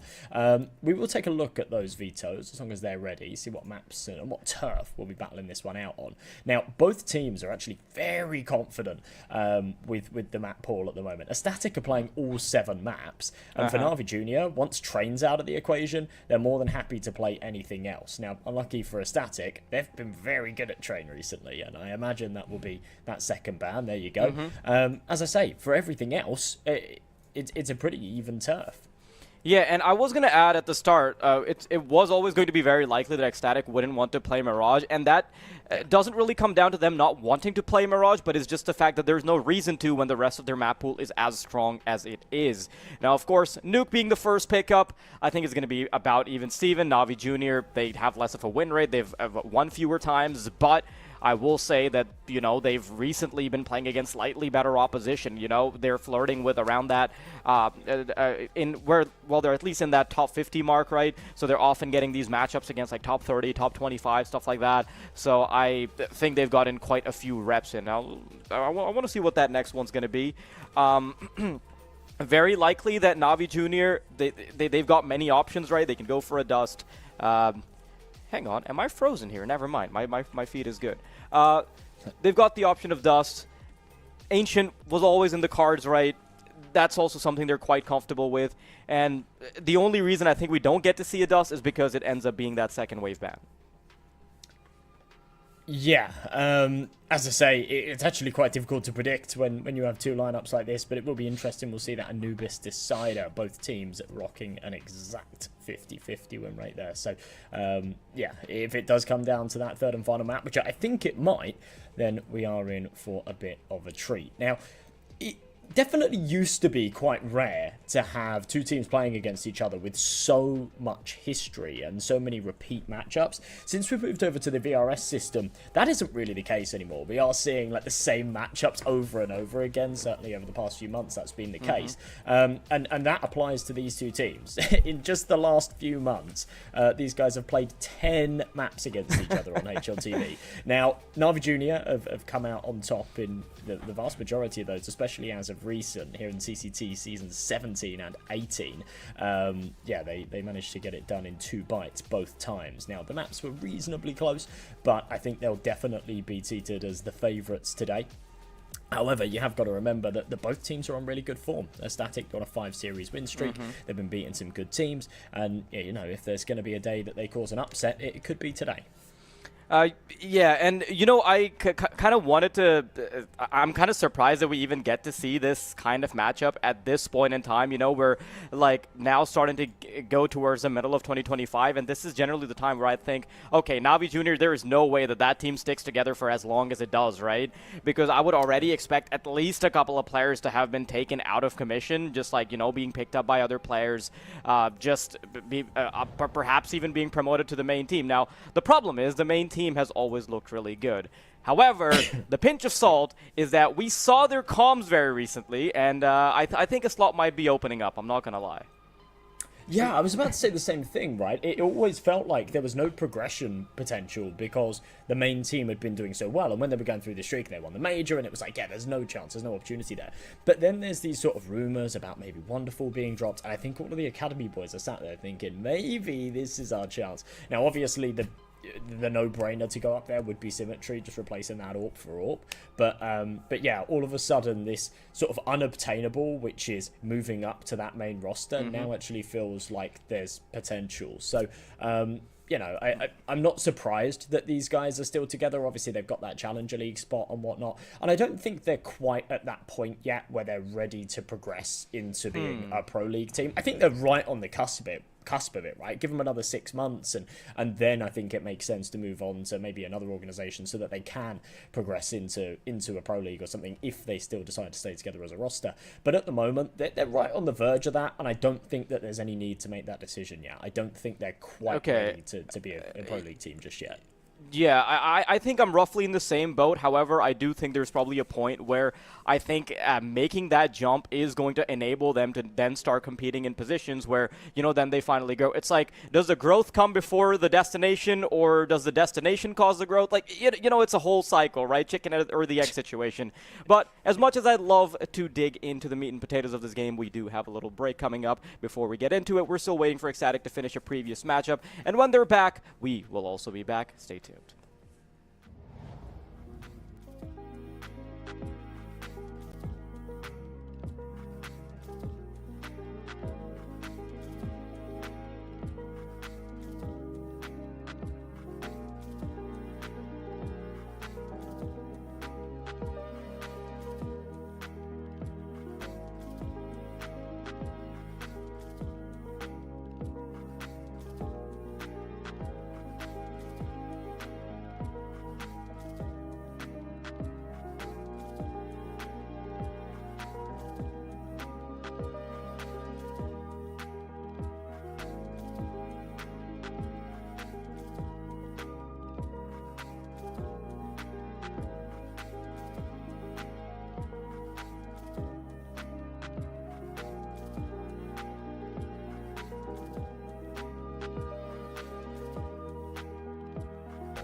Do I wanna try? Can I let it go? We're running from the past, wanting to be sure. Chaos in my mind, constant deja vu. But every time, it comes back to you.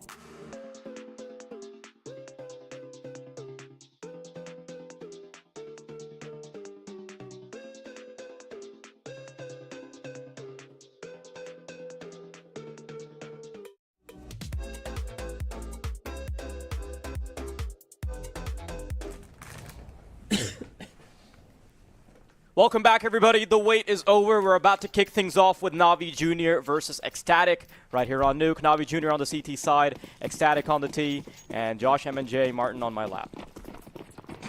Oh, for real? I suppose.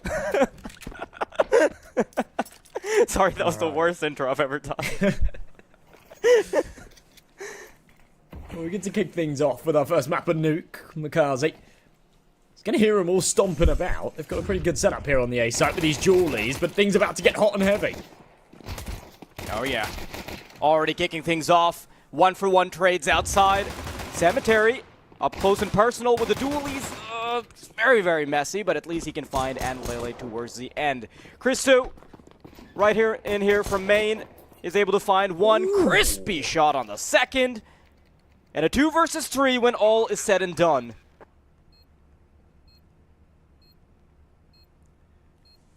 Well, this looks done and dusted, to be honest. Navi Jr. surely no way in, no kits as well, so time is of the essence, but Krebeni doesn't seem to care. Charges in with the Jawley, smashes the head. Glock has to return the favour, and it looks like it should be able to get this done. It's a little bit scrappy, but Nut, the saviour from above, and a Static will take that first pistol round. Got very close. There were definitely times where, you know, Makaz gets a bunch of opportunities there to find something outside. Cemetery takes a little bit too long to find that initial kill, and the fact that Christo gets away with murder with his P250 in the fashion that he does, it is all it takes. Good little effort there from Krebeni towards the end, but I mean, what can you really do beyond that point, right? Ecstatic, the first round on the board. Already hot, coming off of a game that they just lost, and it's time for payback, but maybe not the right opponents.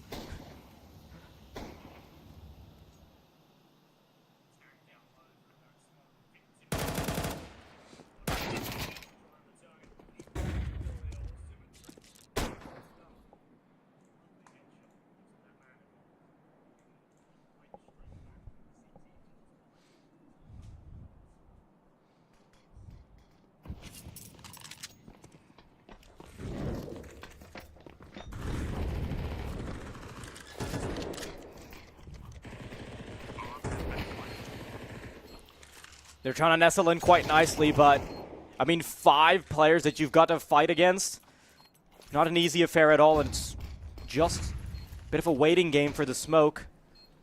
They're actually going to go all the way back. Okay, I respect this. The fact that they don't have any money left over for the next round does mean that it's much better to play it a little bit conservatively, and instead, bank on the fact that you can have another go at it in the next one. They're going to try and do some damage here as well on the exit. I do quite like this as well. I'm with you. Ridiculous shots from Symmetry again. But it is a little bizarre that they gave up the A site. Oh, What? Oh my god, the pre-fire? Why? All right, well, Yeah, I think they the have audio made cue that freaked him out. very expensive. Very expensive. Nut will survive. He'll get out with an AK, but yeah, that save does them a lot of favours because they only end up actually losing the 5-7, and it's going to be another low buy for a Static. Yeah, this isn't a bad deal at all. You're up against players that have MAC-10s and Galils, and you yourself have MP9s. You've got the long-range 1-2 punch in there as well in the hands of Cemetery.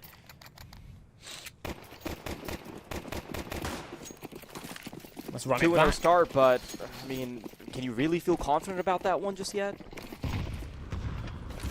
Perhaps not. I mean, it was a comfortable round for a Static, but yeah, escaping was another question. 1 for 1, MP9 for the MAC-10. Not too shabby, but space lost once again. Will they clear the corner? Yes, they will. TMB, no respect. Flies around the corner. Puts those numbers in their favour further. Galil has rotated down. He'll relay the information that a Static are not committed to this B site. Instead, they're taking space elsewhere. But it feels like they're taking liberties. Walking circles around the junior boys. Should be able to catch him on the rotate.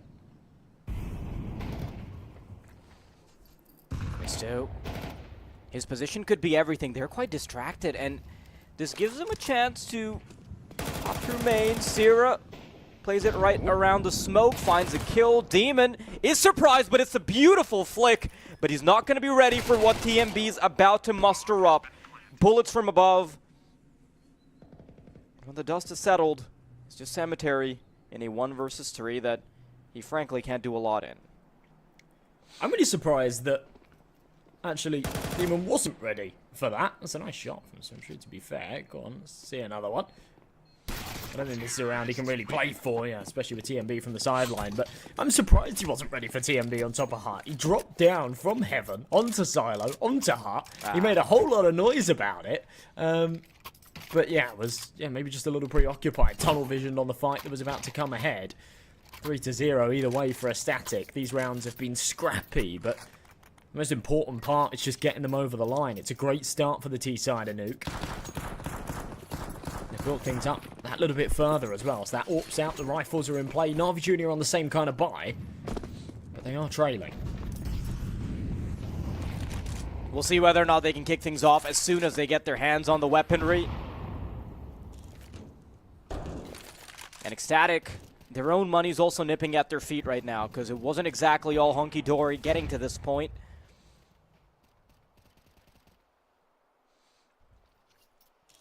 But honestly, a 3-0 start is pretty fantastic considering they are up against stronger opposition. Ooh, Cause is going to stop them right in their tracks, but Demon's been punished. Nut out with a bunch of flashes. The utility's perfect. They're a bit sloppy on the spray downs, but TMB in from main is able to find both of the remaining defenders, and that means that Zuggs has to chill out. Try and save this M4. Bomb has been planted.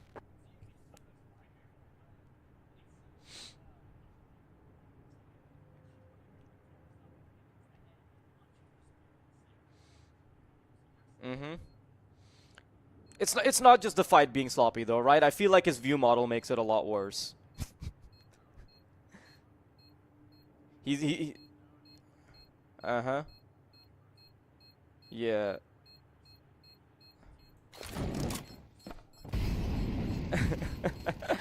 It looks like you've taped your weapon to the side of your thigh.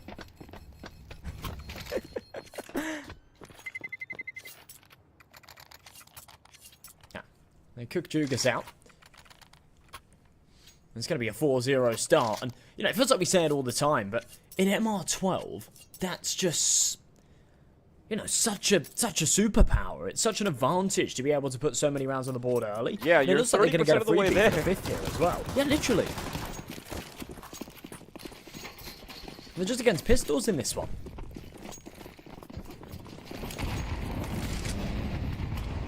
Oh, wow. No breaks whatsoever. Straight into A we go, and Lely, the spearhead of this endeavor. Christo making sure that everything's nice and squeaky clean from behind. 3 versus 5, and there is not a dent that they've made. A couple pot shots, sure, but nothing that you can bring out the pen and paper for and write home about. Ecstatic, man, what a fantastic way to be starting things off 5-0 if nothing goes wrong here, which I believe should be the case. Yeah, it doesn't even look like they're really playing for this retake. I mean, Christo's getting way too aggressive for the AWP. I guess he's trying to exit early, but yeah, by himself. Well, he should see a trade. I mean, Demon's doing his best to try and hold on to this. In fact, just throw it out on the map. That is love that. Criminal. Yeah, I'm a big fan too.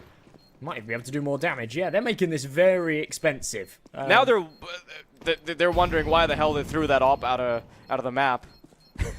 Yeah, they are. Thinking, wow, we could have had this for ourselves. But no. Bizarrely, Demon doesn't even grab a rifle. I think he's working on the basis that maybe the one on the roof will be blown towards him. Wow, and Lele goes down to the bomb too. No, they just don't pick up anything. Wow, so it was all just about trying to do damage. They completely selfless on the hunts. They don't want the AKs, apparently. But it doesn't take away from the fact that it is still a 5-0 start. And Ecstatic are just generally looking better here on this first map. There's something to be said as well for the fact that Okay, it wasn't a very good game against Monty, but they've just come straight out of a best of 3. They go into this map warmed up already, whereas Na'Vi Junior perhaps a little bit cold. They've been sat, there's been some delays, they're waiting for this one to start. Static are looking fired up here.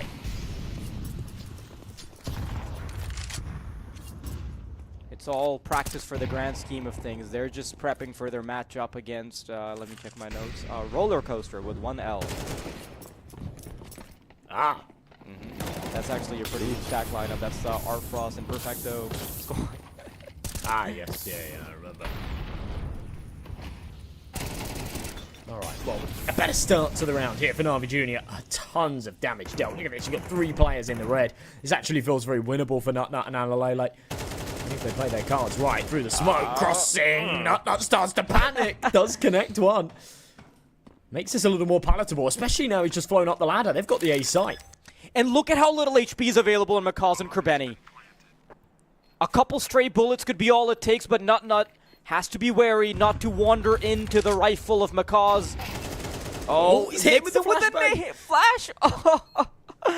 That gives up the information, and now they're oh so ready. Ecstatic could have another round under their belt, despite the fact that this was a 2v4. Cemetery moving in, and now with the time halfway tick down and an AWP on the line, they might not even want to go for this, Josh. He's pulling the plug. Wow. I mean, a 4v2 doesn't quite do it justice when you think about the HP, but the significance of this round. Finally, numbers are numbers, like, okay? Yeah. Exactly, and it finally felt like the cogs were turning a little bit for Na'Vi Junior, and then it's just snatched away from them. The fact that Nut was even going for the hunt there as well, and then realised that he would probably die to the bomb before he gets a sight in on that one. So, does just slip into the back of Garage, stays alive, keeps that flawless KD going as well. He's 6-0, by the way. As is the scoreline, a static, showing no signs of slowing down, no signs of weakness here on Nuke.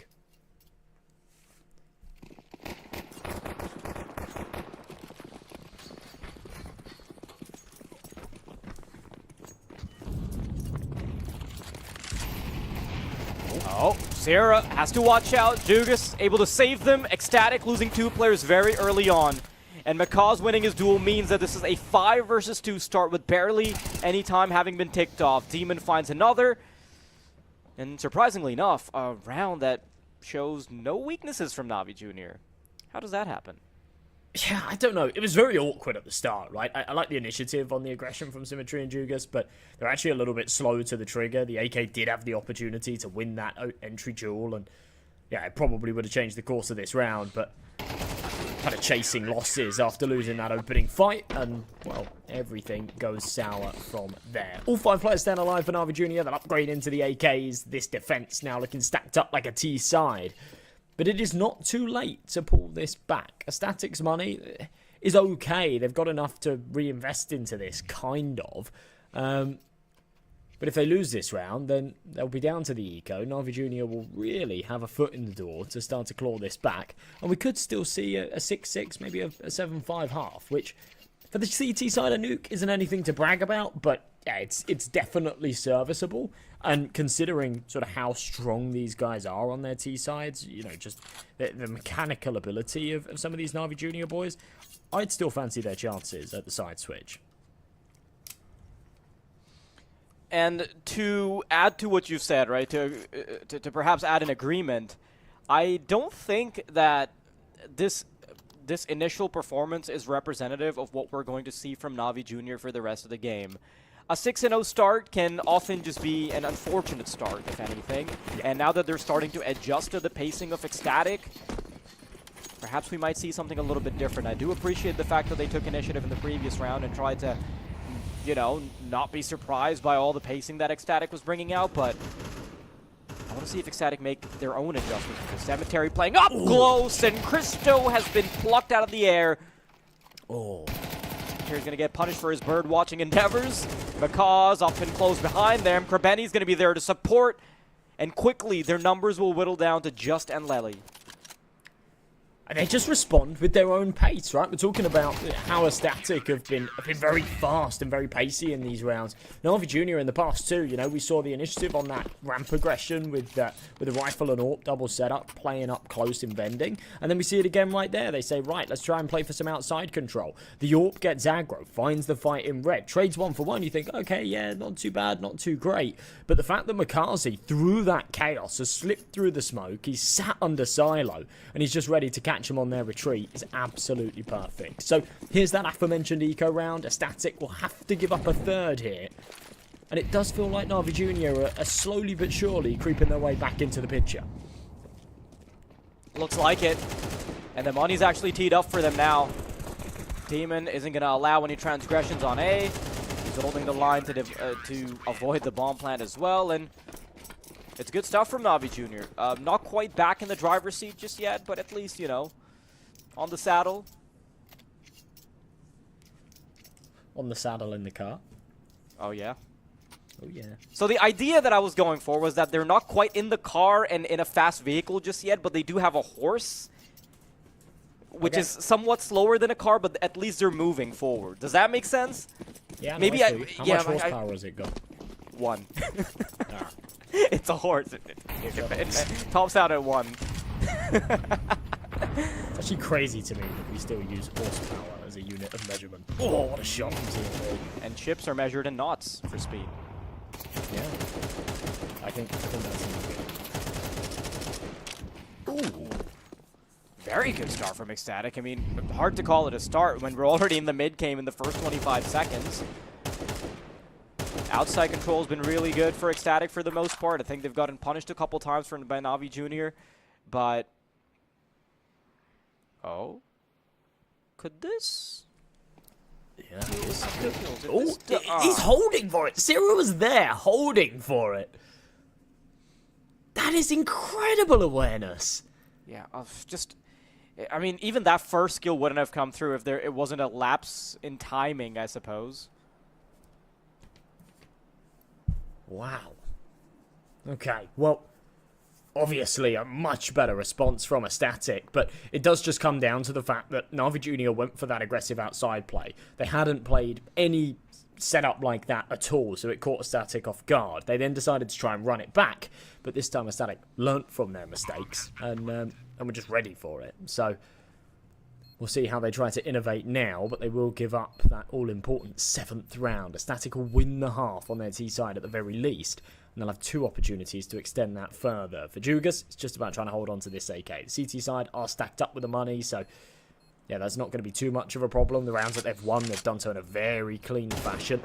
That economy looking strong, but TMB looking that a little bit stronger. Big headshot, a Static onto that 7th round. And here we go again. Back onto the buy for the CTs. It's an outstanding start from Ecstatic.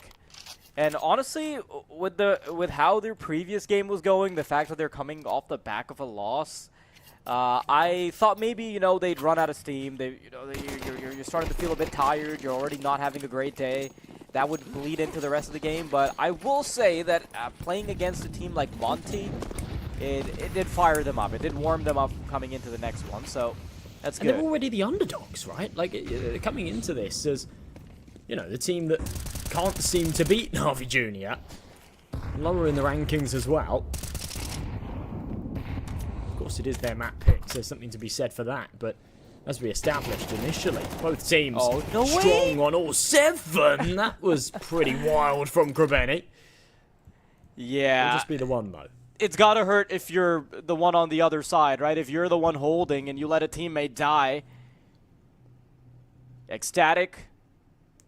Secret is the name of the game for them. They run into an engagement, but they're gonna have to back off as Jugas deploys a Molotov. And now they can start coming up to the top bomb site, and Lely's still sticking around the door, and he's hoping that he can run into an advantageous fight, trying to find his way out. He's bumping into something. This is the part where you start checking your radar because you're not sure what you're hitting.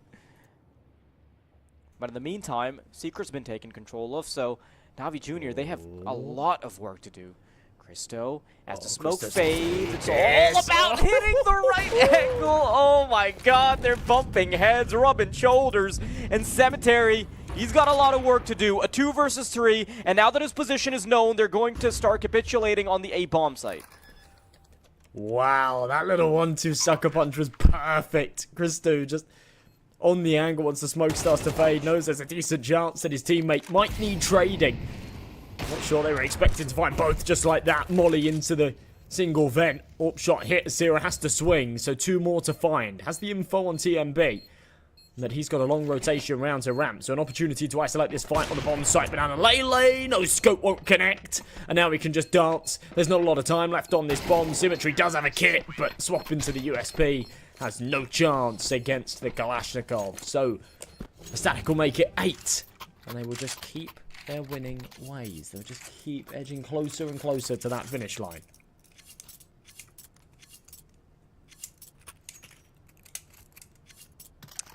Kind of wild for you to say that they're inching closer towards the finish line because, you know, it is a fair statement to make when they have 8 rounds on the board, right? Like, now they are quite close already. But we're in the yeah, we're still in the first half. Yeah. I mean, you were going to make a comment about me saying they were edging. So oh. That's more of a reflection of you than it is of me. Although I did start the broadcast in a very goon-oriented way, I suppose. This guy's the biggest gooner I know. Navi Jr., time and time again, they're losing their first member, but this time McCalls will put his foot down. Gets a chance to pick up the M4 as well. Nut in the meantime is starting to make a dent in ramp. This is where they quickly try and go onto the bottom bomb site. Demon in the meantime is waiting with the clothesline, ready to try and shut them down, but it's only a single player taken off. But that's bought enough time. Now they can start going to the bottom bomb site, but Makaz is waiting. He's in the shadows, and he's got a distraction in the form of Cemetery. Still gotta be careful, She's setting one up the vent. They're thinking this might be a fake. There's enough time on the clock that they could be playing a fake here. They've gone dead silent. And Alele just needs to clear the bottom corner. He will, and that's it. Surely round done. Symmetry 1v2 with the AWP. It's the last round of the half, so he'll go for it. This is going to be no easy task, and he'll switch to the hand cannon to get it done. Oh, it's so unfortunate because if Cemetery is the first one to take contact, then they wouldn't have even checked for Makaz. Now slowly scanning. Trying to find an engagement, but this is impossible to fight back against. Up on top of the silo, instant couple of shots from Nut will yield the 9th round for Ecstatic. And before the first half is even over, they're already seeing something that might be teed up for an Ecstatic W. We're getting some real highlights in the replay here of, you know, some great moments this half. But I do want to focus on that last round a little bit. It was really messy. You know, Navi Jr. had that man advantage. When McCarthy found that double kill in main, it felt pretty perfect. Static was sort of forcing that trade a little bit. And then one by one, just taking these individual fights, trying to get aggressive. The second that they came back down to the 3-on-3, it felt like they panicked a little bit. And there was just no trade potential. It boiled down to that 2 versus 2. They were still guessing. They weren't willing to commit to one of the sites. That's how it all fell apart. But Navi Jr. now on their T half. They've got quite a deficit to make up for, 9-3 down. This definitely is still possible. So try and take the outside control. Oh, nasty shot from Christo, and he gets more damage done. He's got support coming in, and Ecstatic. No way you're going to be able to take the double digits away from them. Brilliant shooting from Ecstatic across the board. And Christo, who was largely absent from the server up until this point, has made his mark. Krabeni, Glock, 5 opponents to find. I'm not betting on him. Maybe he can do a bit of damage here, but yeah, I'm with you. I don't have my hopes up for this clutch. It'd be marvellous if he did it. Bomb is sort of in sight, but yeah, he has got... I was going to say a triangle, but it's more of a square to try and break through. And it'll be Christo to actually find himself the 4K. It's just perfect from him. You expect him to go 1-for-1 there in that credit card position. The fact that he gets out with all 4 is so beautiful. Couple of shots taken there, and just the support from Analele spamming through the smoke with those jewelies. Even if it just diverts that attention away for a split second to give Christo a little bit of space. It's all that's needed. yeah, double digits for a static. 3 away from making this map theirs and breaking the curse of at least taking a map against Na'Vi Jr., perhaps the series to come with it.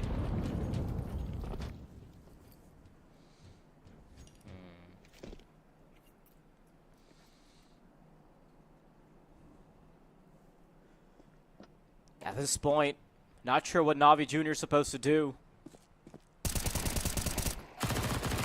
Just going to be an easy firing gallery. MP9, M4, that's all it takes. And it's not bad damage, don't get me wrong, but at this point in the game, it's not enough. I wish we saw a little bit more, because 11-3 is just too strong of a position for Ecstatic to be in. Now, you did sing praises of the Na'Vi Jr. T side, and that's what I'm waiting for. Well, you know, it's more of just a testament of their general play style. I think it sort of tailors a little bit more towards them being on this T side. We have seen some marvelous T sides out of them on Nuke. I'm not sure we've seen too many 11-3 comebacks. You know, stake odds. They're just broken at this point, scratching their heads, going, "How the hell have we got here?" A Static dominating in a game that, yeah, I really don't think we were expecting them to output this kind of performance. But entries out onto the A site, AKs smashing heads. Finally, a man advantage. And a bit of equity here for Na'Vi Jr. So that bomb will go down, and a Static now have to decide whether or not they want to play for this retake. I think they will cut their losses here and try and hold on to these rifles.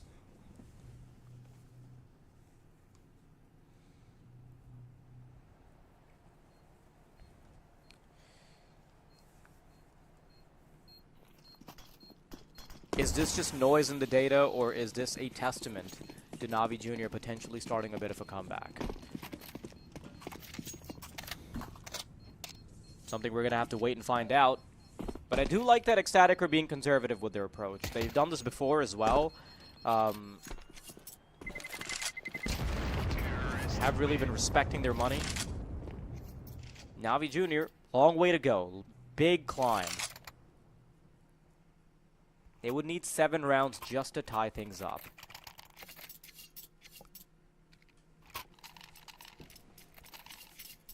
Yeah, that's not easy to come by.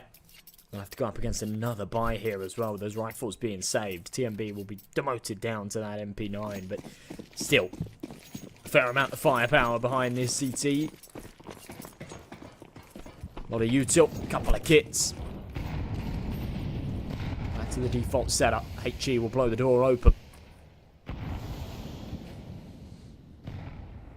A couple of bits of missed util there from TMB, a little bit awkward. Good nade damage outside though.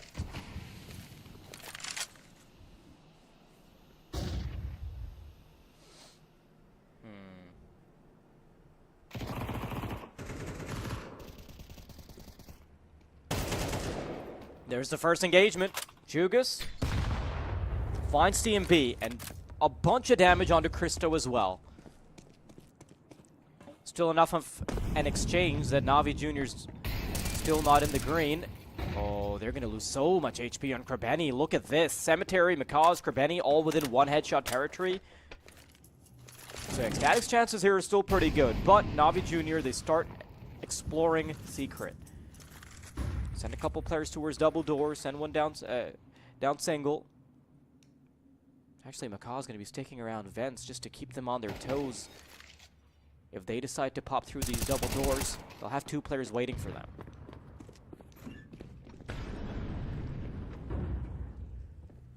Awkward angle to clear.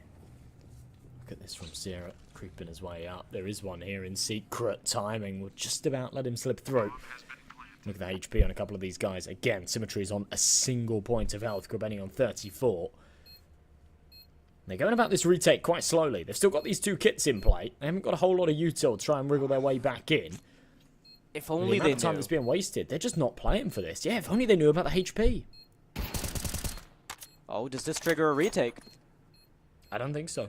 I think it does. Look at this. Not splitting Really? up close and personal now.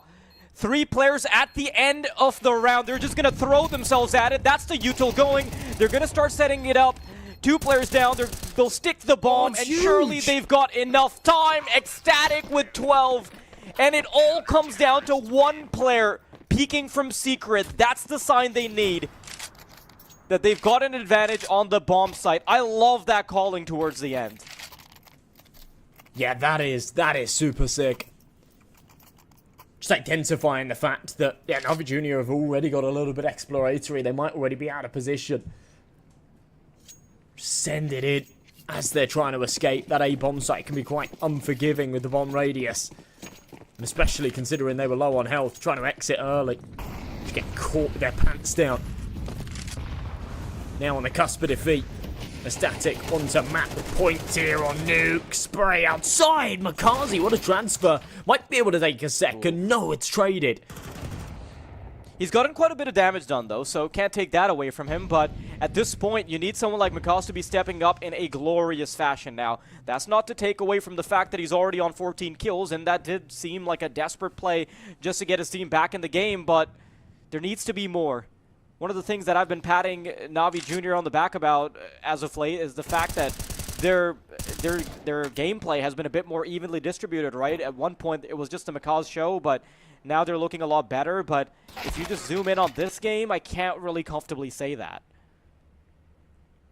I'm with you.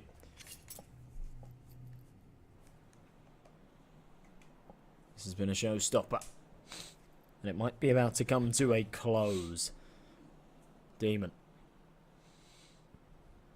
Outside by himself. Half HP. He's got Symmetry to come and join him.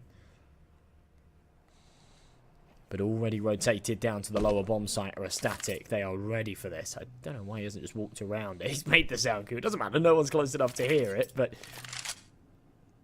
is this going to be the B-pop? 20 seconds. Very little time remaining. Everything needs to be perfect, and from Cemetery it is. Nut down. The lurk is perfect. Sira's going to be spotted, but he's doing so much damage. He gets them off the bomb, and now it's all about keeping them off of it for 5 more seconds, and that's it. He's wrapped it up. As long as he can stay alive, as long as he doesn't get shot in the back, and that is all she wrote, my friends, as Ecstatic will comfortably shut down Navi Jr. in a decisive fashion. 13-4 is not what we came here for. Yeah, comfortably feels like a little bit of an understatement, right? 13-4. And again, in a map that Navi Jr. have looked great on in the past, it's a map that they've had some really convincing victories against great teams, and I believe a Static as well. Yeah, the last time these two teams played against each other, Navi Jr. beat a Static on this very map. It was 3 weeks ago. It was 13-11, but what a turnaround. I think it's, you know, something that we see quite often when two teams play the same map against each other over and over again. The victor comes away from it with their heads held high, thinking, yeah, we're good on Nuke against these guys. And the loser takes a lot of, well, it takes a lot to learn from, right? You can go back, you can watch that map and say, okay, how did we lose it? How were they playing? And I think that's exactly what we saw from a Static. They countered Navi Jr. perfectly and seemed to have all the right answers. It's such a good affair from Ecstatic, and I didn't come into this game expecting that at all. Navi Jr. to be completely shut out, that was not on my bingo card for today. But it is not over just yet, because the next map they're going to be playing is a specialty of Navi Jr. We'll be looking at Ancient up next. Nuke, they can still brush it under the rug as long as they can get that second W. Ecstatic are looking hot, and we can't quite say the same about Navi Jr., but we'll see if they can change that after the break.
Welcome back, everybody. We just watched Navi Jr. get absolutely destroyed by Ecstatic in a 13-4 fashion.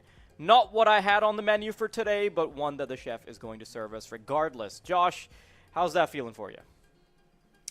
Probably not as bad as it does for Navi Jr. I don't think you really put it particularly lightly at all. They got smashed. They got absolutely smashed. Now, they should be looking forward to Ancient a little bit more. You know, it's a map that they are very, very strong on, but it is one that Ecstatic also play. And the fear for me, right, there's two things here that are a big fear for me. Number one, that it didn't feel like Navi Jr. really had any opportunity to warm into that game. Sometimes you have like a one-sided match, but then in the second half, one of the teams, the losing team, pick up a few rounds and you think, okay, they're fired up to go into map number 2. That didn't happen. So they need to find their footing. Hopefully the break's done it for them, but we should be ready to get into things here. Second map underway. It's Ancient. It is the pick of Navi Jr. And yeah, as I say, they've had some strong results on it recently. Dominant wins. 13-0 against Paravision. 13-2 against Fnatic. And a win against Ents just today, earlier on. So, yeah, I think they should be feeling confident, but we'll have to wait and see.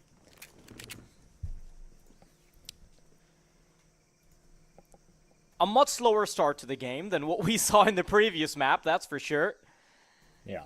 But it is going to be the A-side exec and Lely as the first defender, and misses a couple of shots, but he recovers very quickly, and he's got TMB in the back pocket to help. Cemetery responds, but once again, a 1v3 and a Glock in hand, never mind, switches over to the dualies, and he has enough time for the reload as well, but he needs to get back on his feet quick enough, and he's going to fumble. Ecstatic, a brilliant way to start off map number 2 as well. It's just such a typical Julie moment, right? It's like this awkward counter strafe and spamming away, just praying for a head. He somehow manages to find 2 and has the support to get out of there. So 3 kills in the round. Ecstatic off to winning ways again. And, you know, this just bounces right back to what I was saying a moment ago, that Navi Jr. haven't had this opportunity to get the wheels rolling at all. And now onto an eco. It won't be this round that they will get that momentum either. I think we're about to see Navi Jr. go for something really fast on middle, but then that one molly completely ruins it. Now they're trying to scale up slowly, but the Shadow's going to betray. Zera's going to be ready for them, and you know what? That's not bad damage from them at all. 2 for 2. I'll take that any day of the week. Interestingly, they won't press up and grab that rifle, though. So there was a real opportunity there to maybe upgrade into that M4, make something happen with it. Not. Just get him on damage control quickly, but the P250 has opened up space on B. Rotate's on its way. Christu should be here to just shut this down on the cross. However, this round has definitely got interested. Not just gave off a footstep. Now they're going to be so ready. It's a bit of a ring around the rosy situation, but they're not going to wait for the flank. And Kerbeni's simply not ready for Nut. Ecstatic. A bit too much damage being given up, but they're just happy they don't fall off the horse. Yeah, there's a timing there where that could have gone horribly wrong. I really liked the play from Kerbeni just wrapping around into cave there. But, yeah, ultimately they get it over the line. Sort of wipes some sweat off their forehead. Way too much damage taken, though, against a full eco. I don't think they're going to be super happy with that one. And going into the buy round, they're actually at a deficit. Despite the fact that they're 2-0 up, you've got 2 MP9s, you've got the 3 M4s up against 5 AKs here for Navi Jr. And a bit of ferocity that we saw in their eyes in the last round. Mid-control taken, uncontested here via Static. You've just got Nut holding the crack angle, ready to deploy the util, but that smoke's been thrown for him. Please never say Nut holding the crack ever again. Sorry. Love what that name produces. Christo, ooh, he's ready! He's gonna shut down 2! Demon and Cemetery both down. Christo eventually taken care of, but Jugas has an opportunity to make things right, but he can't. 4v2, Macaws and Kerbeni on recovery duties, but they're gonna start being pummeled down by Sierra. It's just Kerbeni remaining. He's circling around the shadows. Maybe he can get a freebie here, but the smoke will protect his enemies back. And maybe he has found a timing here, sure, but what can he really do off of this position? I love how he's being so aware, Josh. I don't see a world that he makes this happen, but he has got time. He's got the bomb on his back. And he's been the hardest hitter so far here for Na'Vi Jr. But yeah, this is well played from a Static, not giving him the opportunities, buddying up to make sure that if he does take a duel, the trade potential is there instantly. And in the next couple of seconds, they should hear him stomping about. In fact, they'll see him emerge from elbow. And Nut clinical with the headshot. So a Static will make it 3. A much cleaner round from them there as well, upgrading those MP9s into the AKs. And honestly, it just comes off the back of Christo's aggression there in main. A little bit of luck with them lining up. And then Nut support to jump in. And remember, on that first map, Nut didn't die for the first 6 rounds. He went 6-0. He is once again on this flawless streak.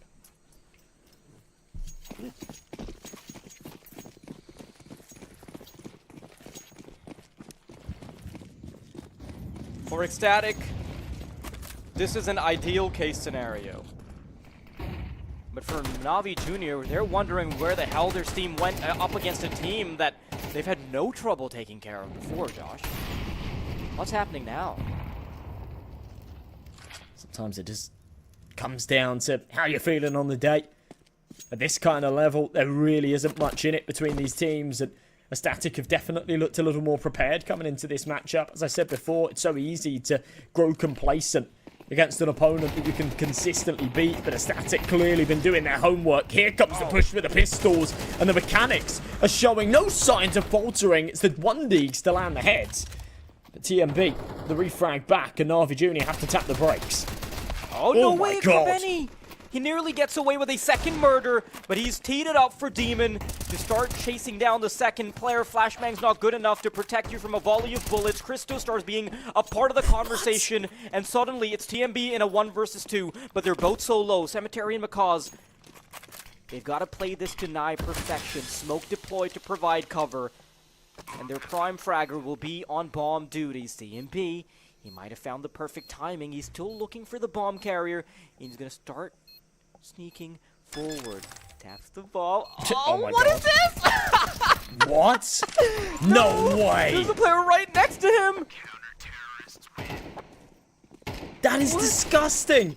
They might not even kill him. Okay, there we go. Makazi finds it. But again, it's just another one of those rounds where it just feels like Na'Vi Jr. got all the advantages and Static just somehow snatch it out of nowhere. The balls on TMB to just stick it. It's ridiculous. I'm sorry, I just lost it when he just starts diffusing it, not a care in the world, like right up in his face. And staying in the smoke might have sounded like a good idea at first. I mean, it's easy to get ignored there, right? But this is generally the part where if I'm an insurance company that insures computer equipment, I stop insuring the monitors of Na'Vi Jr. because they're quickly about to be greeted with a fist. Yeah, we saw a couple of major tilters in that first map. The one that comes to mind is that 4 versus 2 that they lost. And I think that's another one right there. I don't think it does your confidence any good when you're losing rounds like that. Yeah, we'll see a little bit of a pause off of the back of it. Frustration has got to be setting in. Losing that first map, you can sort of take it on the chin. It's your opponent's pick, but yeah, just not getting the ball rolling at all here. What a run boost that was. Felt like he was shot into space, but it won't do Tira any favors. Oh, Good they're flashes. Yeah. They're out for blood. That previous round, that has awakened something within Na'Vi Jr.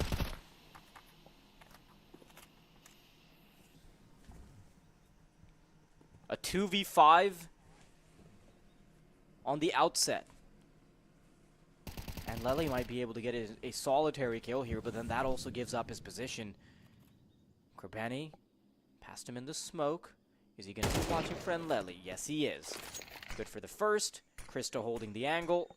And even getting this AWP to survive is not an easy affair at all, but I love how Na'Vi Jr. are so afraid of the round losses right now that they still play this to perfection. They take all of their players to A.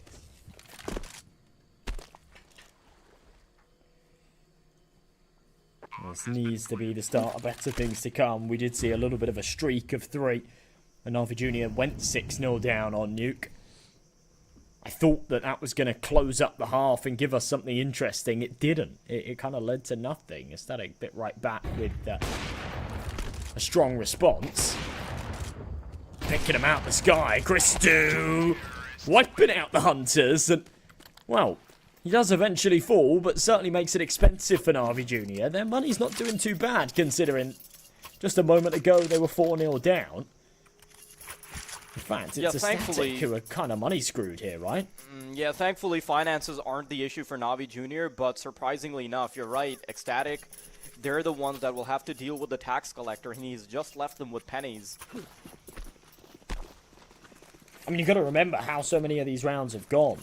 Even the ninja defuse there from TMB, he dies, so they lose all 5. They have to reinvest on everybody. If an Na'Vi Jr., they came out of that with 2 AKs. So, yeah, there is something to be said there. And oh my god, Krebeni. What a start. Criminal. Shouldn't expect this round to go any other way than to now be Junior. An easy bomb plant. He's got full cover. I like this. Na'Vi Junior, once they're in the driver's seat, they're not going to have too many difficulties in this round. But that previous one, that was almost inexcusable, right? There's a world where it would have been 3-3 right now instead of 4-1, just off the back of that, because that's a 1 versus 2. But, you know, it's almost a good sign that the rounds Na'Vi Jr. have lost were close enough, because now that they get back into it, it's not like firepower was the issue, right?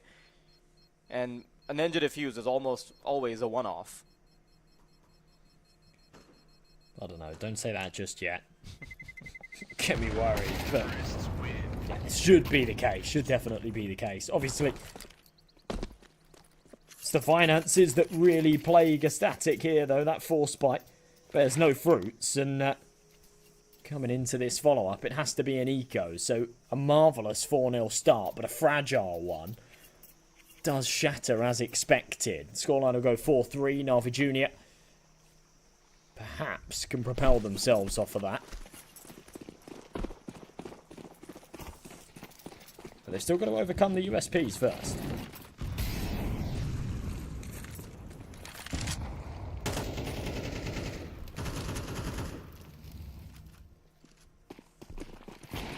It shouldn't be a problem, but we've seen it prove to be in the past, and ooh. That nade really helps them. I mean, Krebeni with that nade and tons of firepower coming out from Na'Vi Jr. does... Oh, I don't want to watch that.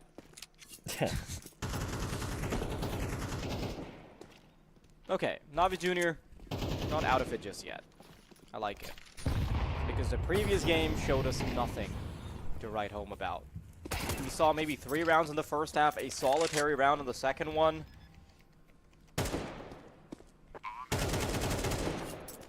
Ooh, Cirrus being as annoying as he possibly can. He even brought it down to the 1v2 now. Granted, he doesn't go for it, but it's good damage.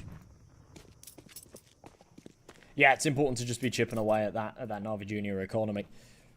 They've got a lot of money behind them. There's still quite a few rounds left to be played in this half, so keeping a lid on things, very, very important. That's what we'll see happen here. He'll get out of there with the AK. Of course, Mikaze and Jugas do not want to go hunting any further. That AWP will be recovered. There was an opportunity to maybe try and get that out of the map, but Sierra didn't take it. And either way, they will be on a buy of their own going into the next. No AWP will be available unless Sierra fancies a glass cannon, which I deem to be very unlikely. But it will still be a strong rifle investment.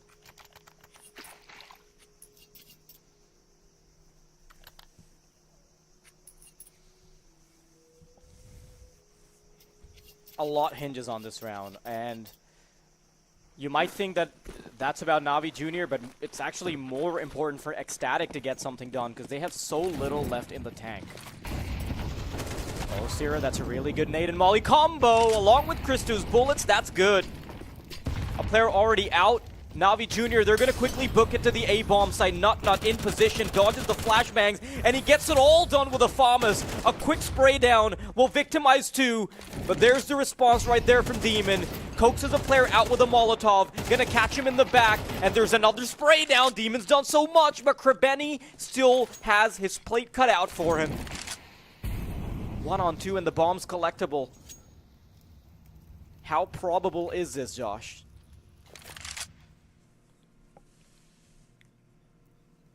I don't know. Possible for sure, but probable. I don't know about that. It's kind of pushing it. It's a nice headshot, though. I just don't know if he's going to expect Christo on this flank. He wouldn't have heard that step. Yeah, he tucked the first player into bed already, but unfortunately, there's a nightmare about to creep up on him in the form of Christo. That speed is unprecedented from Christo, and Ecstatic will get away with a 5th. It's a very important round for them, but they still haven't waved off the issue that was plaguing them, Josh, and that was their money.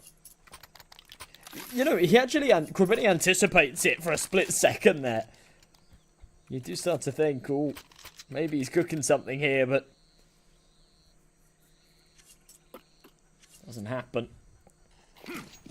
As you say, though, it is another one of those rounds where Ecstatic just keep one player alive. We're back onto 2 MP9s. Christo's been fantastic, making things work so far here on Ancient, but the rest of his boys need to start stepping up. Jugas out of elbow through the smoke, but bombarded with flashes.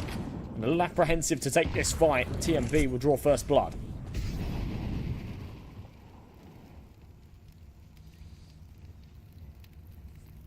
Zera. Oh, this duel's everything. Gets a freebie, backs off. Further solidifies the advantage they already have, but Demon has been staying true to his name recently. Past round, got a 3K, now Makaz is stepping into his shoes as well. Flashbang to get into CT. And suddenly, they've done a lot more damage than they thought they could bargain for. Makaz, Cemetery. There's Makaz. His information spotted. And now he's going to be joining his teammate instead. They don't want to waste any more time, but Nutnut has to be careful. Doesn't know where that second player is. Is Christo timed out? No, oh, no. That's horrible. It's always so rough when that happens. Enough to make a grown man cry. Yeah. There's no fair way to go about those situations, you know. It's one that you just got to sort of take on the chin because damage was dealt, but yeah, a 2v2 that you feel like you just are never going to get back, and did feel very obtainable. Ecstatic have been fantastic on their retake so far this series. You really do fancy their chances at a time like that.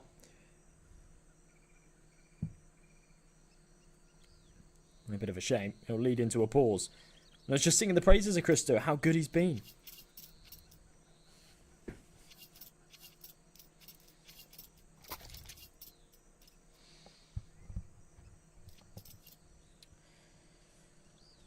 Well, at least he's back.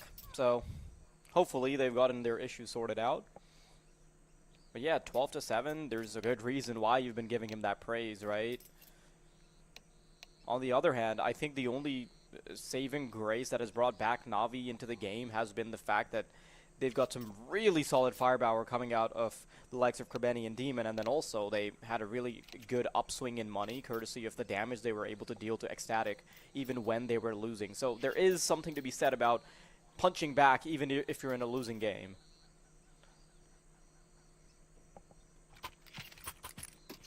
This one isn't too bad as well in terms of their deficit. It did feel like Nuke was a bit of a lost cause, and maybe not from the get-go, but especially at this stage in the game.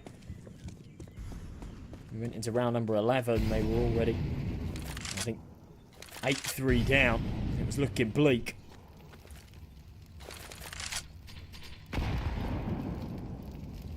Sorry, it would have been 7-3. It's round number 10, but just the one rifle here for Nutnut. Looks like things should tie up unless he can shut this down. Won't be cleared. Big headshot sees the shoulder. Brilliant flash as well. And the USB will chime in for another. Hold the phone. This might go wrong. No, no, no. The pistols is all it took. Cemetery, though, he still wants to fight back. It's such a desperate attempt. Can't even get the second no-scope off.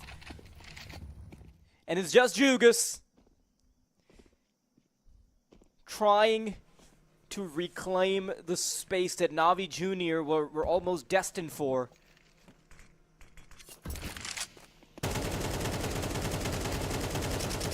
Oh. Yeah, an attempt through the wall just doesn't yield any dividends, and now it's so telegraphed these days. You could see that TMB just had that muscle memory to just hunt him down as soon as he gets on the reload, just drilled in. What's so Ecstatic. wild about that round is it's not even Nut that does the lifting, right? It's not even Nut. He finds the first kill, it's super important, it draws that attention away, but it's actually the rotation flash that then blinds the remaining 2 players on ramp and the pistols that chomp in that do the damage. Couple of pieces of util can go a long way. And you can never underestimate the power of one flashbang. Perfect. Fire at the feet of Demon. Spams to show no mercy. It is a buy back and the last one that they could afford. As we go into the tail end of this half as well, if they lose this round, they won't have a whole lot of cash to work with in the 12th. One important And detail Static about putting that their foot kill down. through the wall from TMB is that he actually adjusted his spray to account for the fact that whoever he's shooting at would try and get in the corner to avoid the bullets. It's beautiful. Just funnels These them in little with the micros. molly.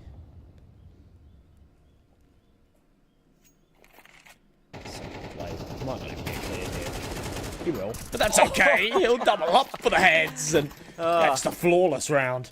It's such a good day for Ecstatic. I mean, okay, hard to say good day because they just came off the back of a loss, but it's a really good series, okay? They're hitting all their shots. They've got some fantastic util going their way, and it almost feels like they're lighting up the scoreboard in a way that we've not seen from this lineup before. Oh, I second that. Number 12. Final other half, and yeah, as I said before, no money for Na'Vi Jr. It will just be the Tech-9 investment. And then A's to fly into the B slope. That's where Na'Vi Jr. reside, but a little bit slow out of cube just to avoid that early util. Try route into cave instead. Oh, big kill. Yeah, that's big for Krabeni, especially because he recovers an AK that he keeps doing damage with. A second kill's really important, and now Enleli is desperately shooting off shots into the wilderness to try and find something. But this is already done and packaged. Na'Vi Jr., though. They are going to be expecting Ecstatic to go for it. It is the last round, so Ecstatic have nothing left to lose. The missing weaponry on 3 players still does make it doable. That's one down, and Lely keeps pushing forward. A second kill comes through. Christo's shots need to be perfect here. He does nail one. It's a 2v2 now. They can get on the bomb, but it's set for the lineup. They should be going for it. Jugas fires off a couple warning shots, now peeping through the smoke, finds the head on Christo, and Lely's got his head on a swivel trying to find both, has to get on the defuse now, but the Tech-9 surely comes out to try and find him, and even though there's not enough time, Jugas will still put his foot down to find the final kill, and Na'Vi Jr. come away with the 5th round. Thriving under chaos, Na'Vi Jr. It's a great bite back in that final of the half. It's still not a performance to brag about here on their T side of Ancient. There's been a lot of sloppy moments. The one on the replay right there, losing against the Eco. But yeah, I can't help but feel it's Krabeni's double entry here that goes a long way. I'm not really sure why Sierra plays through the smoke by himself. I think that was, yeah, that sort of key mistake that actually ultimately might have cost them the round in its entirety. But 7-5 either way. Something for Ecstatic to be happy about. They'll go into this second half pistol. If they can take it, they'll be at a major advantage. And have a good opportunity to try and close this out in 2 bites. They're going for a bit of a mid-crunch here. Destination seems to be A. Good shot there from Jugas.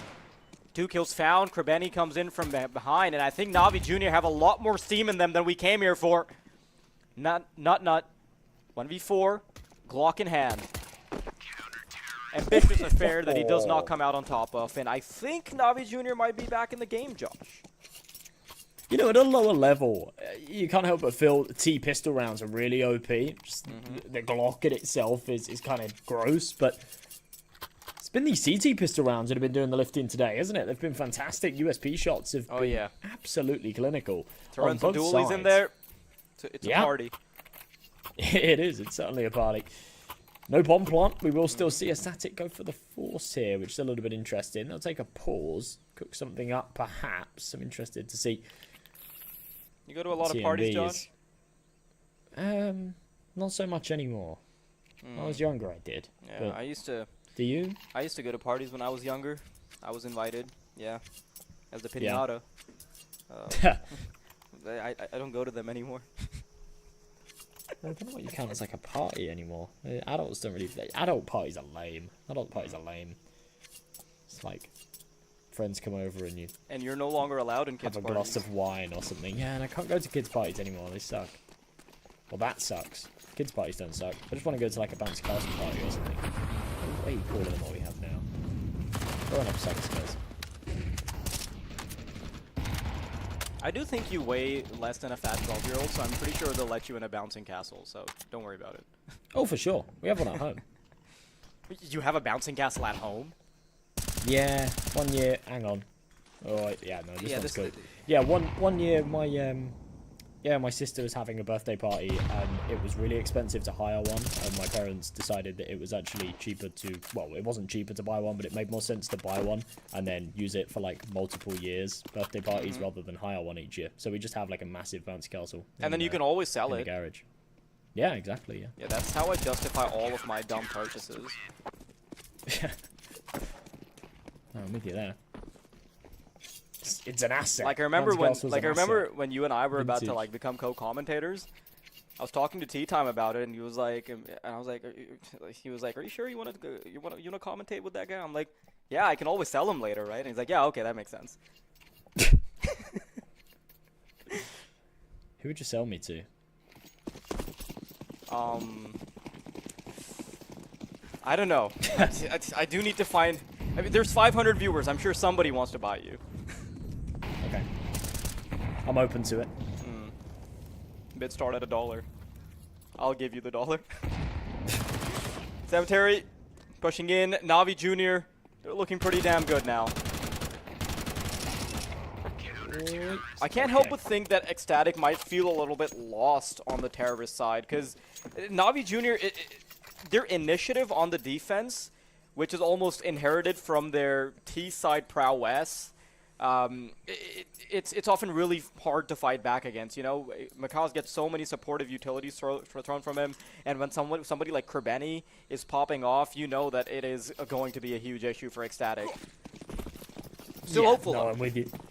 This is their staple map. This is always their pick whenever they get the opportunity for it, and it does just feel intuitive. This CT side from Navi Jr. For a static, they had a very well composed T-half on Nuke, but I'm not sure we'll see the same here. It's a nice kill from Zero, though. Symmetry trying to get a little too aggressive there in mid, caught out in the corner of Elbow. Zero gets out of there relatively scot-free. 96 points of health. A little bit of spam onto Magazi as well, but a man advantage, more importantly. And they've got the firepower in their favour as well, with the CT side being stacked up with a couple of FAMASs.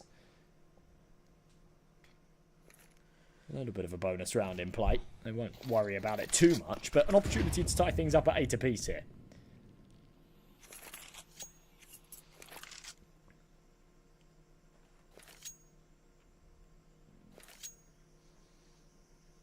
I like that Ecstatic aren't going to rush in willy-nilly. Nothing of the sort, no. Instead, they'll take their sweet time. With 45 seconds to go, they'll allow Navi Jr. to cook a little bit, but have they overcooked this? Because this has incentivized the rotations here, and Makaza already has a finger on the pulse on B, and having to deal with 2 players in Cave as well, that is not going to be an easy affair. They do get control of B, but Makaza a little bit too heavy on the front foot. They know there's a player in Cave. They might now start thinking that Demon is no longer a problem, but he will empty his mag a little too soon, and then Lely will be able to punish. A second kill tries to come through, or a flank tries to come through, and then Lely takes easy care of it. Ecstatic, they're back in it. It felt like Navi Jr. had made all the right calls there, but yeah, Static had no one waiting outside of A main. They got aggressive in main. We saw, I think it was Jugas coming in and yeah, sort of clearing out that space and saying, okay, yeah, we can put an extra rotation, an extra man onto that B site. And they had everyone in place. But yeah, just everybody crumbling, peeking, getting a little too aggressive for that information. Demon obviously plays his load too early with the spam. It all goes wrong. Smoke onto the molly. And a Lele. Keeping them guessing. It is a buyback, though, from Navi Jr. As I say, that last one was a little bit of a bonus, but I don't think that that's necessarily what lost them the round. Oh, that's lucky timing from Kreben. How does he get away with that? Okay. And Lely at least knows that he's there, right? Because of the audio cue, but... At this point, he could have just walked all the way back, though, so this information's kind of irrelevant. Like, Yeah, there's a it's cave expired. player? Well, yeah, sure. We kind of knew probably that anyway. Flashbang is good. Krebeni Oh, somehow wow. wins that engagement. That should have never happened with a double peek. And Cemetery, he's got it lined up for the next kill as well. And Lely, Flashbang to try and reclaim control of middle, doesn't realize that he's running into 3 players all of a sudden. That is all she wrote. Navi Jr. in a round which started off terribly, they're able to recover, and you can't help but pat Krebeni on the back for that. He's going 21-13. Generally, we've got the limelight on Makaz. You know, we might also have it on Cemetery because, you know, he's the AWP player, but we're seeing the step up from a different department. It's from the IGL as well. It's just kind of wild that, yeah, the man calling the shots is doubling the kill count of anybody else on the server. Especially with, a side like Navi Jr. who do have these hard hitters. But it's a game, it's a map of thin margins. You know, Krebeni got aggressive, but on a split-second timing, if the elbow player was out that tad sooner, Krebeni would have been dead to rights. It would have been the man advantage the other way. Instead, he ended up taking it 2 in his favour. What a shot from Sierra. And a static. Yeah, into this round with a bit of ferocity again.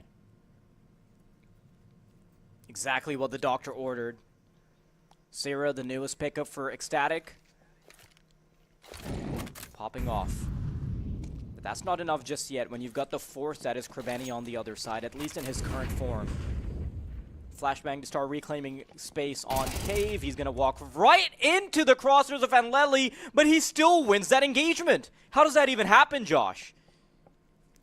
I don't know, but this fight about to take place on the other side of the map could be everything. Nuts in elbow. And Makazi's pushed all the way through main. Starts to pull the plug on it and dial it back. And it seems like the bomb is headed over towards the B site, where Navi Jr. have read this wrong. Rotations are coming over. And this duel between Krebeni and Christo is everything. Kill been found. TMB is all the way up in their grill. And this round, it is again just lost for the CTs. You said that Navi Jr., their ancient, is like second nature to them. It's intuitive because of how often they play it. But Ecstatic aren't shaken by it. They're still comfortable putting up resistance, being very resilient in the face of a very powerful Navi Jr. And this Look how is where, well they're able to take space. Oh, yeah. This is where Navi Jr., you know, they start looking around their shoulders. They're wondering where the hell that performance from Makaz is that he's oh so known for. Demon as well, he had a couple of really nice engagements towards the start, if you recall his 3K, and then putting himself into a 1v2, but this is no longer the case. Makaz at least able to save an AWP. It's going to be a lot more important in the next one than it is now. Double digits on the horizon for either team, but only one of these teams has a fat bank account. And again, it's another example of just these really slim margins. Makazi got aggressive in main, and Nut was sat in elbow by himself with the bomb. They missed each other by an inch. Had Makazi had spotted him, found that kill, it would have been the man advantage. They would have had the bomb down, and it probably would have been an Navi Jr. round, but it's all in hindsight. Now we're tied up at 9 apiece. The CT economy is on a knife's edge. It's 2 MP9s, and Krebeni getting aggressive will be punished. Second kill going the way of TMB, and they might just try and burst into the B site, but yeah, met with resistance. Still finding the kills, though. This just feels overly aggressive from Navi Jr., and one by one, they're throwing themselves into this blender.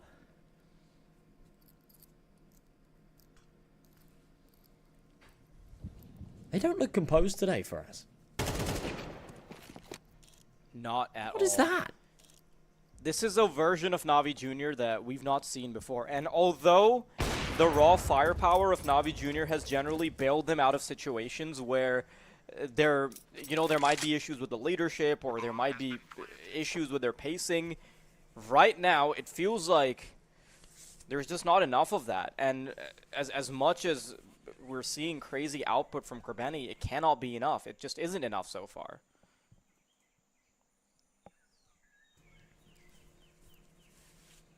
Seems to be the case. Symmetry. Posted up on this orb. Of course, he's given up any opportunity to win the round. He's just trying to hold on to it, but he's being hunted. Ouch, They're hot in on his advance. heels. Surely, Sierra. Oh, okay. Sees the Tiny, shot. a little bit awkward. Oh no, shot's been missed. Sierra has a good shot at this. Just needs to jiggle out. Bait the shot, and there you go. Wide swing, drive by, big kill. Asks Christo if he wants the AWP. The answer's yes, he'll pick it up. And the static are on to double digits.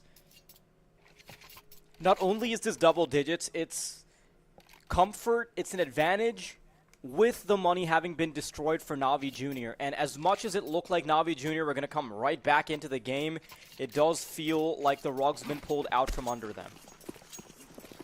Much like all of my crypto investments. Relatable.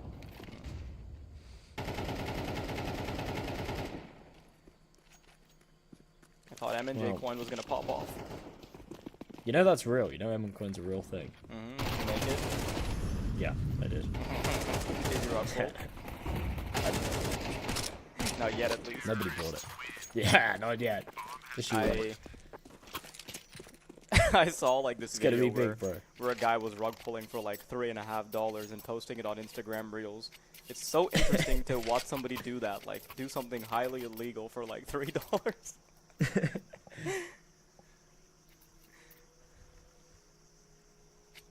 Don't know, man. Over here, that gets you a meal deal. How does it work for a sandwich, drink, and a bag of crisps? Sign me up. Why do you think I'm commentating for? Oh, wow. Love that from Makazi. It's kind of a shame that he smoked off. That's to try and play through it. Flashbang's good, but Lele blinded. Oh, my God. Na'Vi Jr. just can't catch a break. It felt like perfection for Makazi, right? Because he gets into heaven. He has two flash players that he is salivating over the prospect of, but Anleli just finds him with a stray bullet. Again, Sierra, he has the lineup right, and Jugas can do nothing about it. I can't help but feel Makazi should have found that kill, right? It wasn't like an instant headshot from Analele. It was like 15th bullet in the clip, right? Not really He sure. just focused on the wrong target, unfortunately. Krebeni, though, he still wants to make it possible in this round. Comes in from behind, finds the mid player, and he'll be that third prong coming through from A main. If they lose another man, I can't help but feel they need to save it. There'll be no money in the next They already round, and they're already at a disadvantage, yeah. Symmetry gets tagged down to 1 HP, and that is a wake-up call to pull the plug. They'll get out of there. Krebeni will grab an AWP. Bit of util to go with it, but it'll be a static onto 12. We were talking about the fact that these guys have struggled to take a map off of Na'Vi Jr. They've struggled to keep things competitive against this side in the past couple of months. I did not think a 2-0 in their favour was on the cards here at all, but this has been a masterclass from them. And as we've said, as we've alluded to a couple of times, I don't feel like Na'Vi Jr. have really been themselves. And I think the fact that Krebeni is sort of above and beyond at the top of the scoreboard is a bit of a testament to that. This is just not the Na'Vi Jr. that we're used to seeing.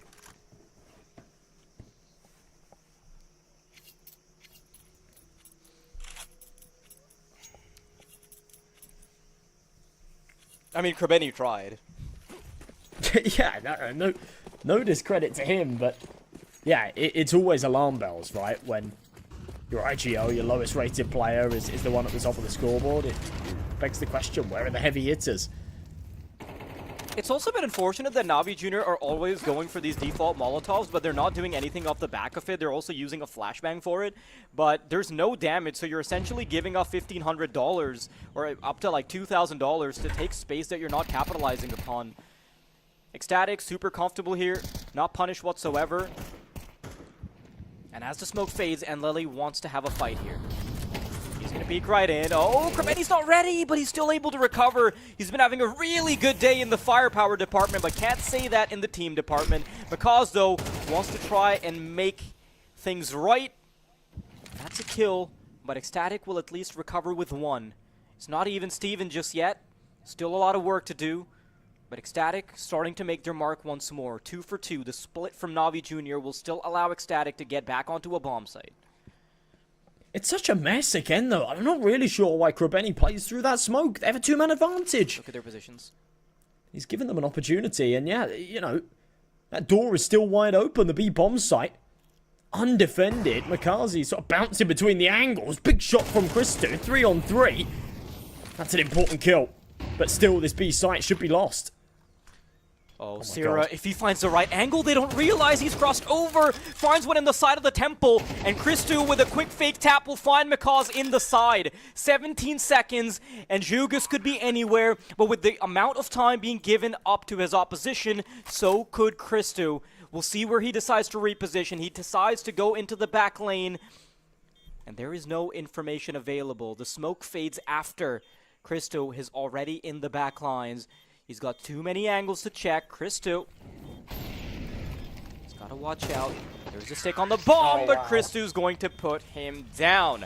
Ecstatic, a 2-0 finish, and the journey in the 20th European Series is not quite over yet for Na'Vi Jr. because it's still the 2-0 bracket, but it is a devastating defeat considering they've never struggled against Ecstatic. 2-0, 13-4, 13-9. That's convincing. Yeah, it certainly is. 2-0 bracket shouldn't mean that we see these two-map series. This is where we're supposed to see the best of the best hashing it out. But as we say, Na'Vi Jr. just looking a little bit lackluster there. That final round was another good example of it. They took an early two-man advantage, and Krabeni, who'd been fantastic, and it feels wrong to fault him at all, but then re-aggresses out of cave through the smoke on shelf, and yeah, I don't know. There were a lot of mistakes. There was a lot to criticise there for Na'Vi Jr. It didn't feel like they deserved that one today. I hope they come back and bounce back, but when you look at the other teams in this 2-on-1 bracket, it's not going to be easy. You've got OG, Fnatic, Monty, Apogee joining them there. It's going to be a tough next matchup for sure. We've already waved goodbye to Partizan in Gun 5. Wild when you really think about it, that just last season, Partizan, in fact, I think it was season 18, Partizan made it to the grand finals, came second. To be out in the Swiss stage just shows how competitive these group stages really are. Yeah, for sure. I think the conversation that the tier 1.5 to tier 3 mark is now very, very competitive. It's been out in the open for a while now, right? Especially within the past, I think, 4 months. Everybody competing, you know, teams competing for points, teams, a lot of the smaller teams also getting chances, and scouting being a much more hands-on affair now, where a lot of players from smaller teams can get picked up, right? Like for instance, we saw Tinir from Gun 5 get picked up by Heroic. Like, the prospect of that being possible has suddenly made the smaller tiers, the relatively smaller tournaments, oh so damn competitive, and that is exactly why we see knockouts like this one. But that was a really good game, Josh. I enjoyed watching every second of it, and I really do appreciate that both teams offered such an aggressive nuke. That was a treat. Yeah, it certainly was, and I hope to see more of that from Ecstatic. I thought they were fantastic today, and you know, going 3-0 onto the playoffs, I think they're going to have their heads held high right now. Yeah, for sure. And I do believe we're not over with the day just yet. We do have another game coming up, and that's not going to be just yet. It's still a little while before we head into that one, but with the swift finish, Ecstatic, they do leave us with quite a bit of a margin, don't they, Josh? Yeah, they certainly do. Obviously, that next one is 500 versus Zero Tenacity. That'll be taking place in just over an hour. Oh, yeah. So, yeah, we've got time to spare. So go grab yourself something to eat, go grab yourself a drink, and join us back here later. Oh, yeah. We're going to be going to a short break. We'll see you there, folks.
Do I wanna try? Can I let it go?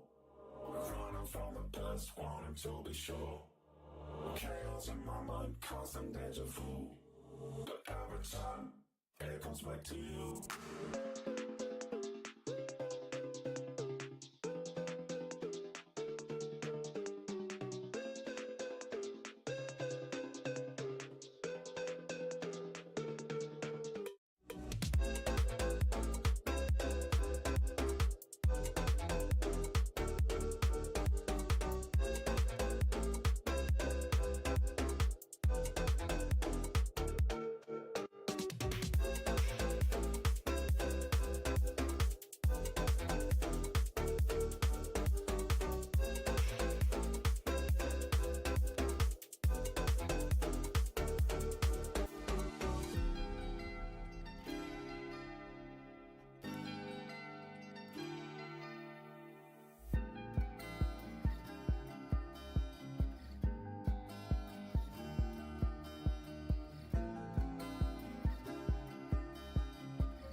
Welcome back, everybody. We're about to go live with the final matchup of the day. It's going to be 500 versus 0 Tenacity lined up. Josh, let's hear your preliminary thoughts about this. I've got to keep my head this way, otherwise my nose starts to disappear a little bit. Yeah, I'm excited for this one as well. I think this is going to be a really good game. Obviously, we had that first 2-0 matchup earlier on, and it was a surprising one, right? A Static wiped out Na'Vi Jr., and I don't think we were necessarily expecting that. Now, coming into this second, we've got a 500 side who have been on incredible form recently. It cannot be discounted. These guys have been on fire. Zero Tenacity have looked pretty decent too, But, you know, in the last couple of visits, 500 have bested the Z10 side. And I think that we might see the same again today. 500 are actually just looking a little bit unbeatable at the moment. They are, but there is a good reason why Zero Tenacity is in the 2-0 bracket, right? Like, they are still a formidable force, and the thing that people that people often discount about Zero Tenacity is just their absolute tenure together. There was a time when these guys were just tearing through the tier 2 scene based off of the fact that they were just playing an incredible number of games, and that is still kind of the theme for them, but perhaps not to the same degree, and I expect their synergy to still always make them a formidable force, even if they are up against a supercharged 500 squad today. Yeah, I think they're always that formidable force, right? They're always a team that looks scary. And we've seen plenty of times in the past where they've taken down some behemoth opponents. Now, as of recent, that hasn't really been the case. Bizarrely, they've had to play against GTZ 3 times this week, which we've kind of seen a fair bit. I was alluding to this in that last series as well, in terms of like how VRS works out, and therefore, you know, it actually ends up meaning that you often have to play against the same opponent over and over again. And yeah, this week it's been GTZ for Zero Tenacity, and for 500 they've actually had to play 9 Pandas 3 times in the past couple of weeks as well, twice this week and once the week before that. So yeah, just almost kind of comical, but yeah, Zero Tenacity have looked on good form recently, and here's that roster in front of you: AVN, Joffo, Namanhat, Simka, and Brute Monster. And yeah, as I say, force to be reckoned with. Naman has always been a scary player on the server. There's no doubt about why he's that star player on this team, and if he shows up today, he could definitely sort of make or break this game. Yeah, there's definitely a lot of talent on the Zero Tenacity squad, but they haven't quite reached the ceiling that I was personally projecting for them with how often they were playing the games that they were and with how successful they were up against some bigger opposition. I thought that given enough time, they would eventually cook into this very formidable top 20 roster. Unfortunately, they haven't continued to coast on alongside that projection, and this is one of those tournaments where, you know, they still have a chance to turn things around and start to climb up in those ranking points. Now, we look at the other side of things. We've got Team 500, and you're right, these guys have been on an absolute tear, and if we're just looking at the statistics, right, which, you know, maybe I'm being a bit lazy about it, but a 1.26 is pretty damn good, you know? Yeah, it's gross, I don't even need to look at anything else. He's doing damage for sure.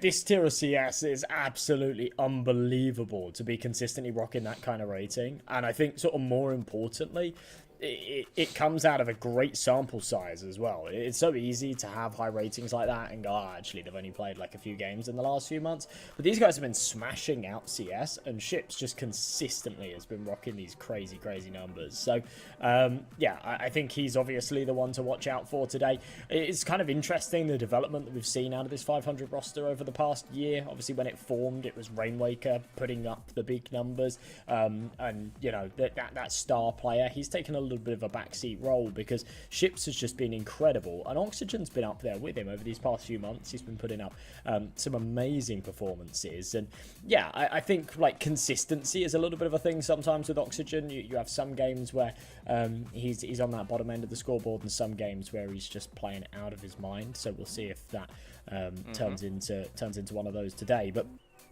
as we were sort of saying with that previous matchup, feels like the pressure's off a little bit here, right? You're in the 2-0 bracket, and you can start to sort of try new things and have a little bit of fun with it. I don't think they'll necessarily have to switch anything up or even want to switch anything up, right? They've been doing really well, and the sample size you were talking about earlier, it's been some really, really good teams.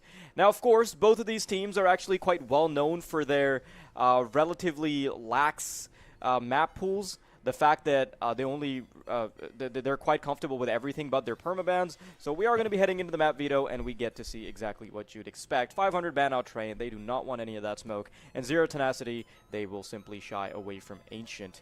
Mirage being picked up first. It's a bit of a 500 specialty. They're generally very good on it, and it also does play to their strengths that Zero Tenacity aren't that good on it. Yeah, absolutely. It kind of similar to what we saw earlier on, right? With just both teams being really comfortable on everything other than those permabans. So as soon as Train and Ancient are out of the way, things are pretty comfortable. We did actually see 500 try Train the other day in Challenger League against Batira. That went horribly wrong. They lost it 13-5. So back to the permaban, that one goes. I'm interested to see what comes up as this decider, though. I think it would really favour 500 if it comes down to Inferno. And there it is. Okay, yeah, Zero Tenacity ban out Dust 2 and Inferno comes up. I think that one was, probably a bit of a tough decision to make, right? Because it's either the map that 500 play that little bit less and therefore have that slightly lower win rate on, but also Zero Tenacity haven't been great on it, or play a map that, you're a little bit better on, but also your opponents are that bit better on as well. If it does come down to that third map, I think 500 should have the advantage there. I think they've kind of got the advantage through and through anyway, but yeah, as you say, both teams pretty confident with those maps, and for 500, it's kind of interesting. They're another team that fall victim to, previously perma-banning Vertigo, so now Train's in, they just have to perma-ban Train. And they're trying to experiment with trying to bring Train into the pool, but yeah, it's easier said than done when your schedule is as packed as it is to learn a new map. It definitely doesn't leave a lot of breathing room, that's for sure. And speaking of breathing room, I did want to sort of zoom in on the actual maps that we have at play, right? Since we are talking about, since we didn't really get to talk too much about Nuke, Zero Tenacity, yes, on paper, they're a team that's quite good on Nuke. But if you're just taking a layman stroll through HLTV and you see that 500 have been losing more often than Zero Tenacity, then that wouldn't be a great representation of 500, because the types of teams that they have been playing against aren't exactly apples. They aren't exactly a fair comparison, right? Like Zero Tenacity, sure, the wins have been looking good, but 500, the types of teams that they've been playing against, is like there's the 9 Pandas in there, Fnatic, Astralis, Sashi, 9. I do think that even that second map, which is supposed to be the territory for Zero Tenacity, isn't exactly as foregone of a conclusion as the initial look might suggest.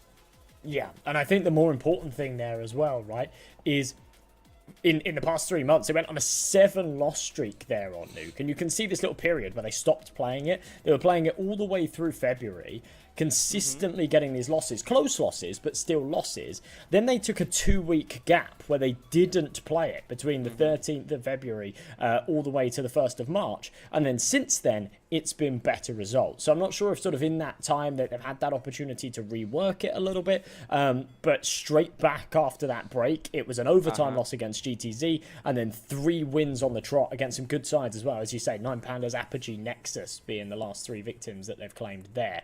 So yeah, I think, you're right. In terms of their percentages, they don't seem like a very good Nuke team. But that's over, the last 3 months. And I think over the past couple of weeks, they've actually looked like a very good Nuke team. Yeah, for sure. There's definitely a lot to dissect for either team. And I will say that heading into this matchup, it's really difficult to make any real predictions. But Josh, I'm sure you're leaning towards one team or the other, right? I'm feeling 500 here. As I said, I just feel like they've been unbeatable recently. Okay. I think just like pure logic makes me want to take the side of 500, but then my heart really wants Zero Tenacity to succeed, because I know what these players have been through, right? Like, they have been playing for a very, very long time, just grinding out the pugs, grinding out the scrims, and, this is one of the, I suppose, one of the busiest teams within Tier 2, like, with how often they were playing at some point, so I do want them to reap those rewards. That being said, though, I do believe we have a bit of a technical break. We're going to be taking a few minutes off. We'll try and figure out what's going on. I don't exactly have the details about it, but we should be back very soon, and when we're back, we'll go live with Mirage. Stay tuned.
Welcome back, everybody. We're about to go live with Zero Tenacity versus 500.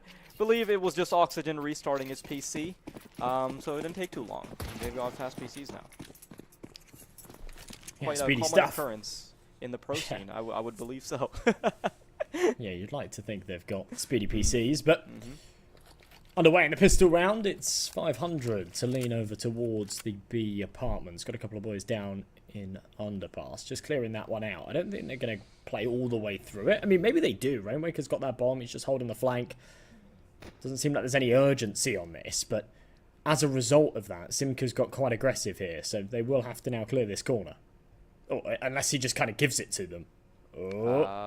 Might actually get the drop on them. No, Cirque's just too damn ready. And with the first kill being taken away, now they've got second. They've got the information on Alvin as well. They don't need to make the full commitment.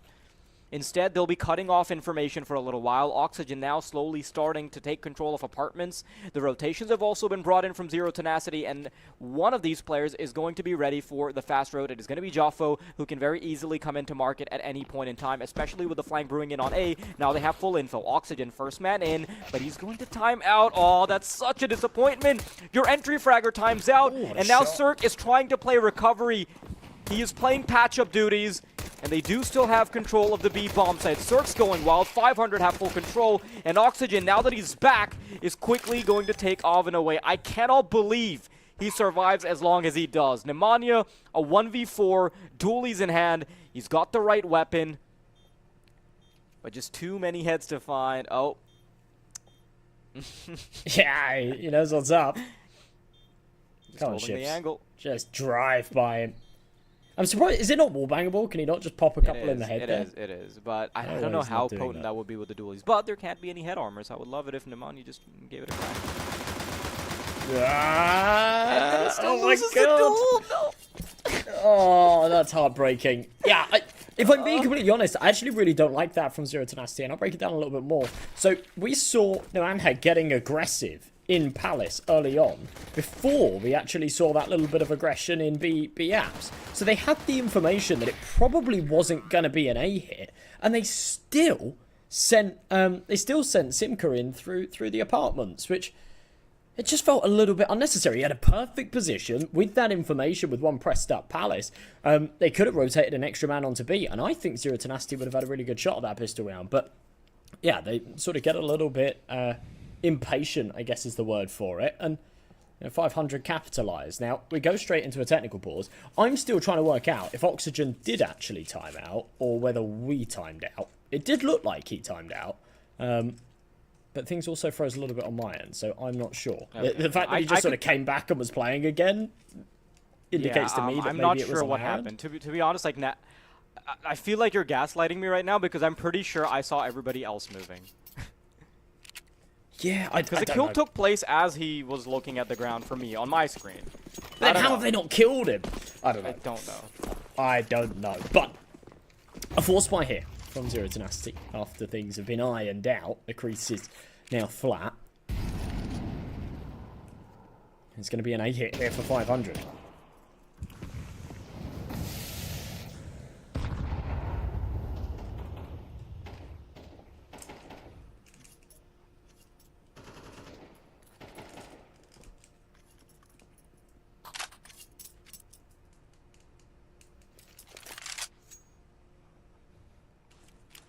.500 lined up for the A side exec.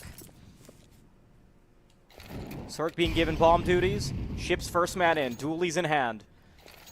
And he's going to be paving the way for Oxygen to start moving in. Here it comes. First head spotted. Oxygen puts a nail in their coffin. And when all said and done, they're... Hang on. Still kind of doable, actually. Maybe I jumped the gun a little bit, but it's a 2 versus 3, and they have a Mac 10 recovered. 5-7. Maybe we can still see something. Problem is, the bomb adds a lot of extra pressure to this round, and with no kits on either of them, this does just feel a little bit unobtainable. They'll play for the exit frags, but realising that this retake is a pipe dream, especially without the U-tilt. It'll be a Deagle and a Mac 10. A little bit of Kevlar, a helmet on both, saved into the next. It's better than nothing. They'll be on an eco otherwise, but That's another pretty good round from 500. Come out with 3 alive, and yeah, second on the board. It's a comfortable start for them for sure. 500, they'll be very happy with what they've gotten at the start. And Zero Tenacity, because they had investments going into the previous one, they can't really do much here. They'll have to wait out another round. They can only really contest for the 4th. Don't want to take any potential of them getting the round away from them because they did get 2 casualties going in the previous one, so there's always a chance that is greater than 0, but 500, I want to see if they can keep things clean. Early Molotov and nade combo onto middle, feigning presence on mid here, while everybody else starts poking around the extremities.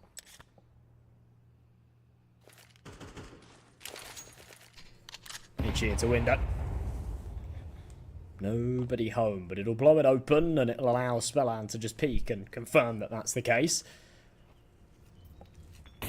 It's just an eco here for Zero Tenacity. It shouldn't be too tough to get this one over the line, and with minimal casualties for 500. I think they'll be pretty happy to send these MAC-10s in, get a couple of kills each, and maybe go down. Justification to reinvest into the rifle in the follow-up, but here they come. Oh, filthy from Spellan. Khalil up close. 1 for 1. Cirque trades it back. And there we go. Alright, yeah, pretty tiny stuff. About as clean as you'd expect this round to be. Throw in a casualty, but that's about it. And I want to see how far 500 can take this start. You've got to remember that this is 500's map pick. It's their bread and butter, and it's also a map that Zero Tenacity have generally struggled a bit on. You look at their win rates, look at the types of teams that they've been losing to. It's not exactly been all fine and dandy. But Zero Tenacity, this is their first chance to fight back. Weaponry, locked and loaded. And back to business as well, over towards this B site. It is a full investment out of Zero Tenacity, but, you know, those weaker weapons with those 2 MAC-10s still in play. They want to try and play the pace game a little bit. That's exactly what they'll do. AVN, a little too invested into middle. Flashbang there. He does still take 1, but it's a good trade. And they've got an avenue onto this site. Did they not see Simka's head over the top? Rainwaker needs to be careful. Oh my god. Oh my. Simka gets away with murder. He should have always been stopped there in Zero Tenacity. What a showing. Starting from the engagements on short, Avin did a really good job. Nemanja got his words in. And Simka, of course, sneaking in behind enemy lines, was creating enough space for Joffo to be activated as well. A little bit of contribution from everybody on Zero Tenacity to make that possible. 500. They've already encountered a fork in the road, or at least a speed bump, before they can start to cement their dominance on a map that they've picked.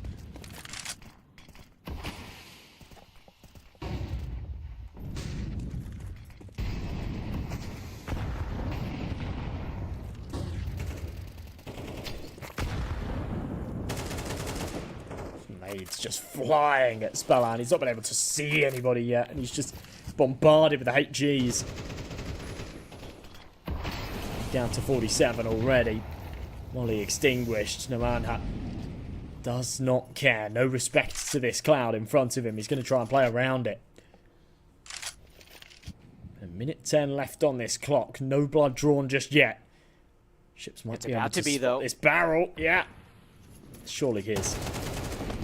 Oh yeah, that's a freebie for Ships. Avin's down. Double setup and connector, though it's fully telegraphed. They'll finally bunker down on Joffo, find the kill, and Simke is still being a problem, disallowing the rest of the players to get into connector, and he's buying time for Brute Monster to still be able to fight back. Simke zigzagging all the way, doesn't want to get chased by an alligator, and Cirque will be found by Simke as well. Quickly, a 1 versus 1. Rainwaker starts to cross over. Does he realize that Simke is already in the corner? No, he doesn't.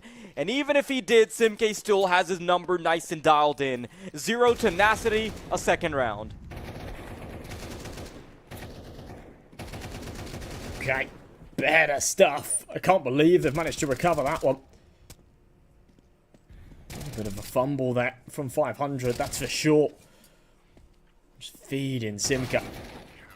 Such a huge mistake. You cannot feed the beast like that. It's a scary player when you give him the opportunities. Now for 500, it's a very strange buy. Got Rainwaker down to $1,000, but everybody else sort of keeping enough in the bank to go for the investment in the next. Got Oxygen on a Deagle armor. Ships has just got Kevlar and a Glock. This is really strange. He will be able to pick up that AK. I think that's sort of the whole purpose of that. But yeah, I'm not the biggest fan of this buy out of 500, if I'm being completely honest. This is a strange one.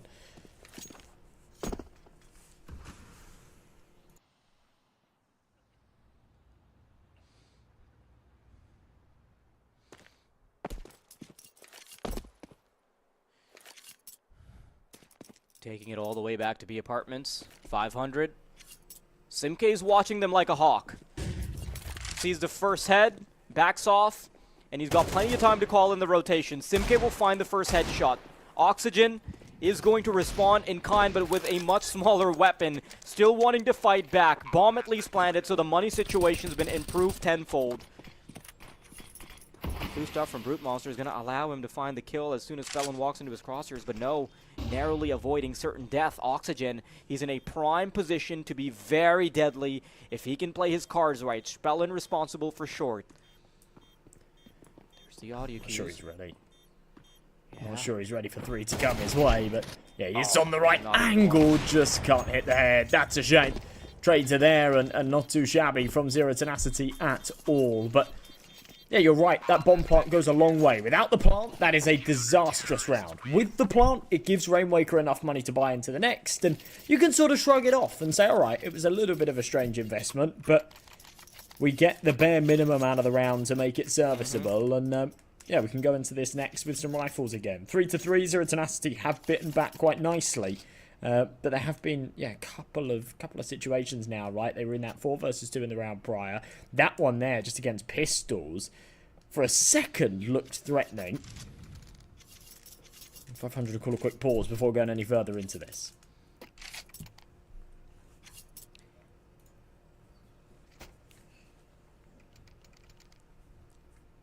Good that they're calling a pause, but because it does seem like a bit of a tricky scenario for them. They started giving up a lot of control to Zero Tenacity, and you've got to remember that the next map coming up is a bit favored for Zero Tenacity, if anything.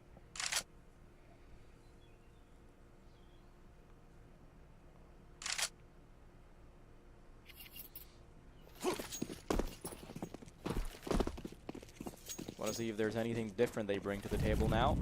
Double smokes early on. That's sort of been their default, their bread and butter, the way they've been playing it. Always trying to deny mid-control, but this time Zero Tenacity actually take the liberty to go for something very aggressive. They will elect to have Avon fight on middle. In the meantime, everybody else is going to be cooking something up on B, while a solitary player in the form of Spellin tries to keep the rotations from going away from A. Oh, what a shot. It's a good start from Brute. Spellan's jiggling for that info. Everything crumbling here for the Bulgarians. So get out onto the B site. Spam's back. AVN dropped.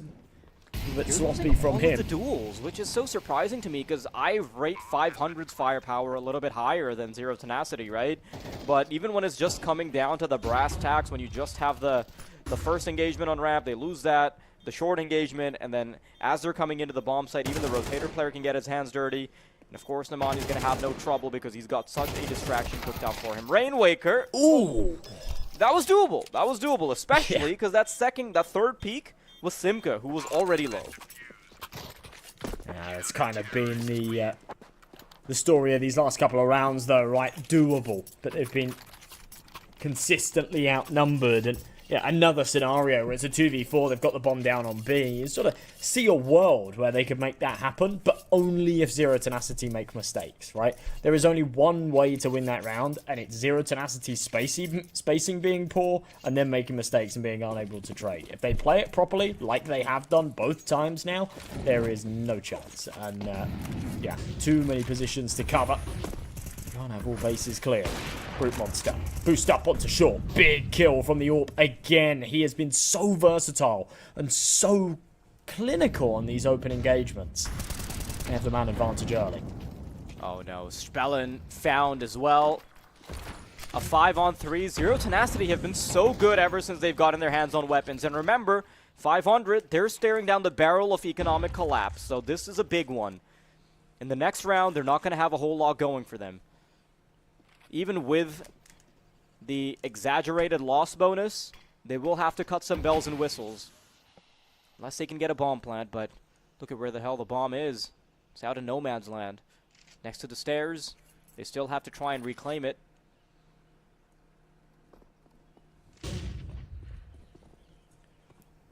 Okay, AVN. Makes a magic happen. Finish this one off. Man, they're Two-man in so much advantage. This is done. Just the way in which like Ships and Cirque actually have to entry out, so it's just kind of forced back into ramp. Ships high and dry, all by himself on Tetris. This is done. 500 It's also are looking. the fact that scared. Simke is playing all the way from middle in that engagement rather than just bunkering down on A, so they have the opportunity to go for pop flashes. That's exactly what Simke ends up doing. Throws a flash, Joffo gets 2 free duels off the back of it. Now, Zero Tenacity, a 5-3 position, and you look over towards the side of 500, there's not so much money to go around. That's what I was talking about, and I feel like they'd rather play a maxed out round, so they're going to be super conservative with their purchases.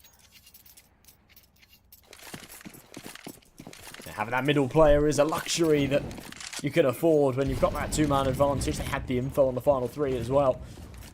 Didn't have to worry about a top mid swing.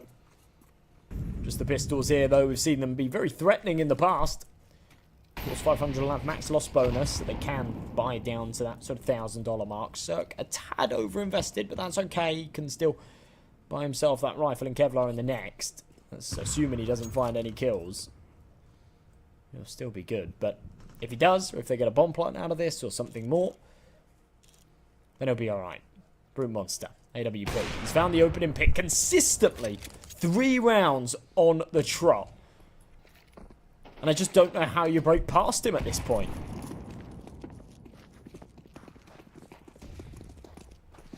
It's weird because it's not like he has a crazy number of kills or anything, right? Just the opening engagements, that's all it takes to make an impact.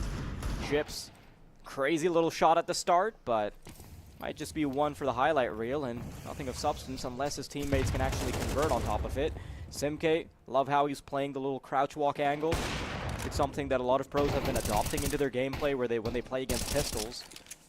And Imania, no trouble with the janitorial services, is going to have no problem cleaning them up, even with the sidearm. It's really all you want from your author, right? It's just consistently getting those opening picks. It's as simple as that. And that's what we're seeing out of Brute Monster. Consistency. 6 and 4, as you say, it's not any kind of crazy stat line, but round after round, he's taking initiative and he's finding picks in different places. Remember, he got aggressive on ramp, he had support there, he found the opening pick, then he went for the short jump, found the top mid pick. In that last round, he dropped down into under, found the pick there. And again, it looks like it's back to trying to go for this short jump. No one will meet him here in middle, though. It's the ace site on the menu. It's 500, look to up the tempo a little bit.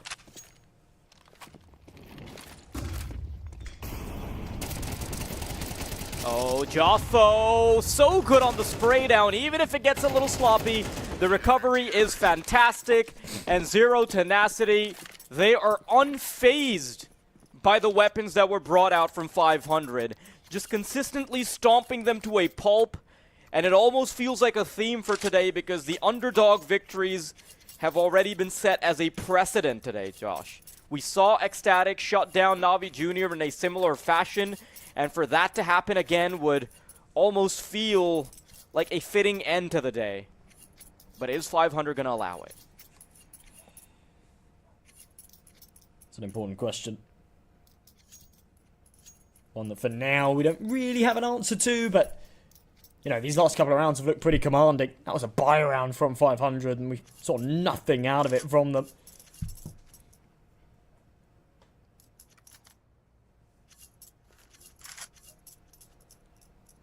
We need more.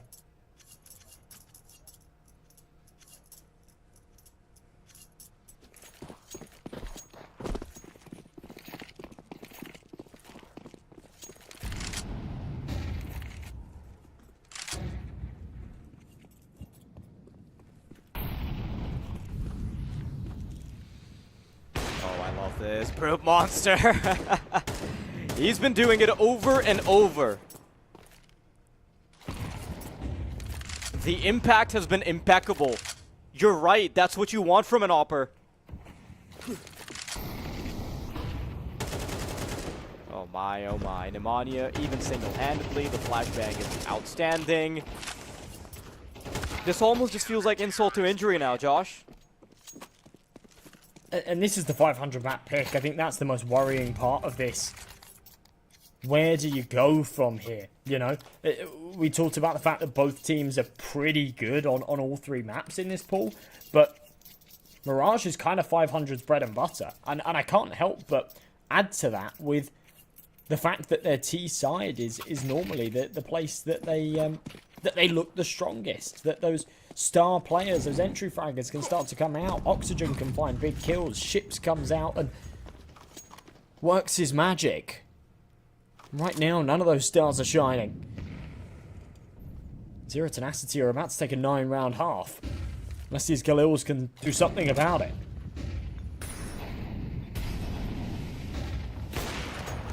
Oh, Joffo picks up the AWP mantle, the secondary AWP coming to light. Nemanja has been so damn good with the riflery, and he will continue to uphold that precedent. Rainwaker, though, wants to try and change the fate of 500 so far. Cirque and Rainwaker trying to fight back. So few opportunities, but Cirque's trying to make the most of it. Falls off the angle and avoids certain death. Quick tap on the bomb. Wants to have the advantage against the jungle player, and he will find it, but he just can't thread the needle aside the box. Joffo will put him down, and it's Zero Tenacity with a monstrous start to the game, 9-3. You don't want to put too much stress on it, and you know, you got to remember that it was just Galils, but that felt like a must-win clutch. The difference between a 9-3 and an 8-4 is pretty monumental. The difference between, you know, winning that pistol round and somewhat being back in the picture, you're one buy round away from tying things up. So just feeling like there's a mountain ahead of you. Zero Tenacity, there's no doubt they've looked like the better side here. See if that thing continues now that they're on their T half. It's gonna be Cirque just jiggling into top mid. USP in hand, ready to pop heads.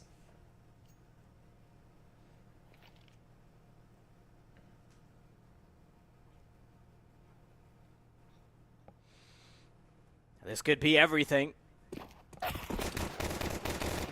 Oh my. Instant domination on middle. Baiting out the shots with the flying scoutsman to start things off. And although they've taken a little bit of damage, Brute Monster still making the engagements hard.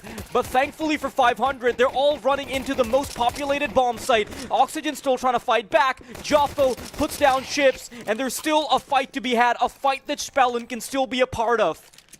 A 1-on-2, 3 kills to his name. He has so much work to do, but Nemanja will deny. And that's it. I think this might be coming to a close, Josh, because there is barely any margin for them to survive. This actually kind of feels reminiscent of what we saw in that first series, right? Between Na'Vi Jr. and Ecstatic. It was the favourites just round after round being bombarded, straggling behind, and you know, having these opportunities with these advantages or in these clutch situations, and just time and time again losing out. Saw a 1v1 in the final round of the half. We saw they're in the pistol. And that takes contact. This should just be a breeze. Yeah, Simka is going to go flying out. He's got cover as well. Oxygen is able to find a kill, but that's really meaningless in the grand scheme of things. Brute Monster shouldn't have any trouble getting the bomb down. It's just Ships and Rainwaker remaining, who honestly don't have much of a chance. Like, sure, maybe you could be a bit annoying all the way from Palace. Maybe Rainwaker gets a couple of kills, but no. Even that fairy tale is not something that is put to paper.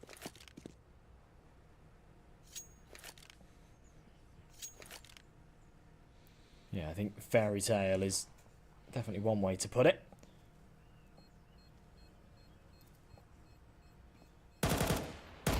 Around that. We'll see the head, and no further damage taken there for Zero Tenacity. Keeping 4 alive, keeping things nice and tidy. And well on their way to close this one out. It's 11-3. It's been a day of one-sided matches here. So far, at least. In the 2-0 bracket. And it's kind of the last place that you expect to see them. But 500, at least here on Mirage, having a slow day at the office. Nuke up next could come with better things, but...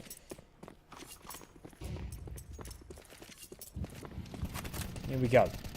This rifle round is very important. Oh, Nimano, once again. Opening frag's great. Might even be able to find the conversion. A nade to chase the shot. Nemanja, a second frag. And all to his lonesome, he's completely shut down the B-bomb site.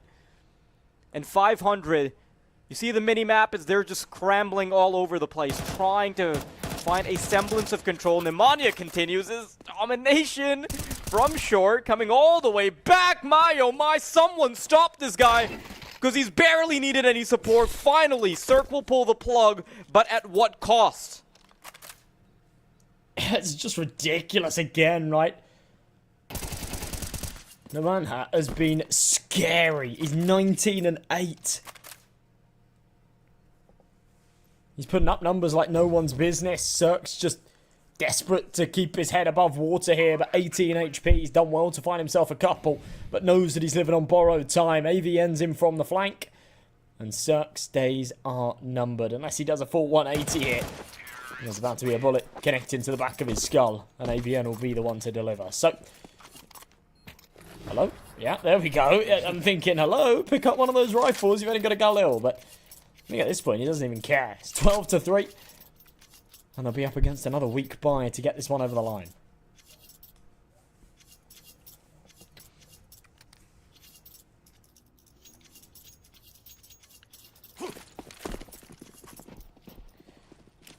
$500 have folded. What can you do at this point? If a lurker can run into a bomb site and just pick off 4 players running around like it's a deathmatch server, I think that's a game that's already been conceded psychologically. Wow. Yeah. Oh my goodness. This is a hard one, Josh. Yeah, it certainly is. Yeah, I think you kind of hit the nail on the head, though. Look how much space they're taking. Look at the liberties they're taking with this. They have no respect for this 500 defense whatsoever. They might have to ships respect now, at least. Yeah, I mean, give it a second, but... Yeah, but this is all one ticket. If it connects the shot, this one's done. Well, that was one of the more difficult watches I've had this year. Spellen, even if he can find this round by some stroke of luck, some stroke of strength, it would still be too long of a climb. Zero Tenacity as the second underdogs that we've casted today, Josh. They have completely pummeled 500 on 500's map pick. And the second one coming up, I'm not feeling too inspired, Josh.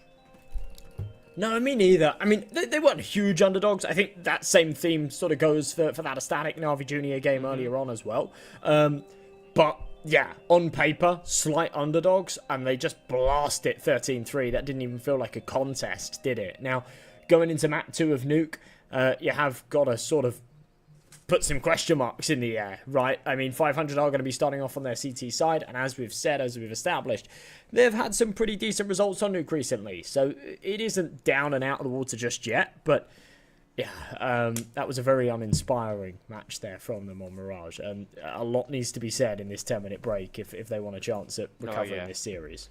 Yeah, Nuke being up next, I'm not favoring 500 too much. I think, coming into this game, you and I both logically agreed that 500 should be the big dogs in this, but after seeing what Zero Tenacity are capable of today, what we saw from Nemanja, all the little bits and bobs of firepower coming out from the Z10 squad, it's really hard to make an argument now for 500. But all is not over just yet. They still do have a chance on Nuke, so stay tuned for that. We'll be right back after a short break.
That was one crazy underdog victory if it ever was one. I mean, Zero Tenacity completely shut down 500 in a pretty unprecedented fashion, right? I think both of us going into this game, we didn't expect that at all.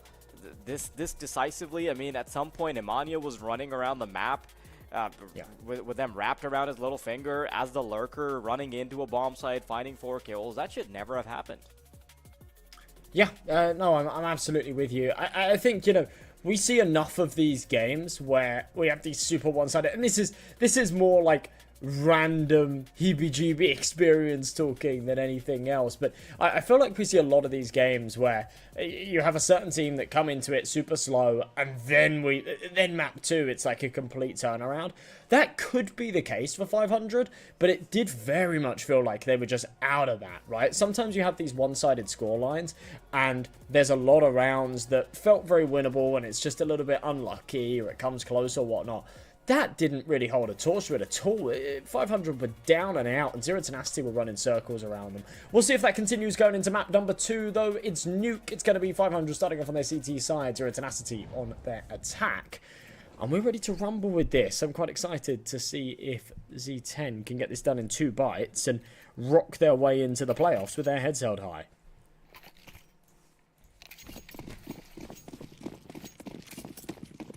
I'm scared. I'm really scared for 500. It's a version of them that we've never seen before, and at the same time, it's also a version of Nemanja that is hard to come by.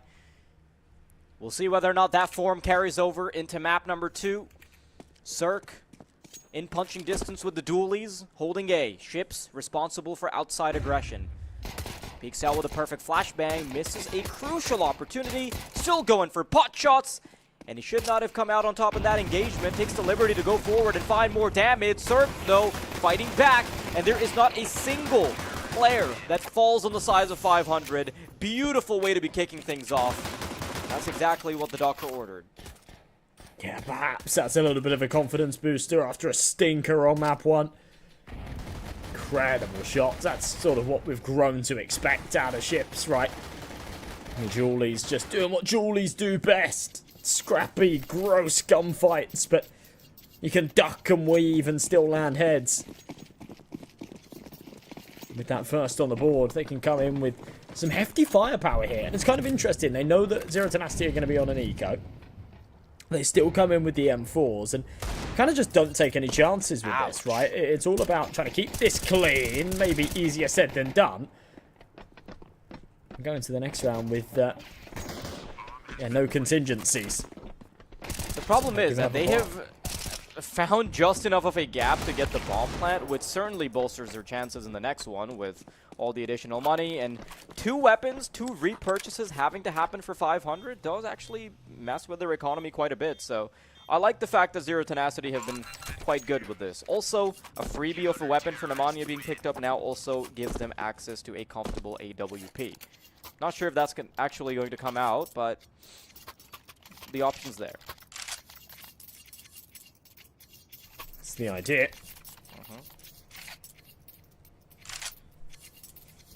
See if that materializes. It's just rifles for now. M4s across the board here for 500. They took 1 casualty in the last, and they were able to get that clean-up crew over there quickly. Swap out that MP9 for the M4. Everyone rocking the A1S. AK. Big swing. Nade rains over. Tons of damage onto the Nemanja. That one actually hits him before it explodes. Awkward way to start off your buy round.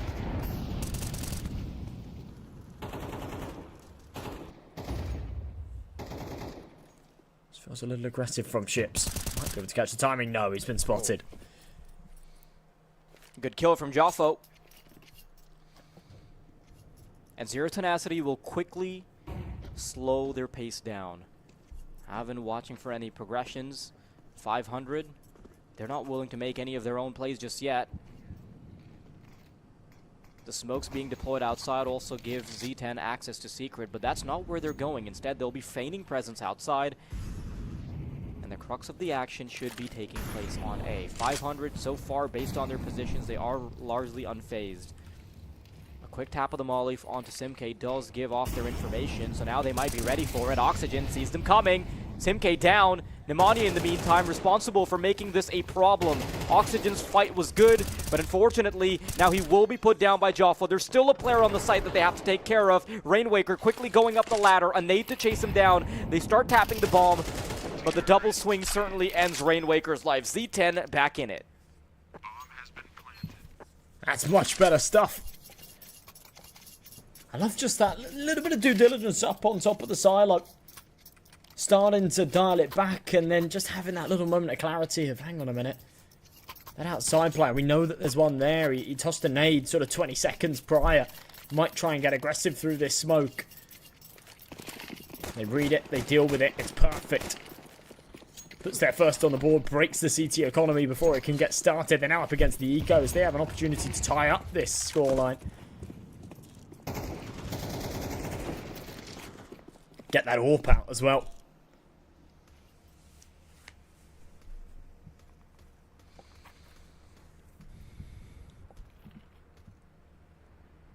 It's weird because CT side generally does yield you some favors, but if you start losing control of your money early on, then it can be a real problem.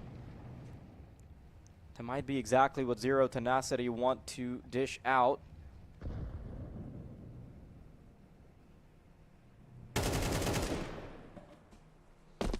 A slow style of play from Z10 means that 500 aren't allowed to transgress. With a minute on the clock, they can take their sweet time.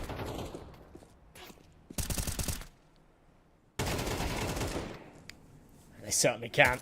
Taking a couple of dinks here and there. That one will bring just that little bit more.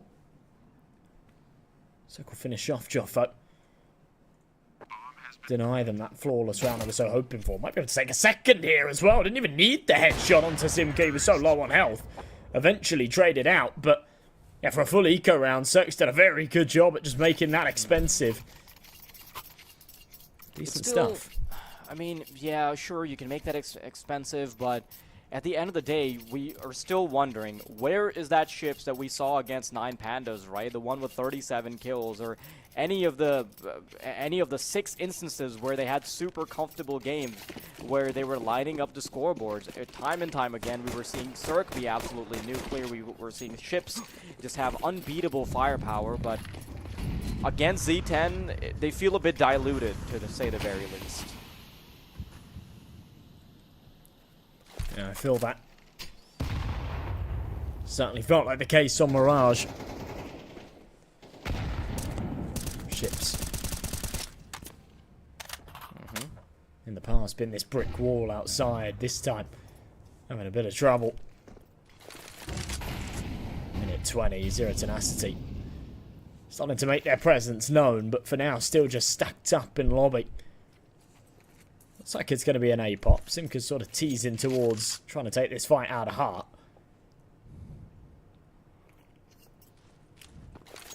Here it comes. Spellen ready for it. They're running into a clothesline that's been set up for them. Spellen actually keeps doing damage. I can't believe they don't have a solution for him. Looked like he was going to get the ace through the smoke there as well. That would have been one hell of a highlight. Yeah, Brute Monster has to scurry away, scurry off to the hills, because there is not a damn thing you can do about someone that's going as nuclear as Spellen there. And even his attempts to fade into the mountains is met by ships. A good round from 500, and that's exactly what we need more of. Yeah, that's a really good round. CT side, we definitely need a few more of those. It won't cut it if they can't get sort of 5, maybe 6 at least. Right now, though, they've got a good opportunity for it. Money a little bit bleak for Zero Tenacity. Rifles are out, but 2 just down to the pistols. Joffa and ABN on a P250 and a Tech 9 respectively. And with one of those rifles dropping early on, they still just have to commit to this push. Spellen hasn't gone cleared again. And what is happening? Yeah, this time he's got Ships to support as well. Cirque from heaven finds him. And Ships, my oh my, 500 are decimating the offense of Zero Tenacity right now. And now we're finally seeing a game that is right up the alley that we were previously expecting. Money down and out for Z10. They'll have to consolidate their finances before they can have another honest crack at it. And we're still seeing a couple players be relatively absent from the server. Especially Avin, right? He's on 5 deaths. And not a soul has perished under his barrel.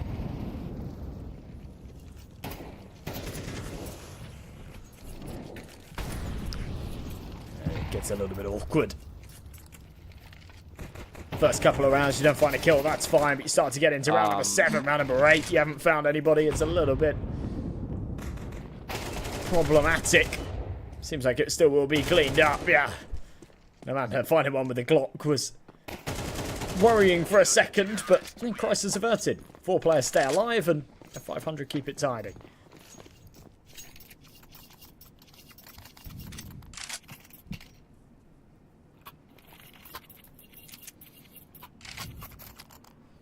Weapons once again brought out for Z10, and this time they won't exactly be all locked and loaded, right? Their belt is going to be missing a couple pieces of util, and they've had to make some sacrifices. They've had to put a Galil in the hands of Simka so that he can have that extra bit of util. In the meantime, though, the cleanliness with which 500 are finding rounds means that their money is looking oh so much better. Outside controls the name of the game now. Ships fading the smoke with a nade. To see them cross over, Nemanja is going to take the liberty to hold on before he starts to cross over. And this is a huge contest for outside. And in the meantime, Oxygen gets dirty and ramp. Wow. Finds Avin, is ready for the second player as well. And he can fade away behind the smoke that he's just deployed. He's been getting super aggressive these past couple of rounds. It felt unnecessary against the Eco. But right here, it's the catalyst to get this round going. They end up with a man disadvantage, but everybody's so low. I can't help but feel it favours 500 to some degree. Cirque's taken out 1. That's with the AWP. This Molotov... Oh, they don't actually have a Molotov. Wait, never mind. They do. Yeah, okay, there we go. That's just tagged Oxygen as well, so they'll hear that. I think they had a pretty good idea. He was up in heaven anyway, but just confirms their suspicions. I think they think that was Cirque, though. Because they had the information on Cirque being in hell. They're now looking towards lobby. They could get caught with their pants down here. The smoke narrows down their positions, but it also gives away that now there's a player coming in from garage. Oxygen deploying the flashbang. They don't have a whole lot of time, but they need to get on it soon. Fading through the smoke. Cirque will be ready for it. And they'll quickly have Cirque get on the bomb because he's the one with the defuse kit. 500, not the cleanest of rounds, but they're happy they'll be able to get it. And so far, this performance is seeming much like what we saw from Z10 in the first map. Yeah, this is much better stuff. And you can sort of take those scrappy rounds on the chin as long as you're winning them too. That 2 versus 2 did get put into question for a second, but I think it takes quite a lot to just stay composed in those situations, right? To let that clock run down, to wait for that smoke to fade in heaven, and yeah, really keep your thinking cap on. That's what we saw right there. Opportunity for a 7th here. I think it probably should come for 500 as Z10 are just on a scrappy buy. Remember though, T-side and Nuke, they're not looking for too many. 5 had cut it for sure. That still doesn't leave them with much of a margin for error here. They've lost a few too many early on.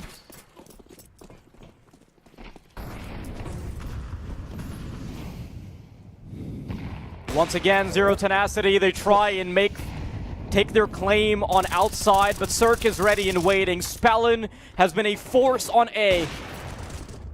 What? That should never have happened. Cirque. 500 are getting away with murder at the moment. Z10. They've been folded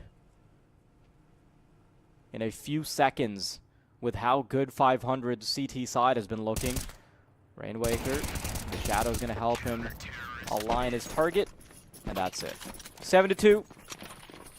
Not sure how much worse this can get, but we are in a position where we might even see 500 beat Zero Tenacity in a way that even Z10 didn't.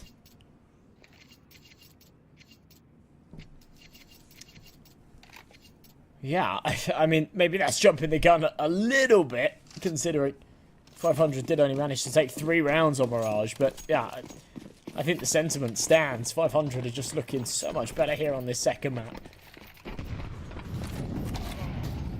Or for your Brute Monster, just that little bit quicker. Nemanhat, beautiful headshot as well. Maybe this is the start of better things to come for the T side. I said that 5 rounds is what they were looking for. They're still on track for it. As Rainwaker has something to say about it. It's a really good attempt from Rainwaker because even though he takes some damage, he's able to get a player off of the server, and that is what matters. Oh, Nemana did not expect Bellin to be behind the lonely box. Rainwaker and Spellin on for a 2 versus 3. HP's not looking all that great for Rainwaker, but listen, they have enough resources. They've got $13,000 in the bank account of Cirque, so they are certainly feeling a bit entrepreneurial, feeling a bit risky. Rainwaker, though, knows that his chances are minimal. Wants to try and back away. Not even to save the op, but just to... Well, no reason to give them a kill at this point, right? He'd be throwing himself at certain death.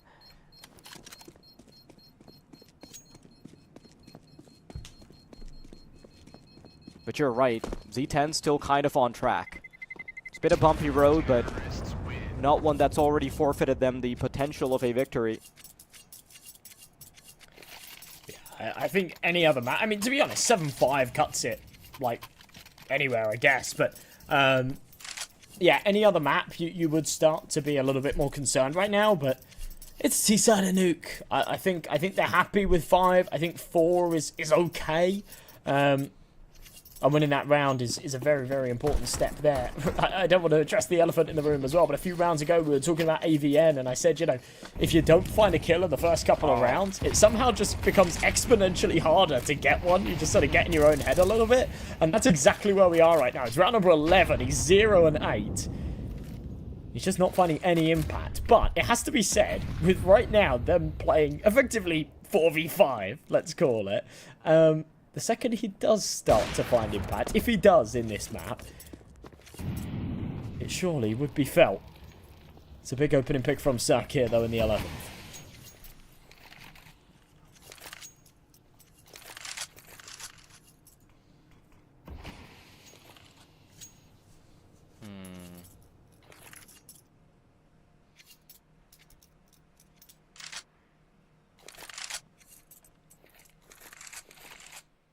Z10 much slower with their approach.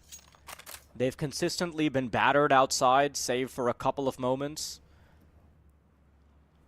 50 seconds, up against the pressure of the time. Although they're walking all the way, trying to minimize information, they'll soon have to make a move. Ships, it's all about the timing. If he looks away as they're moving in, this could be a problem. And he doesn't really need to... Oh, he sees the shadow. Makes him miss a shot. Simke wants to run right in, find that duel, and he's going to do exactly that. This is also going to have enough time for Z10 to now start booking it to the bottom bomb site. This one duel is everything. How quickly can they take Rainwaker off this? Oh my. Oh, apparently not at all. He is shutting it down single-handedly. And for Simka, I mean, he's miles away. He'll survive, but yeah, that clock will run down. Cirque was sort of running into him for a second. Backs it up. That AK will come through into the next, but 500, more importantly, are the ones to take the round. It's 8-3.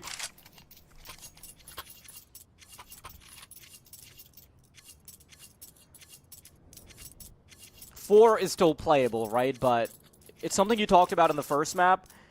Giving up 9 rounds suddenly puts you in the territory where you're essentially just at the mercy of the pistol round. So, Z10, they've got to have some late-game resurgence to make it happen.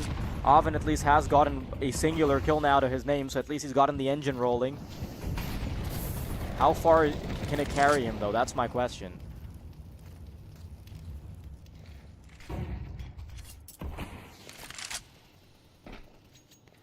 It's actually a bit scarier from 500 because their performance isn't coming off the back of just one player going crazy. It's actually a pretty nice and distributed effort from everybody.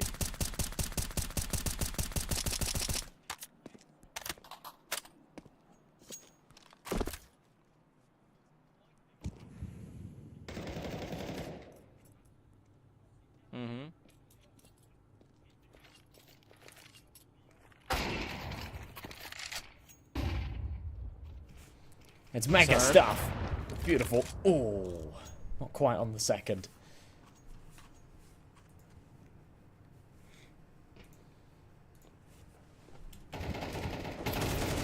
Spallon, he's been an unbeatable force on the A site, and that tune is not going to change. Simka has found himself in this awkward position many times before, and Zero Tenacity are right now wondering how the hell they're in this position where they're being pummeled by 500 after they destroyed 500 on their first map pick. It shouldn't have happened, but we're seeing it right here. Josh, I'm at a bit of a loss for words.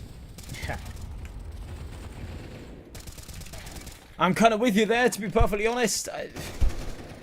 I did say at the start, I feel like we have a fair share of matches like this where a team just sort of take a little while. They're a little bit slow into the server. They take a little while to warm up. You got to remember, like, 500 had a match earlier on today against Nexus. That was in the Bucharest close quals. And that finished hours ago. And they won that. It was 2-0. But I feel like when, you know, you come into a day, you have a best of 3 series, you win it, and then you basically sit there for, what, 4 hours, 5 hours, something like that, before playing your next. It's tough. I think it's sort of tough to keep yourself in that groove, to then go into that first map and get warmed up again. And that second often comes with more success, but see if they can close this out here on Nuke. 9-3. Pistol round will be the cherry on top.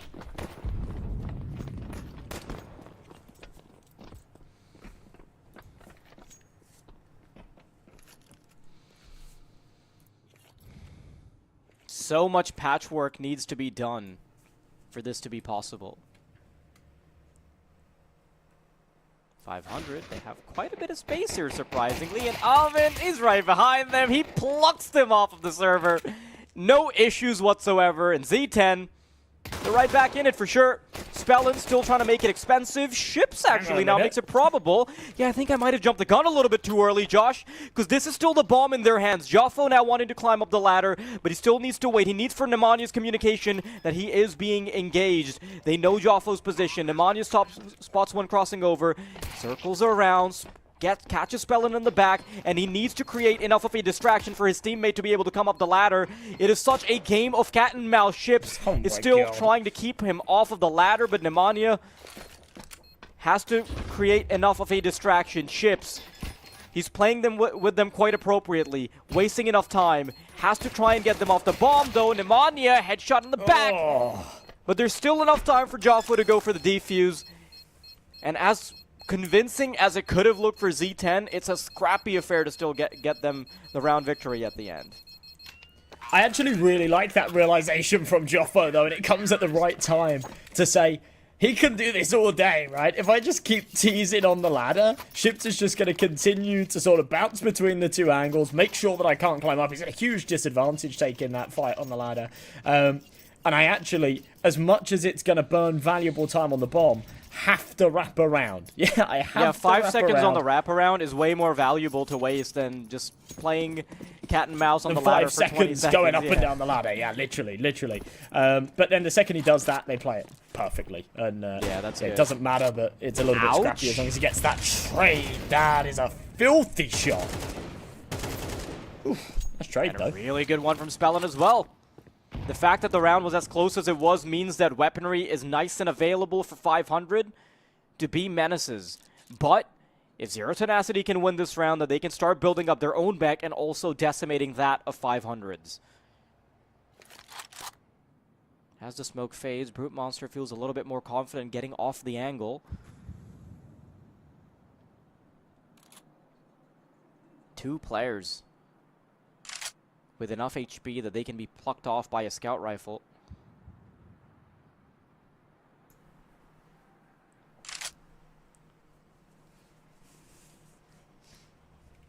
Still as a statue from Oxygen. Expecting someone to come up secret. We haven't actually seen that utilised by either team, really, have we? In both halves so far, neither CT side have got exploratory and actually tried to play up secret. Instead, it's just AVN down below, playing whack-a-mole, 1-for-1, not too shabby. MP9 will tilt the numbers in their favour that little bit further. Oxygen's going to be so careful. He's actually waiting here for the rotation for the B bomb site, but that's a lot of valuable time being wasted, and Simke is also aware. He hears the audio cue, swings out, and now that he knows where Oxygen is, catches him with his pants around his ankles, because he's got the molly out, and now Zero Tenacity are in a much better position. 500, bleeding for money, and Z10, they can climb on forward.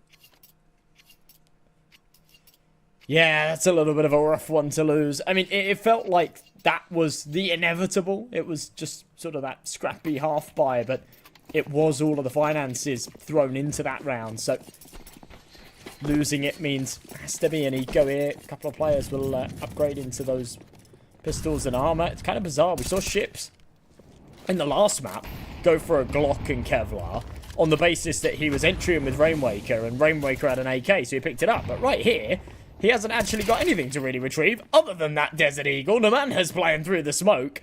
Gone a little bit crazy despite the fact that he's just against the eco. He wants the stat pad kills. So far they're keeping things clean. Alrighty.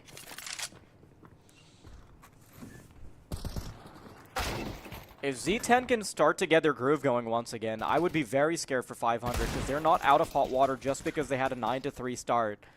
In fact, after this round, it's only going to be a 3-round deficit that Z10 have to come back from. Hang on. Oxygen's making it expensive, but Nemanja limits the damage to just 2 casualties. Still, not bad. Is there not anything better than a scout for Brute Monster to pick up? I was thinking he'd sort of zoom for a better weapon there, but I think the other two maybe had MP9s. Okay, now he's going to let it go. Yeah, now we'll upgrade. I have a weird feeling there was another M4, but maybe there wasn't. Maybe I'm gaslighting myself. Either way, it's going to be a strong buy. It'll be AK's back out for 500, but this really feels like a must-win round. Like, this actually, as bizarre as that sounds, because they've looked better. Oh my god, look at the movement! Oh, that's so sick. Brute Monster needs the kill here now. Oh, he'll still get it. Repositioning is perfect, and he'll nail Ships on the second try. That is so sick. Yeah, that's something special. Yeah, 500 now. They're going to quickly try and accelerate their way into the bottom bomb site because their options are limited, and Joffos had to actually concede space here. So it's going to be a 5v4 retake by the time we start having a conversation about it, which is so surprising because with Brute Monster's early kill, I thought that wouldn't be the case. But with all 4 members of 500 at the ready, is Zero Tenacity going to abandon this? No way, right? Surely not. Okay, there it is. That's the first kill from Nemanja. That is the trigger being pulled. That is certainly their decision-making, their cogs turning. Nemanja, he's going to have to watch out for the smoke push, and he is all too aware. This is where they just sprawl onto the bomb site. Just one player in the ninja box is certainly not enough to stop them. And Z10, my oh my, what a brilliant way to be taking the round. 7 rounds and 500 being left out to dry. Still another buy in the tank, but not for long. They've only had to recover 4 here, and all of a sudden this game is, you know, a scary one again. A pause here for 500. They know that their money's okay. It's not great. It's sort of in a position where, you know, you can't get that AWP out on Cirque, and you know, you're lacking on util a little bit on your riflers. Now that doesn't matter as much on nuke, I guess, but you know, it's still pretty important. They are still going to go for the full investment, but yeah, that loss bonus trailing behind them. The problem is they're buying down to 0. So if they have no success in this round, if they don't get a bomb plant or something like that, then it's just kind of going to be the same again. It's going to be rifles out, it's going to be no AWP, it's going to be no util, and you have got to tread lightly. They've still got this advantage. They need to make sure that they don't lose it.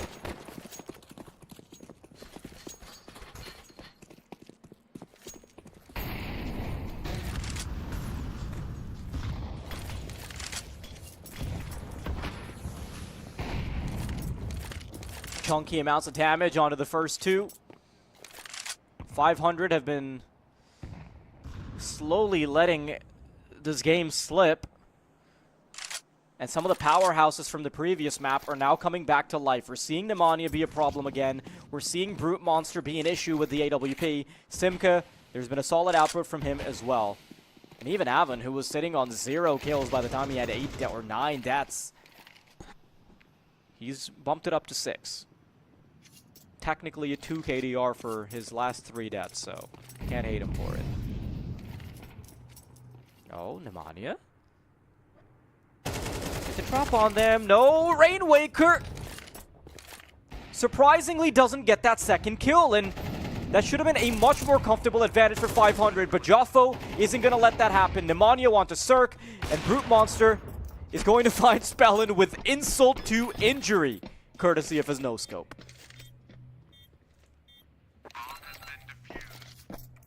Counter-terrorists win.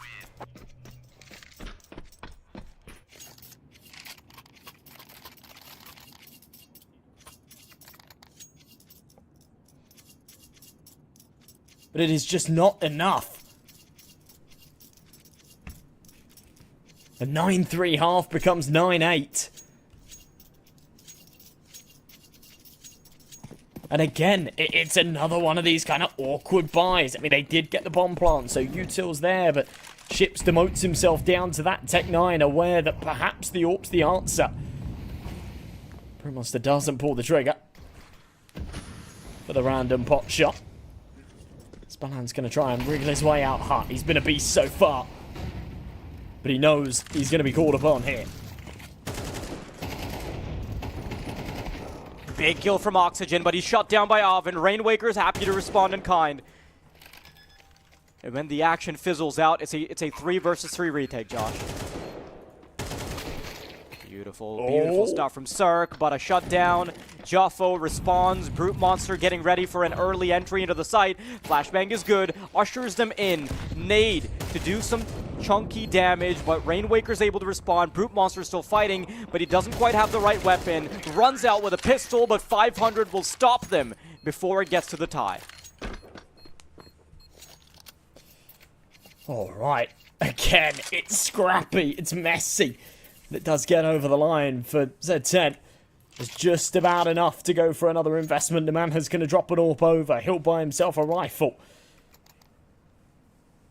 It won't be perfect. They won't have all the bells and whistles. Joffo's down to a FAMAS AVN on that MP9. But it could certainly be sufficient. Over on the other side of things, Spellan sat on a Tech 9. He will buy himself an AK. He has enough cash for it. They need to make sure that what they did in that last round is repeatable, because, you know, one of your last, 5, 6 rounds won't cut it if that same ratio continues.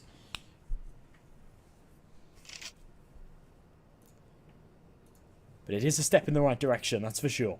Yeah, it was a solid affair from 500 in the first half, but then it did start to feel like they're fizzling out a little bit, and Zero Tenacity, they did not spare them any mercy.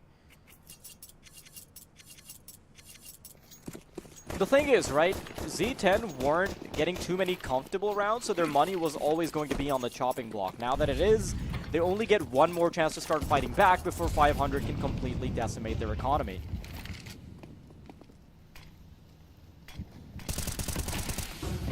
Outside has been a consistent force, a conflict that has been ongoing.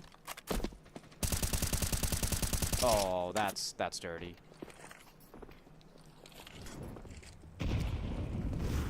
Ships might be a bit lost. Yeah, he's sort of scratching his head going, how did I get here? But he'll take that kill with open arms. Circle follow up with it. And perhaps a little bit of luck on their side in this round as they manage to slip the net through the smoke. But it does merit them a man advantage. Spellan needs to proceed with caution. FAMAS around this corner. Can't find the head. Now gets himself up on the railing. Elevated angle. Joffo's going to slip down the ladder. And it's once again this game of cat and mouse in heaven. Oh my god, Simka should not have gotten away with that, but he's eventually caught by Cirque, who he could have found with a stray bullet courtesy of Cirque's HP. Brute Monster and Joffo, so much to do. How is Joffo allowed up here? Oh, wow. He's not being expected. Switches over to the AK-47, and one of the players he has to deal with is quite low, so this is doable. Brute Monster holding the angle with the AWP. Joffo watching his step. Will he expect there to be a player in fake vents? Yes, he does. Can't switch over to the angle, but Brute Monster is ready with the tripwire on his AWP. Z10, they've avoided certain death. It just was kind of unforgivable that 500 don't take that round, right? That two-man advantage outside, it started off so perfectly. Spellan had the drop on the Heaven player, but it all just gets quite messy. And they don't expect the late lurk back around. It's a 9th for Zero Tenacity. Bomb plant again means just about enough cash for 500. The loss bonus isn't depleted to the minimum just yet, so yeah, there still will be a little bit of cash, but it does feel like Zero Tenacity have got a new lease on life here. Even with that little hiccup on their CT side, they're looking that little bit better, that little bit more confident. They've got the leverage of having a map behind them already. And a filthy bit of aggression out of Simka to give them the early advantage. Ooh. Another kill from Brute Monster. An attempt from Cirque to make things right, but Brute Monster will be able to deliver. Simke once again up from top of the hut. He's been a force. And suddenly, this force from Z10 is undeniable.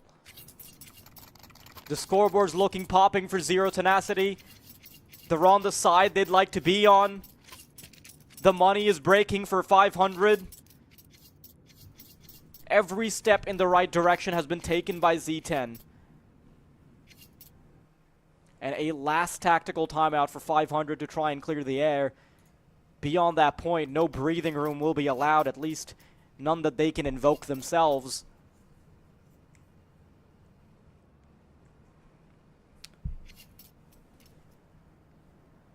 And it's probably just going to be a half buy here.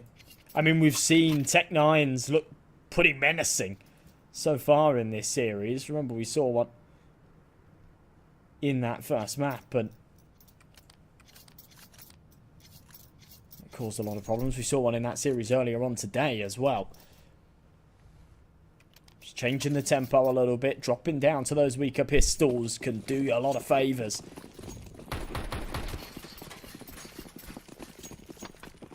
Long way to go still. Here it comes. Looks like it's going to be a bit of pace here on A. Oh my god.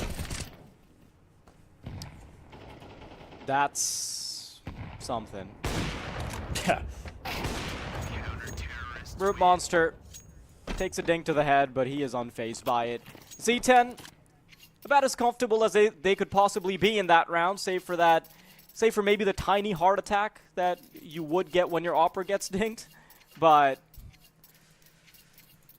so far, so good. They're on the right track. They've got money for the remainder of the rounds. I think they should be fine. Yeah, I'm with you. This has been one monumental slip-up for 500. That's if they can't get this over the line. I mean, either way,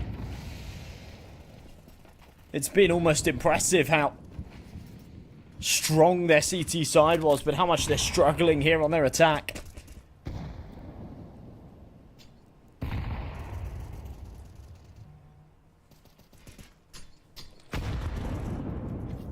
DPG early. Zero Tenacity just keeping them scared.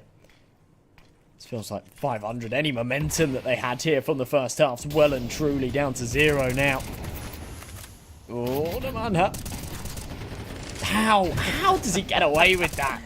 Yeah, that should never have happened. Joffo still has a lot of work to do. He knows there's a second player in there, and the bomb flies out of hut and presents itself on a silver platter for them to defend. Now Cirque, one of the prime fraggers for 500, is in a 1 versus 3. Here's the audio cue of Joffo dropping down.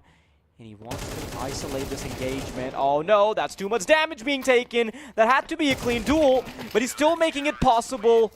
If only it wasn't Oven and his meddling bullets to stop him. Z10, a solitary round away from a victory as the underdogs.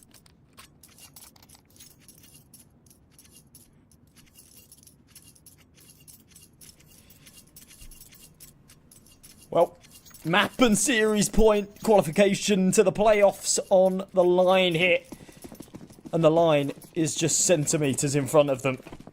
3 Galils, 2 AKs, hardly any util for the T side, and a pipe dream to recover what once felt like it was inherently theirs. That was a long time ago. Zero Tenacity have taken the reins right back. And they've got all the advantages to just try and finish off what they started. Namanha around this corner. He's got the crossfire with AVN. The peek out, accompanied by the flash, will merit the early 2 kills. And surely, this one's done and dusted. Yeah, the double peek is just too damn deadly. Almost feels like 500 are now just running into a foregone conclusion. A conclusion that was set from map number 1. That Zero Tenacity are the better team today. The initial surge of performance for 500, it was well-intentioned and it was quite powerful. But with everyone from Z10 coming together, it does feel like this game might have been over unless Cirque can still do something about it. Bomb goes down, but he doesn't quite have the budget to start running away. Brute Monster's nade and op combo's perfect. And it's just Spellin remaining, too far removed from the action. He's going to have to hold W, but that is not doing him any favors as Simke is going to shut him down. And it is a swift 2-0 from Zero Tenacity.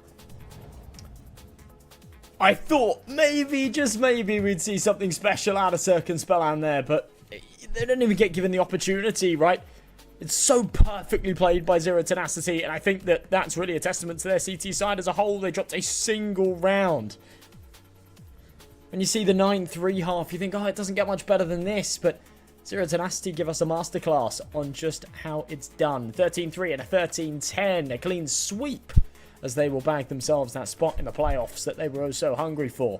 And yeah, it's got to be said, just like Na'Vi Jr. earlier, it didn't feel like 500 were themselves today. They've looked incredible recently, but right here, they were just lacking.